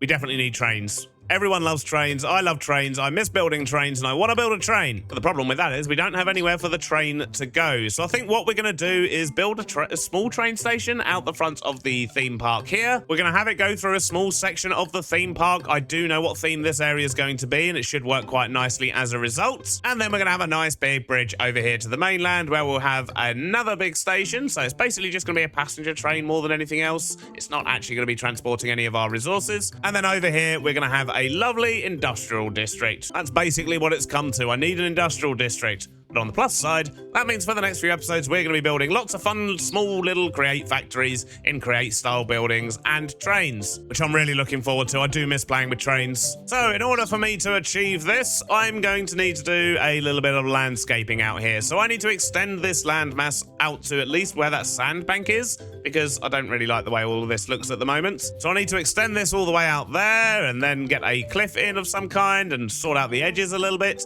And then we're going to try and work out exactly where the rail's going to go, at least for now. But I do like the idea of having a train station around here, sort of near the entrance, potentially over the entrance, Disney style. I don't really know. We'll see what happens. But then, yeah, we'll just loop the track around here temporarily for now. And, yeah, eventually we'll build a bridge. I don't know if we'll get to that today or not because, well, bridges are big. And I'm probably going to need resources for it that I don't have, hence the factories. But I think today I definitely want to get a train station in. Landscaping montage.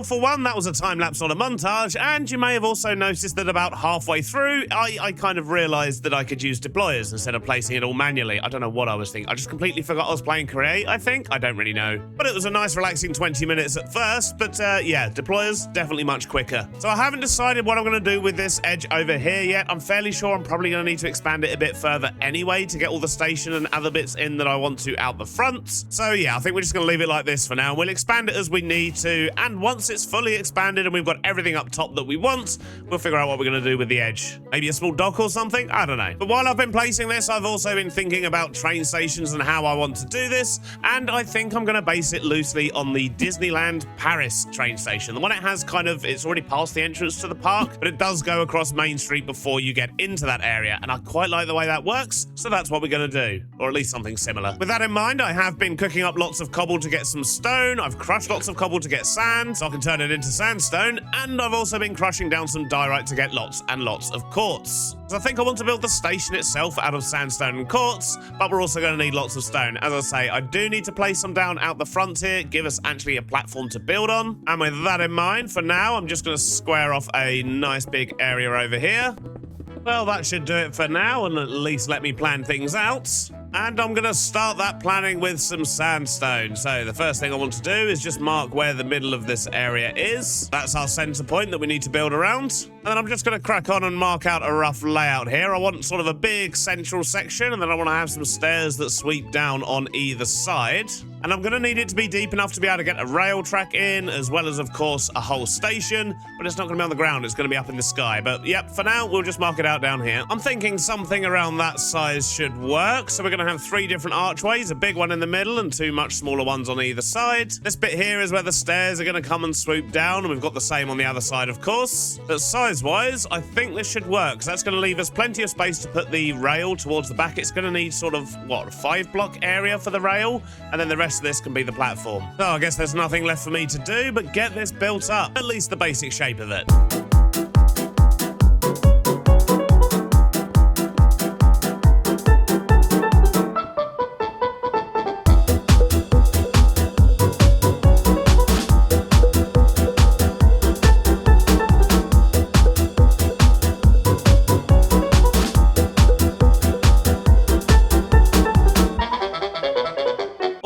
A short while later, I think that's not such a bad base to work from. We're obviously going to make it look a lot better and detail it and so on. I'm quite tempted to actually pop a bit out the front here as well, a bit like the Disneyland Paris station. I think that looks good. But yes, I do need to get the stairs in, but if we have a look on top here, you can kind of see where the rail's going to be going, which is right through this bit here. But I'm having a bit of a problem because I do want to put gravel as the base for the rail, which means gravel's going to go here, but that also means gravel needs to go across here. But if I put gravel in there, it's just going to fall on the floor because there's nothing to support it. But I think I have a solution. So if we were to use these copycat panels here and just kind of fill in this ceiling, just like that, and we can also put in a barrier across here, and that should give us a nice solid ceiling. And if we go up on top and actually grab ourselves some gravel first, let's quickly do that. And hopefully we've got some. Yep, 3,000, that's plenty. At least for now, we're going to need a lot more than that later. Then what we should be able to do is if we crouch and then stick another tile on top of that, we'll just get half a tile of gravel, but it'll bring it up to the right level. And then the rest of this we can just fill in normally. There is, however, one downside to this plan. That was the last of my copycat slabs, and I don't believe I have any zinc either. Oh no, this problem again. This is why I need to build an industrial district. We definitely need to be automating zinc. It's becoming a bit of a nightmare. What I get for using Copycats Plus instead of frame blocks. But it's fine, I still think I prefer them. Anyway, I guess we better go get some zinc. Although we can crush scoria to get zinc, I believe. As well as tuff, but I do actually build with the tuff quite a lot. But scoria, I don't care about that. Maybe we can get enough zinc without having to mine. Although I feel like we're going to need a lot more scoria than that. Is there a way to make this without chocolate? Yes, we can cook soul sand, which I think is something else we don't have much of. 25. Oh, we can get soul sand from sand, but we don't have much of that either. We can get sand from gravel, and yeah, we're going to need that for something. Okay, fine. It's going to be a long old process, but it'll be worth it. So, let's crush cobble into gravel, and we'll crush that gravel into sand, port the sand into soul sand, Then we'll cook the soul sand to make scoria. And if we crush all this, we should get zinc. And in fact, we already have some in our bag as well. Now let's see how much we get. Well, that's quite disappointing, to be honest. From almost a whole double chest of scoria, we've got the equivalent of what? A stack and a half of zinc? Oh dear. It's probably about the same amount we would have got from mining, but all we've got is zinc. We don't have all the other things we also get from mining, so yeah, not really appropriate to do that again, I don't think. Just need to build myself that zinc farm. So for now, we're going to turn a stack of that directly into slabs, because I know I need lots of these, and the other 41, I guess we'll just keep hold of and use in emergencies and hope we don't have to go mining anymore this episode. Not that we just went mining, but you know what I mean. Hopefully we've got enough zinc to see us through. Now let's just quickly get the rest of this gravel in. Gravel is in. Now I need a platform surface, and I think I know what I want to use for this. Well, I should probably quickly get this roof filled in as well. There we go, that's better. That's covered up the roof of the tunnel. I don't need to worry about the sides here, partly because I'm running out of sandstone, but also because I don't actually know if I'm going to be doing anything with these spaces yet. Although I should probably light them up before I put a roof on them. But for the platform surface, I'm thinking birch planks might actually look quite good here. So let's head back over to the tree farm and grab some of that. And as we approach it, you can see I have made a few little changes here. I was dabbling around last night and I've basically just added in a few more trees. We've got a lake here, and if I stop here, we see we've just got a small bridge that goes across. This is just the start of the connection that's going to go back all the way over there. And yeah, I just felt inspired last night to try and give it a go, and I don't think it's looking too bad. Obviously, it still needs some more details and things. I've literally just sort of blasted these into existence with the schematic cannon. But once we get those integrated into the landscape and get the pond sorted out and then carry on the path and so on, it should all look quite nice. Like I said, we're not abandoning the area. It's just I'm gradually going to be making tweaks as and when ideas come to me. I think I need a proper step there. Anyway, wood, that's what we need. We need lots and lots of wood, and that is not a lot of wood. Probably not even enough to do the whole platform, so I guess I'm going to have to go AFK here for a while, and, well, that's what the log flume's for, I suppose. If I just go sit on the log flume, that's going to leave me AFK.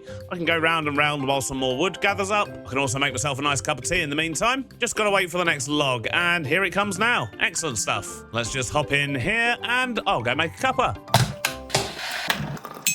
Well, I've been sat here for about an hour or so while I was editing the video up to this point, so yeah, if this was real, I'd probably be feeling pretty ill by now. Whee! Splash! Yep, sound effect's still not working. But anyway, let's see how much birch we've got. Plenty. Wonderful. So we'll worry about the texture side of things later. For now, I think I just want to have birch planks on the platform itself. They go nicely with the sandstone. And then at the front here, we're going to use, not like that, stripped of course. There we go. So we're going to have a nice sort of stripped edge on the platform here. Something like that, and I think that's all going to work nicely over here, especially once we get a building on top. We're not actually going to see too much of the floor in one hit anyway, and we'll worry about texture for this later. Yep, I like that. I think that's going to work well. The birch sits nicely. I don't really know what to do with this side, though, because, well, people aren't going to be able to get off on that side of the train. I mean, technically they could, because the doors are going to open, but yeah, I'm going to block all that off. I just don't know how yet. We'll figure that out later. But the platform itself should be deep enough, hopefully, for what I want to do up here, although I think I am actually going to stick out the front here a bit as well.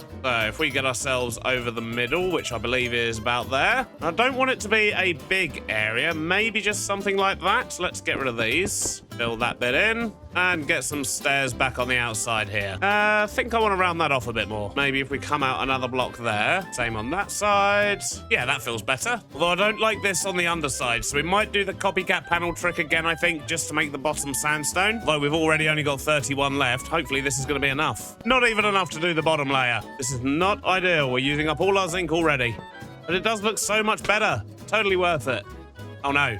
I've used the wrong block on the bottom. Or have I? Maybe I should leave that. That could look quite good. Gives a little bit of texture to the bottom. We might swap it out later, but for now, we'll leave that as it is. Let's also add a little bit of support under here. Yeah, that shape should work nicely. Question is, what's it going to look like once we get a fence up there? I think I know what I want to do for this, and we're actually going to make some walls, which I think we need just normal quartz for, and we can't make the walls I want in there, so I actually need to turn it all into quartz bricks, and then I can make them. Okay. Which means we're probably going to have to get some more quartz at some point as well. But for now, we should have enough fences for this. Keep saying fences. They're clearly walls. They're made of quartz. They look very fancy, though. Yeah, look at that. That's looking fancy. We like. We'll just get that applied around the back here as well until we work out what we're going to do with it. Now, next up, I think, is going to be the stairs. Let's see if we can work these out. Although I'm pretty much out of smooth sandstone, so... oh, dang it. We're going to have to go make more of that first. Let's clear our inventory and head over to the crushing wheels. I think there's one just over here, which might actually be going going faster than the ones in the other place. Just need to stick a barrel up there. No, I don't. What am I talking about? I need to load up this chest. We'll turn the cobble into gravel, then the gravel into sand. I've converted all the sand into sandstone. Now we just need to get it cooked because I need that smooth. There we go. Now we can go build some stairs. So first up, let's get rid of this wall. We're going to have the stairs 4 wide, I think. Now let's just build up these walls here. And I think it makes sense to use birch planks for the stairs. So let's just get some more of these made up. We're going to start off with the stairs just coming down straight. Then I think at this point here, we're going to go flat. We're going to want that bit there to be 4 wide. And I think I'm just going to put a bend on the back here instead of trying to actually bend the staircase. That just seems like I'm going to be asking for trouble if I do that. So we've got a bit of a curve on the back. I think that works nicely, and it gives us a nice little nook over here as well. We could possibly put a bench or some flowers or something in there. But shape-wise, I think this works nicely and gets us to the top just fine. How's it going to look if we add some walls? Yeah, I really like that. I think that's looking pretty good. Oh, I just need to mirror that on the other side now. There we go, just like that. Good stuff. So I guess now I need to figure out a station building of some kind, which besides wanting to build it out of quartz, I don't really know what I want to do with it. I guess I could start by marking something out. So I know I want to have a bit sticking out at the front here, just so it can make sense for the balcony sticking out. Then maybe come across this way. So I've made a bit of a boo-boo here. I've cooked all my quartz into smooth quartz, which means I can't turn it into the stone brick. Oh dear. Can I turn this back into normal quartz? That is the question. Oh, it doesn't look like it, does it? Well, I guess I might have to crush a whole bunch more diorite, and I've got way more smooth quartz than I'm going to need. Oh dear. Thankfully, we've still got about 9,000 diorite in here, so let's just get a lot of this ground up. Maybe we should save some, though. I swear I've spent half my day at crushing wheels today. More quartz acquired, and I've marked out a bit of a building here. And I think what I want to do is have a big bit sticking out the front here, and this will be the sort of main entrance area. And then at the side here, we're going to have shorter bits, and we're going to jam some windows in as well, so maybe we could do windows sort of 3 wide. Is the maths going to work on this?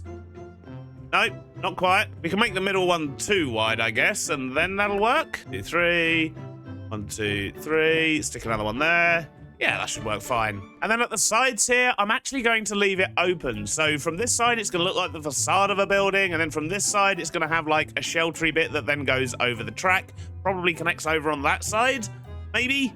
I don't really know. Let's build up the facade first and see what we're working with. That sort of size should work nicely. Let's see if we can add a bit of detail to this. I started by building up the walls further and then added some detailed blocks to copycat stairs around the top edges just to make it look a little bit more 3D. I then added a viridium roof during a thunderstorm. Maybe not too wise. Pillars out the front and some decorative cyan windows to add a pop of colour. And now that's starting to look a whole lot more train station-y. Although in some places it's still looking a little bit flat. I do of course need to get some texture on. I'll get some detail on the walls and same down here really. We need to get all the detail-y bits in. We go up the top here, we can see on the main platform we can get round the sides and we've got a nice big sheltered area here for getting onto the trains. Haven't worked out what I'm going to do with the ceiling yet, but I think I want to do something that looks a little bit fancy. But what that is, I don't know yet. And then of course we'll have the train track coming through here and it should all work nicely. But one thing to notice is that, well, the train track's going to be up here. The ground is down there. So I think I'm going to create a big sort of sloping bank that then goes off in that sort of direction. So something nice and gentle. And then we're going to have to figure out how to hide that from this side. We don't need to worry so much about the back side at the moment. But if we can get a nice slope in that goes down this way and get it hidden, I'll be incredibly happy. In order to make that happen though, we're going to need a lot more track than this. 23 is not going to cut it. And do I want to use spruce track or do we want to use something else? I mean, the spruce does look pretty good and kind of ties in with the color scheme up here. Maybe we should stick with that. Yeah, let's do this. But we do need to go make a load first. I think we've still got our rail track machine set up over here. I might need to make a couple of adjustments though, because I think it was making narrow rail last time. Yep, that's exactly what it was doing. So let's just tweak a couple of bits here and here. Move this dude over to this side. Add in a mechanical press at the end. They're all going. Wonderful. We'll just stick another chute there. We'll add some iron nuggets into these. Shaft in there. Oh, no, that's going the wrong way. Oh, what are we making? What is that? I don't know, but it's not what we want. We want to go that way. Iron coins. Yep, no idea what they're used for. Let's make some rail.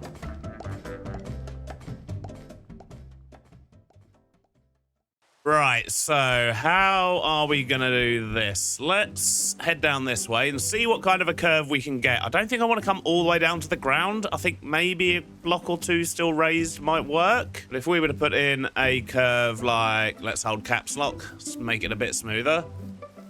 Something like that. I mean, it's still fairly steep and maybe a little bit unnatural, but definitely better than coming straight down. But if we were to raise that up a couple of blocks, that's much better. Yeah, let's do that for now. Yeah, that slope doesn't look too bad. So maybe I can come one block lower.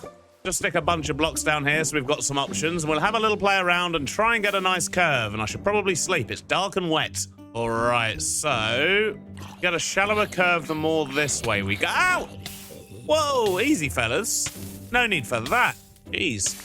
But as I was saying, if we were to bring this down to, say, here. Yeah, that looks even smoother. I like that. And then we'll just run this track off in this direction over to here somewhere. And then that will go off and do its thing. I think the first thing I want to do is to get a bank under this, which means I'm going to need a whole lot of dirt. I'm going to need to build myself a small little train that can lay this. And we're going to need some gravel as well, because I do want to carry on with the gravel base we've got underneath the train there. To make this work, I'm going to need a bunch of mechanical rollers, which means, oof, okay, I need loads of crushing wheels. Wasn't expecting that. Let's go make some of them first, because I'm fairly sure I don't have any spare. Doesn't look like it, does it? I think we're going to need about 12 rollers, so we're going to need to do this crushing wheel recipe 6 times. I think that's how it works. Maybe we can make our lives a little bit easier by connecting all of these ones here. Now we should just be able to do that, and that will load up all the andesite. Then we just need a stone and some planks.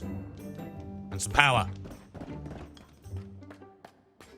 There we go, I've got 16, that should be more than enough. But I also need some electron tubes. And once again, don't think we've got any of them either. We have any in our weird little machine in here? 11, not quite enough. And let's just chuck some more iron in there and make up a bunch more, I guess.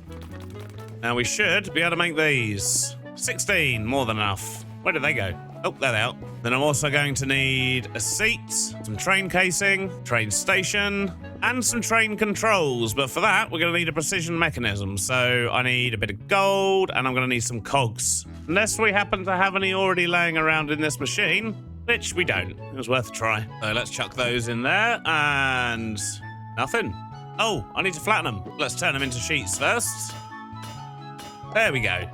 And now we can make our train controls. And other than a bit of storage, which we've got there, should be everything we need to build this little road building train. I think we'll build him down this end and start from this side, so that if it does go wrong, we're not messing up our station. I will start off by creating a train. And it really doesn't matter what this looks like. It's just for doing a single job. We're going to stick 5 of these across here. And then we're going to stick in front a row of 7. We're going to set these ones to fill sloped like this, and that should affect the whole row. Yep. And this one's just going to do the ones directly below it. Then we'll set a dirt filter on these. So this is going to place dirt, and it's going to, as it goes up the slope, it will start creating a slope down the side, and it should give us a fairly natural looking railway bank, at least something to start with. And these back ones here are then going to take off the middle row and replace it with gravel. At least that's the plan. So let's just get the seat and the train controls in. They're facing the wrong way. There we go. Then we're going to need a whole lot of storage for all the grass and gravel. Or dirt and gravel, I should say. That should do the trick. Now we just need to load it up.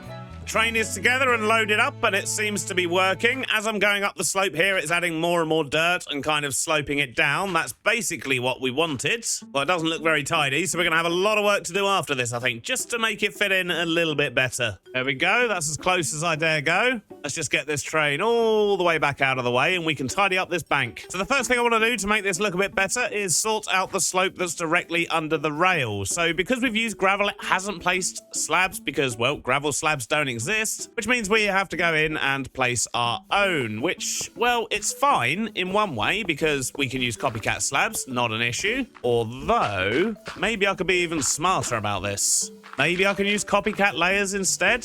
If I just put some in like this, just so we can get a rough idea of the slope we need. Yeah, look at that. That's a much better looking slope. Maybe another one here.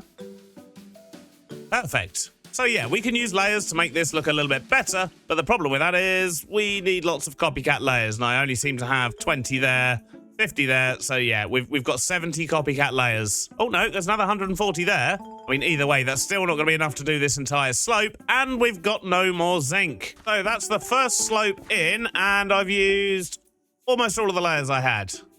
I've literally 31 left, so that took almost 4 stacks of layers to do that. Thankfully, I can get 8 layers from each zinc, but I just don't have any zinc. And after how long it took to get zinc via the scoria method, I think we all know what time it is.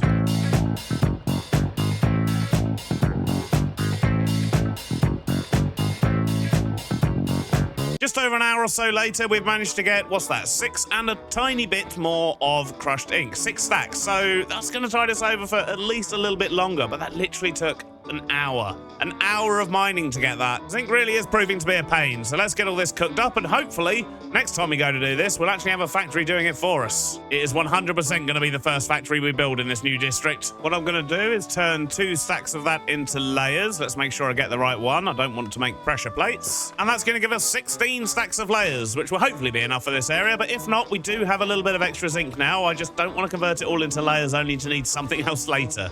So I'm just going to wait for this rain to stop, and then I think we'll do a quick time-lapse of building up this bank.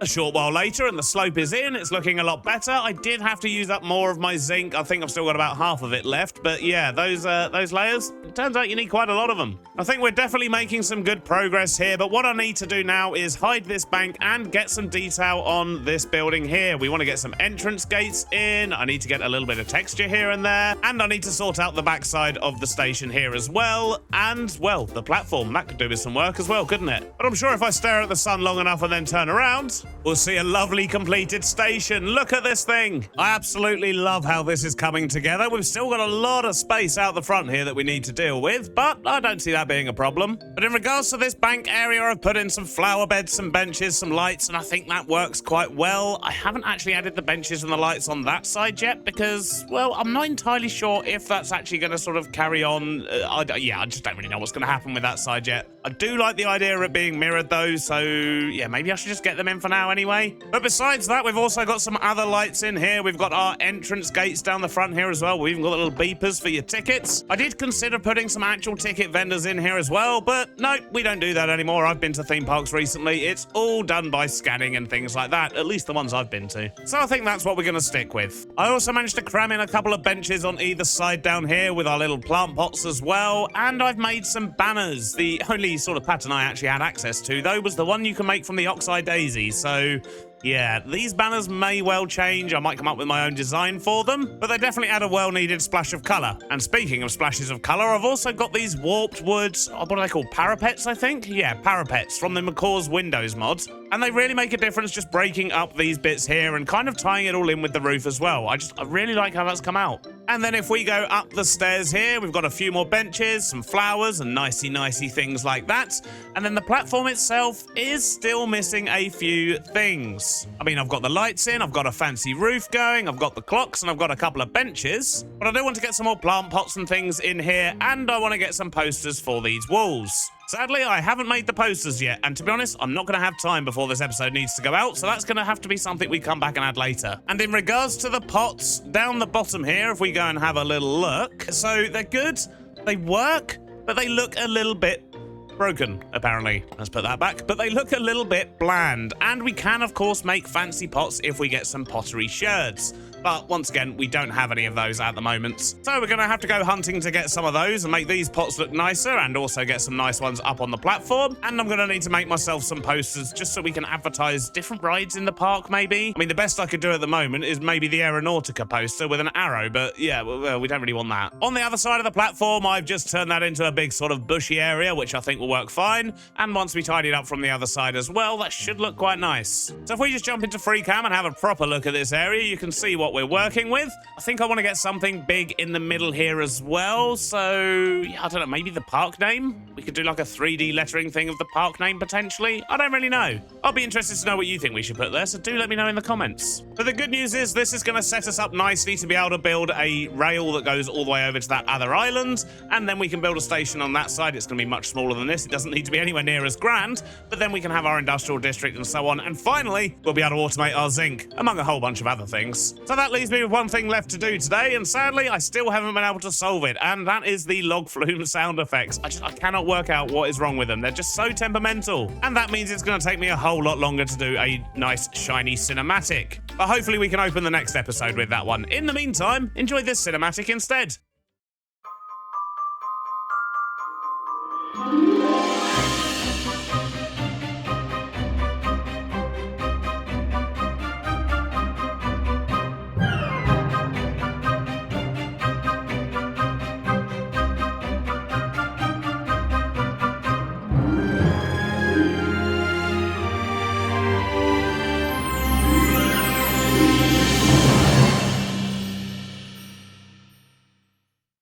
Well, I hope you enjoyed that. I love how that came out. Mrs. B did a smashing job, and hopefully it'll be a little bit nostalgic for those that used to watch all the theme park rides on TV. I don't even know if they still do them anymore. I mean, who even watches TV anymore? But that is all we've got time for. Thanks for watching, and I'll see you on the next one. Bye-bye now. Last episode, we built a train station over the park entrance and complained a lot about sound issues on the log flume. And today I'll probably complain some more about sounds, but more importantly, we're going to build our first steam train in this world, and I'm very excited. But before we get to that, between episodes, I have done a little bit of work out here. I've just sort of started paving the area on the other side of the entrance. I don't really know what to do with the floor, but that doesn't look too bad so far. I did consider putting a logo of some kind in the floor, but the park doesn't really have one yet, so yeah, maybe we'll have to come back to that. I've also added a couple more food stands just because, well, it was looking a little bit bland. Even this guy, look, he's selling little beardy plushies. What a hero. And speaking of beardy plushies, those of you who backed the campaign a few months ago, you should actually start receiving your beardy plushies now. If you do want to share some photos in the Discord, please do. I love seeing them in their new homes. However, if you did miss them and you still want one, I do still have some available. They will be going on sale at some point in the next few weeks, so keep an eye out for announcements on that. But anyway, enough of that promotion stuff. What else have we done? Yes, between episodes, I also did some work over here at the log flume. In fact, you can already see the trees coming in. Look at that wonderfulness. So what I've done is I've started extending the main path, so it's going to go through this little sort of tunnel cliffy type thing here and head back towards Main Street.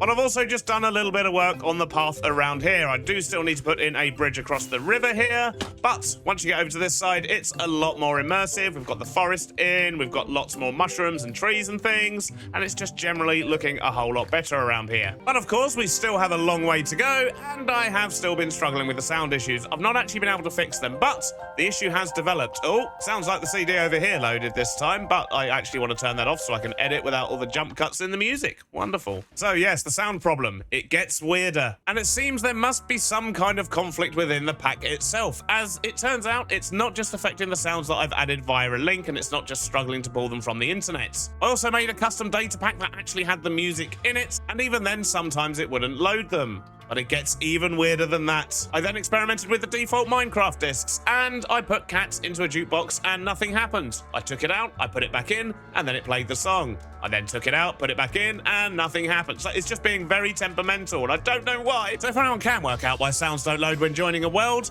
please let me know. It's driving me absolutely mad. And that means I need to calm down. And what better way to calm down than to actually show you a lovely cinematic that I promised you last episode of the Turbulent Timbers ride and surrounding areas.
I absolutely love it. This area is really coming together. And if you want to check it out for yourselves, the October World download is now available to all YouTube and Patreon members of all levels. So go and explore for yourself. And once again, if you do manage to solve the sound issues, please let me know. Right, anyway, on with the day, by which I mean night, I guess. It's train time. Alrighty, so we need a long straight bit of track to make the train. So I guess we'll be doing that over here. But then we're also going to need a whole load of resources to be able to do this. And I really need to get rid of that train as well. So maybe we should do that first. Maybe we should sleep. It looks pretty dangerous around here. Yes, burn. Right, let's dismantle this train. Then we'll put down a shiny new station right about here. So, problem with building a train is I don't really have any of the things that I want to be able to build a train. And I've been thinking about this. Obviously, this park is built in the modern era. So we could do a sort of, you know, electric train, an intercity train type thing. But I don't know. I mean, this is a theme park. I feel like it should be a little bit more fun than that. So we are going to be making a steam train over here. That's not to say we won't make modern ones over in the town to move resources around. But I think for the one that comes to the theme park, it does want to be a steam train. And I haven't built a train in about 6 months, so I'm quite looking forward to this. Mainly because I don't need to use crushing wheels for my boilers anymore. We've got lots of colour and variety in all of these sort of loco metal things from the Create Steam and Rails mod. I'll tell you what, I do quite like the look of this green stuff. How do we make this? So we need to dye loco metal. How do we get just normal loco metal again? I can't remember, and there doesn't seem to be a recipe in here for it. Well, I guess we're going to have to rely on Google for that one. I think what I should probably do is make a list of materials that I think I'm going to need for this. Well, I think this list will cover most of the things we need. Not that I actually know how to make the loco metal yet. I do still need to look that up, but I'm assuming it's something to do with iron. This is just me roughly guessing what we're going to need, though, so we're probably going to need to go grab some other stuff at some point. Oh, and of course, it's not just the stuff on this list. There's also this. Always zinc. And with that in mind, I think I might start with the zinc, you know? Or maybe what I should do is set up a sort of temporary zinc farm. I mean, we don't have any chocolate to be able to make scoria right now, but we've got a whole lot of cobble. And if we just run that through a whole bunch of crushing wheels and some other bits and bobs, we can just turn that to zinc over time. And we're probably going to need quite a lot this episode because we need quite a lot every episode. So maybe, just maybe, that's actually worth doing. And maybe we can squeeze that in just down here in one of these buildings. That should work nicely. Alrighty, only one minor incident, but I think we're good to go. So if I just jump into free cam here so I don't jump back into the grinders, what we're going to do is load up cobble into this box here. That's going to get ground down to gravel, which then gets turned into sand. That's also going to give us clay and some stuff we don't want, though. So all the stuff we don't want gets filtered into the chute down here. Sand stays up, gets turned into soul sand by the haunting. The soul sand then comes up these belts, gets turned into scoria and goes into this box. And then I ran out of space. So what we then do is if we go into the building next door, it carries on. So the scoria comes out here, gets crushed into zinc nuggets. The zinc nuggets go into the compactificator, and then we get zinc ingots. And thankfully, I think I've got about 100,000 cobblestone, so I might just go chuck that whole box on there. That's going to get us loads of zinc. 178,000, twice as much as I thought. Excellent. And what we're going to do is just literally pick that up with the carry-on mod. Easy transportation. We'll just swap it out up the top there, and that is going to make us a whole load of zinc, eventually. And while we wait for all the zinc, let's go and start gathering all of this stuff, I guess. And in regards to loco metal, I did actually find loads of the yellow blast wrap stuff from when we made the monorail, and I think I can actually just dye this green, right? Oh no, it's wrapped. Oh, I don't want it to be wrapped? Okay, I'm gonna have to find out how to make that. Let's go gather some stuff.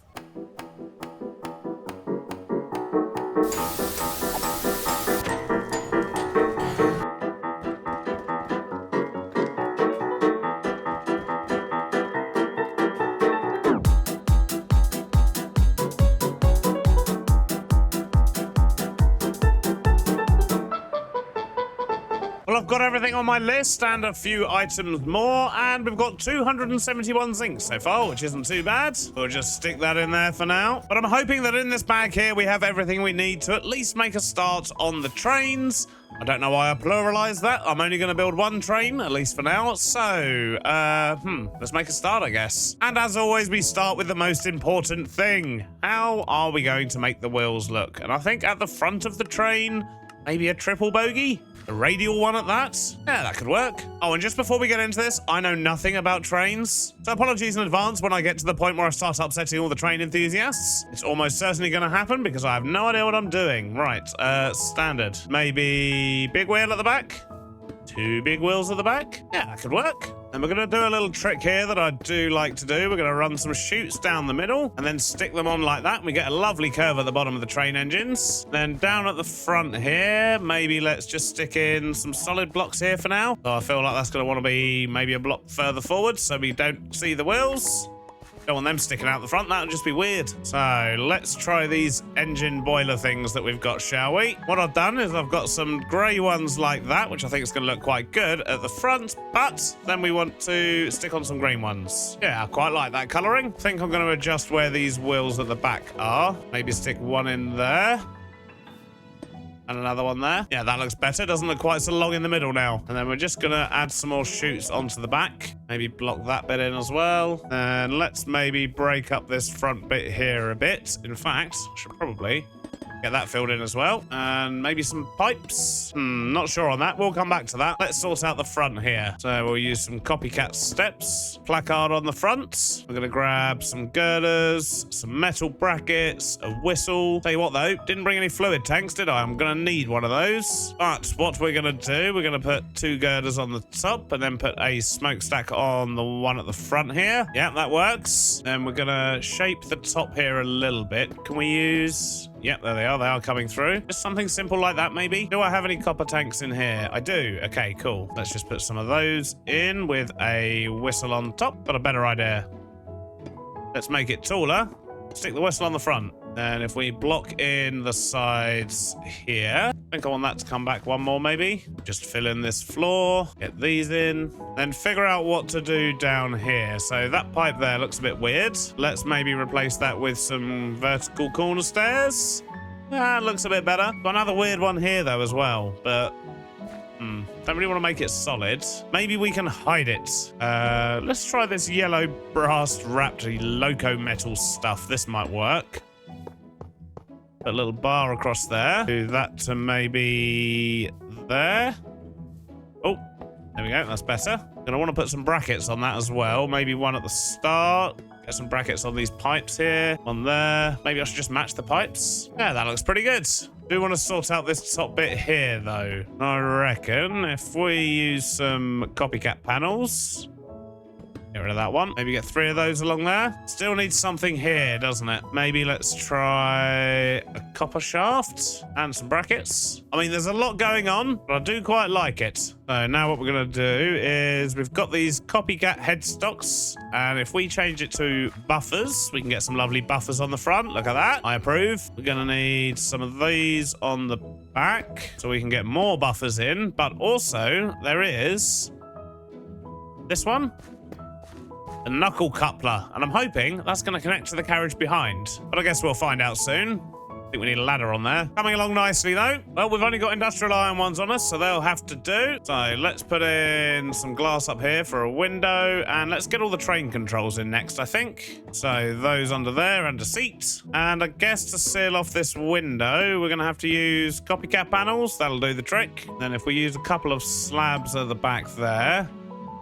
That'll keep that fairly open. Then I'm going to use the polished cut scoria for the roof because it's got a little bit of a green tinge to it, and I think that's just going to sit quite nicely. Otherwise, it's looking good, but I think it needs like a little bit of an edge running around. Yeah, much better. Still feel it's a bit lacking at the back here, though. But I've got an idea. And that idea is to stick some stuff to the back of it. So, a couple of supports there. And if we use these vertical grab bars, which are from Mowers Decor, I think. Yep, the bathroom stuff. Oh, that actually looks really good. I like that. And in fact, are we done? I think we might be done. Did I do the other side as well? Of course I did. Okay, cool. Right. I think we're done, at least with that bit.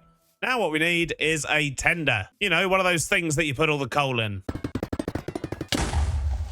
And just like that, with no incidents whatsoever, we have a tender. Wonderful. Let's just repair all of that. Get rid of the flint. We don't want that. Wonderful. But I think that now completes our train engine. We've got the tender going. We just need a whole bunch of carriages. And something has dawned on me. I mean, this engine and tender is what? 15 blocks long, give or take? I think I've made a bit of a boo-boo. This platform needs to probably be at least twice as long as this, which means this entire hill and slope and track and everything is in the wrong place. I need to extend this out probably about another 20 blocks that way, and same on the other side. The other side, not so much of an issue because we haven't decided what we're doing with that yet. But this side, I spent ages placing this massive hill, but now we need to extend the platform out to probably about here, and then the hill needs to start. But that's a problem for future Beardy, I suppose. For now, let's get this train finished, and next up, I want to work on some carriages. We'll start by placing down a couple of bogies. So if we go 4 back, that should work nicely, and I guess, how big do we want the carriage? Maybe 9 blocks? Yeah, that should be big enough. And for the bit that goes around the edge here, I think what I want to do is bring back some blocks that I actually made good use of last season. And for that, we need to go get some dark oak. And we're going to convert that into these, the dark oak reinforced log. Now, placement of these logs is a little bit awkward, so what we need to do is put a whole bunch of logs across the top here, because these logs are directional. So if we place them on the top like that, there we go, we get them facing the right direction.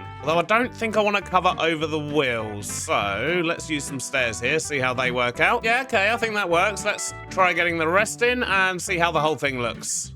And we'll just quickly remove all these temporary blocks so we can see what we're working with. Yep, I think that's going to work quite nicely, at least for the base. Next up, let's get the buffers and things in. And the good news is the knuckle joints do actually link. Look at that. And we'll just do the same on the back. And that's the knuckle joint. We'll stick one of them in the middle. That is on the side so we can get up on top. And I think we're going to go for one of those sort of old school train carriages where we have the entrances at each end. So we're going to stick some rails on as well. So for the main passenger wagon of the train, I think we're going to try mangrove initially, and then we're going to use copycat panels down the side, of course, so we've got plenty of space inside the carriage, and we'll leave some gaps for windows as well, I think. Okay, something like that should work. Let's just get the glass in. I think I've got a plan for how I want the top of these windows to work, so we'll start with these, the copycat steps, and if we just put in a line across the top here, and what I want to try and do is just make the windows a little bit taller. So we'll just put these all across for now and get rid of the ones in the middle. We don't actually need those. It just makes it easier to place them. Get those panels back in. Now, how are we looking?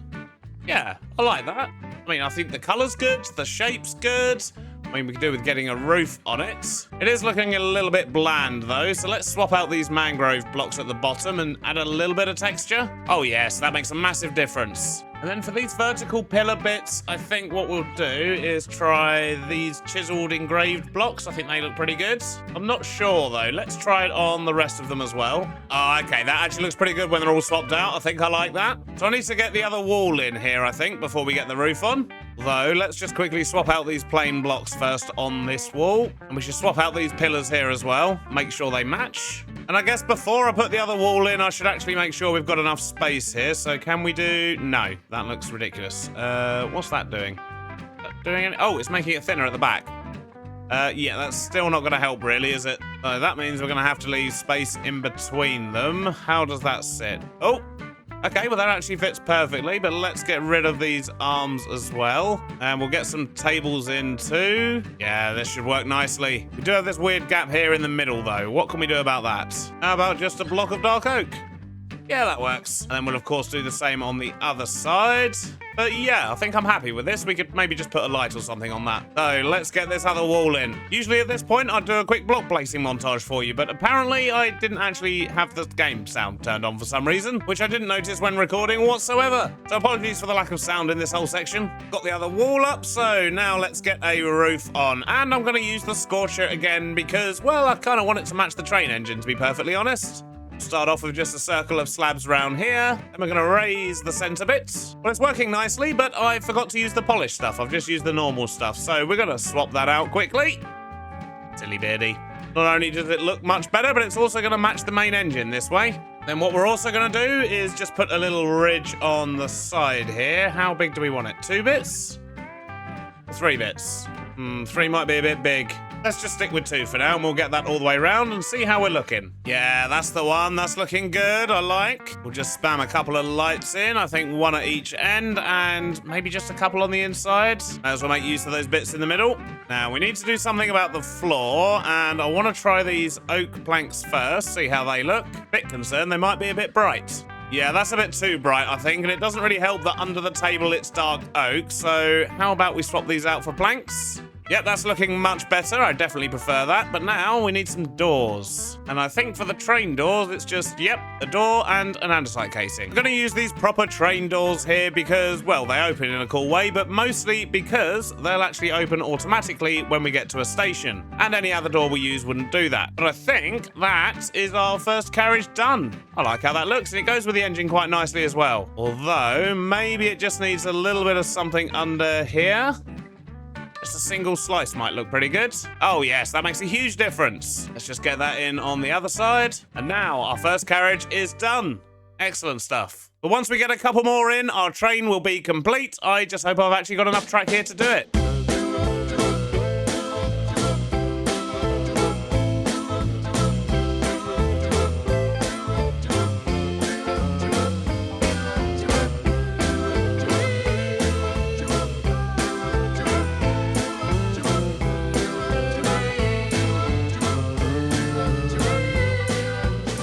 Well, that's looking pretty awesome with all three carriages there. I'm happy about that. Let's just get rid of this. And it looks like, yeah, I've actually missed the trim on the bottom of the last carriage there, that trim at the bottom. So let's quickly get that added in. And I've got everything stuck together. So hopefully if we go over here, we can just form the train. Oh, assembly failed. Too many bogies. Have I attached this to... No, that's not attached. Have I attached it to the back? No. But that's the only one... Oh, I see. I can't have... Oh, that's a shame. Does that mean I'm going to have to lose one of these wheels? All right, well, let's get rid of this one here because we can't have three bogies on the same thing. And that's just left a massive hole. We might be able to make this work, though. Let's just get a solid block in there and maybe brackets as well. Yeah, let's just do brackets on each side, I think. And now, yes, now we can assemble it. And, we need a name. And you know what I'm like at naming things, so if you've got ideas for a train name, please do let me know in the comments. I would love to have your ideas. Because without them, we end up with names like Trainy Train, which is what we're going to call it for now. Oh, wait a minute. It would help if I actually assembled it after naming it, instead of clicking the disassemble button again. And let's go for a little drive and see how bad things are over at the station. Oh, these trees are a bit close. Yep, things are pretty bad. That station is probably about half the size it needs to be. That means I need to extend out the station probably to about here or something, which means I need to move that entire slope, and I need to extend it out on the other side as well. All right, let's just back the train out of the way, and we'll see what we can do about this. Good news though, the only bit of the train I actually left behind was this block of coal on top, so let's just quickly get that stuck together. And now let's move our slope. And by move, I mean quite literally move. First thing I need to do is just get rid of the rail. So what we're actually going to do here is try and super glue this whole thing together, because that way we can just push it with a mechanical piston. At least that's the hope. Although some of these trees, I don't really want to move them as well. Let's just remove them for now. We can always replace the trees, but my hope is if we can just move this slope a little bit over, then we can just plant more trees in here. It'll cover up what we've done over this side, and it will give us the space we need to actually expand the platform. So if we just start gluing from this side here, and I guess we'll see how we get on. So I've got everything glued together. We just need to put a mechanical piston here. And we're going to stick a bunch of extension poles in the back. And I think if we get to about 20, that should be enough. Then we need a hand crank. And I think I'm going to sleep and potentially get rid of those blocks there as well. I don't know if they're going to cause a problem or not, but I'd rather they didn't. So let's remove them just in case. Now let's hope this works and crank it. Oh, no, crank it the other way. It seems to be working. Oh, look at that. We're moving a whole mountain, hill, slope thing. And that should be getting to the end around about now. Yep, there we go. Look at that. That was moved perfectly, and I don't think it's left anything behind. And it didn't take any trees with it. Wonderful. And it looks like we've got plenty of space to put in the extra bit of station that we need. But let's quickly test that. So we'll get this bit of track back in. In fact, let's test the curve first. And that should match up perfectly. It looks like it has. Excellent. And then we'll just connect this bit up to the main bit of the platform. And we'll just extend out the opposite side as well, so we can see exactly what space we're working with. So let's just move our train onto this bit of track. And fingers crossed this is going to fit in the station now. Well, it looks like it's going to fit. Amazing. I just need to get this train back out the way, and then we need to build up some brand new shiny platform extension type things. So I guess I'm going to need some sandstone, some birch, some quartz, and some music.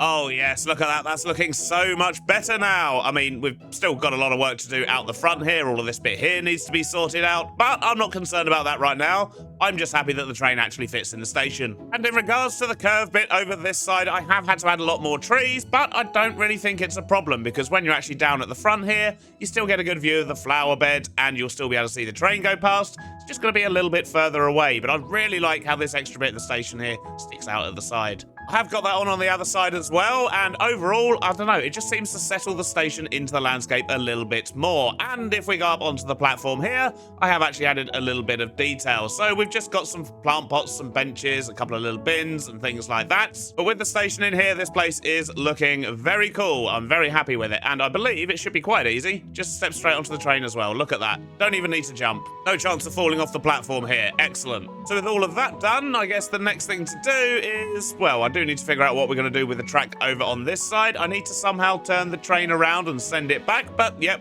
problem for future, Beardy. For now, what I want to do is connect up this rail here. And what I want to do is connect it to this piece over this side and then pretty much just run it round the edge of the island around here. And hopefully we'll find a nice spot where we can actually put a bridge over to the other islands. In fact, if we look at the map, don't really want a bridge going across at an angle. Maybe we should go potentially across this straight bit here, maybe off this little peninsula, which I believe is this one over here. And that's pretty much a straight shot over to the new island. So yeah, I guess that's where we need to get the track to. So let's quickly get this done and I'll see you in just a moment.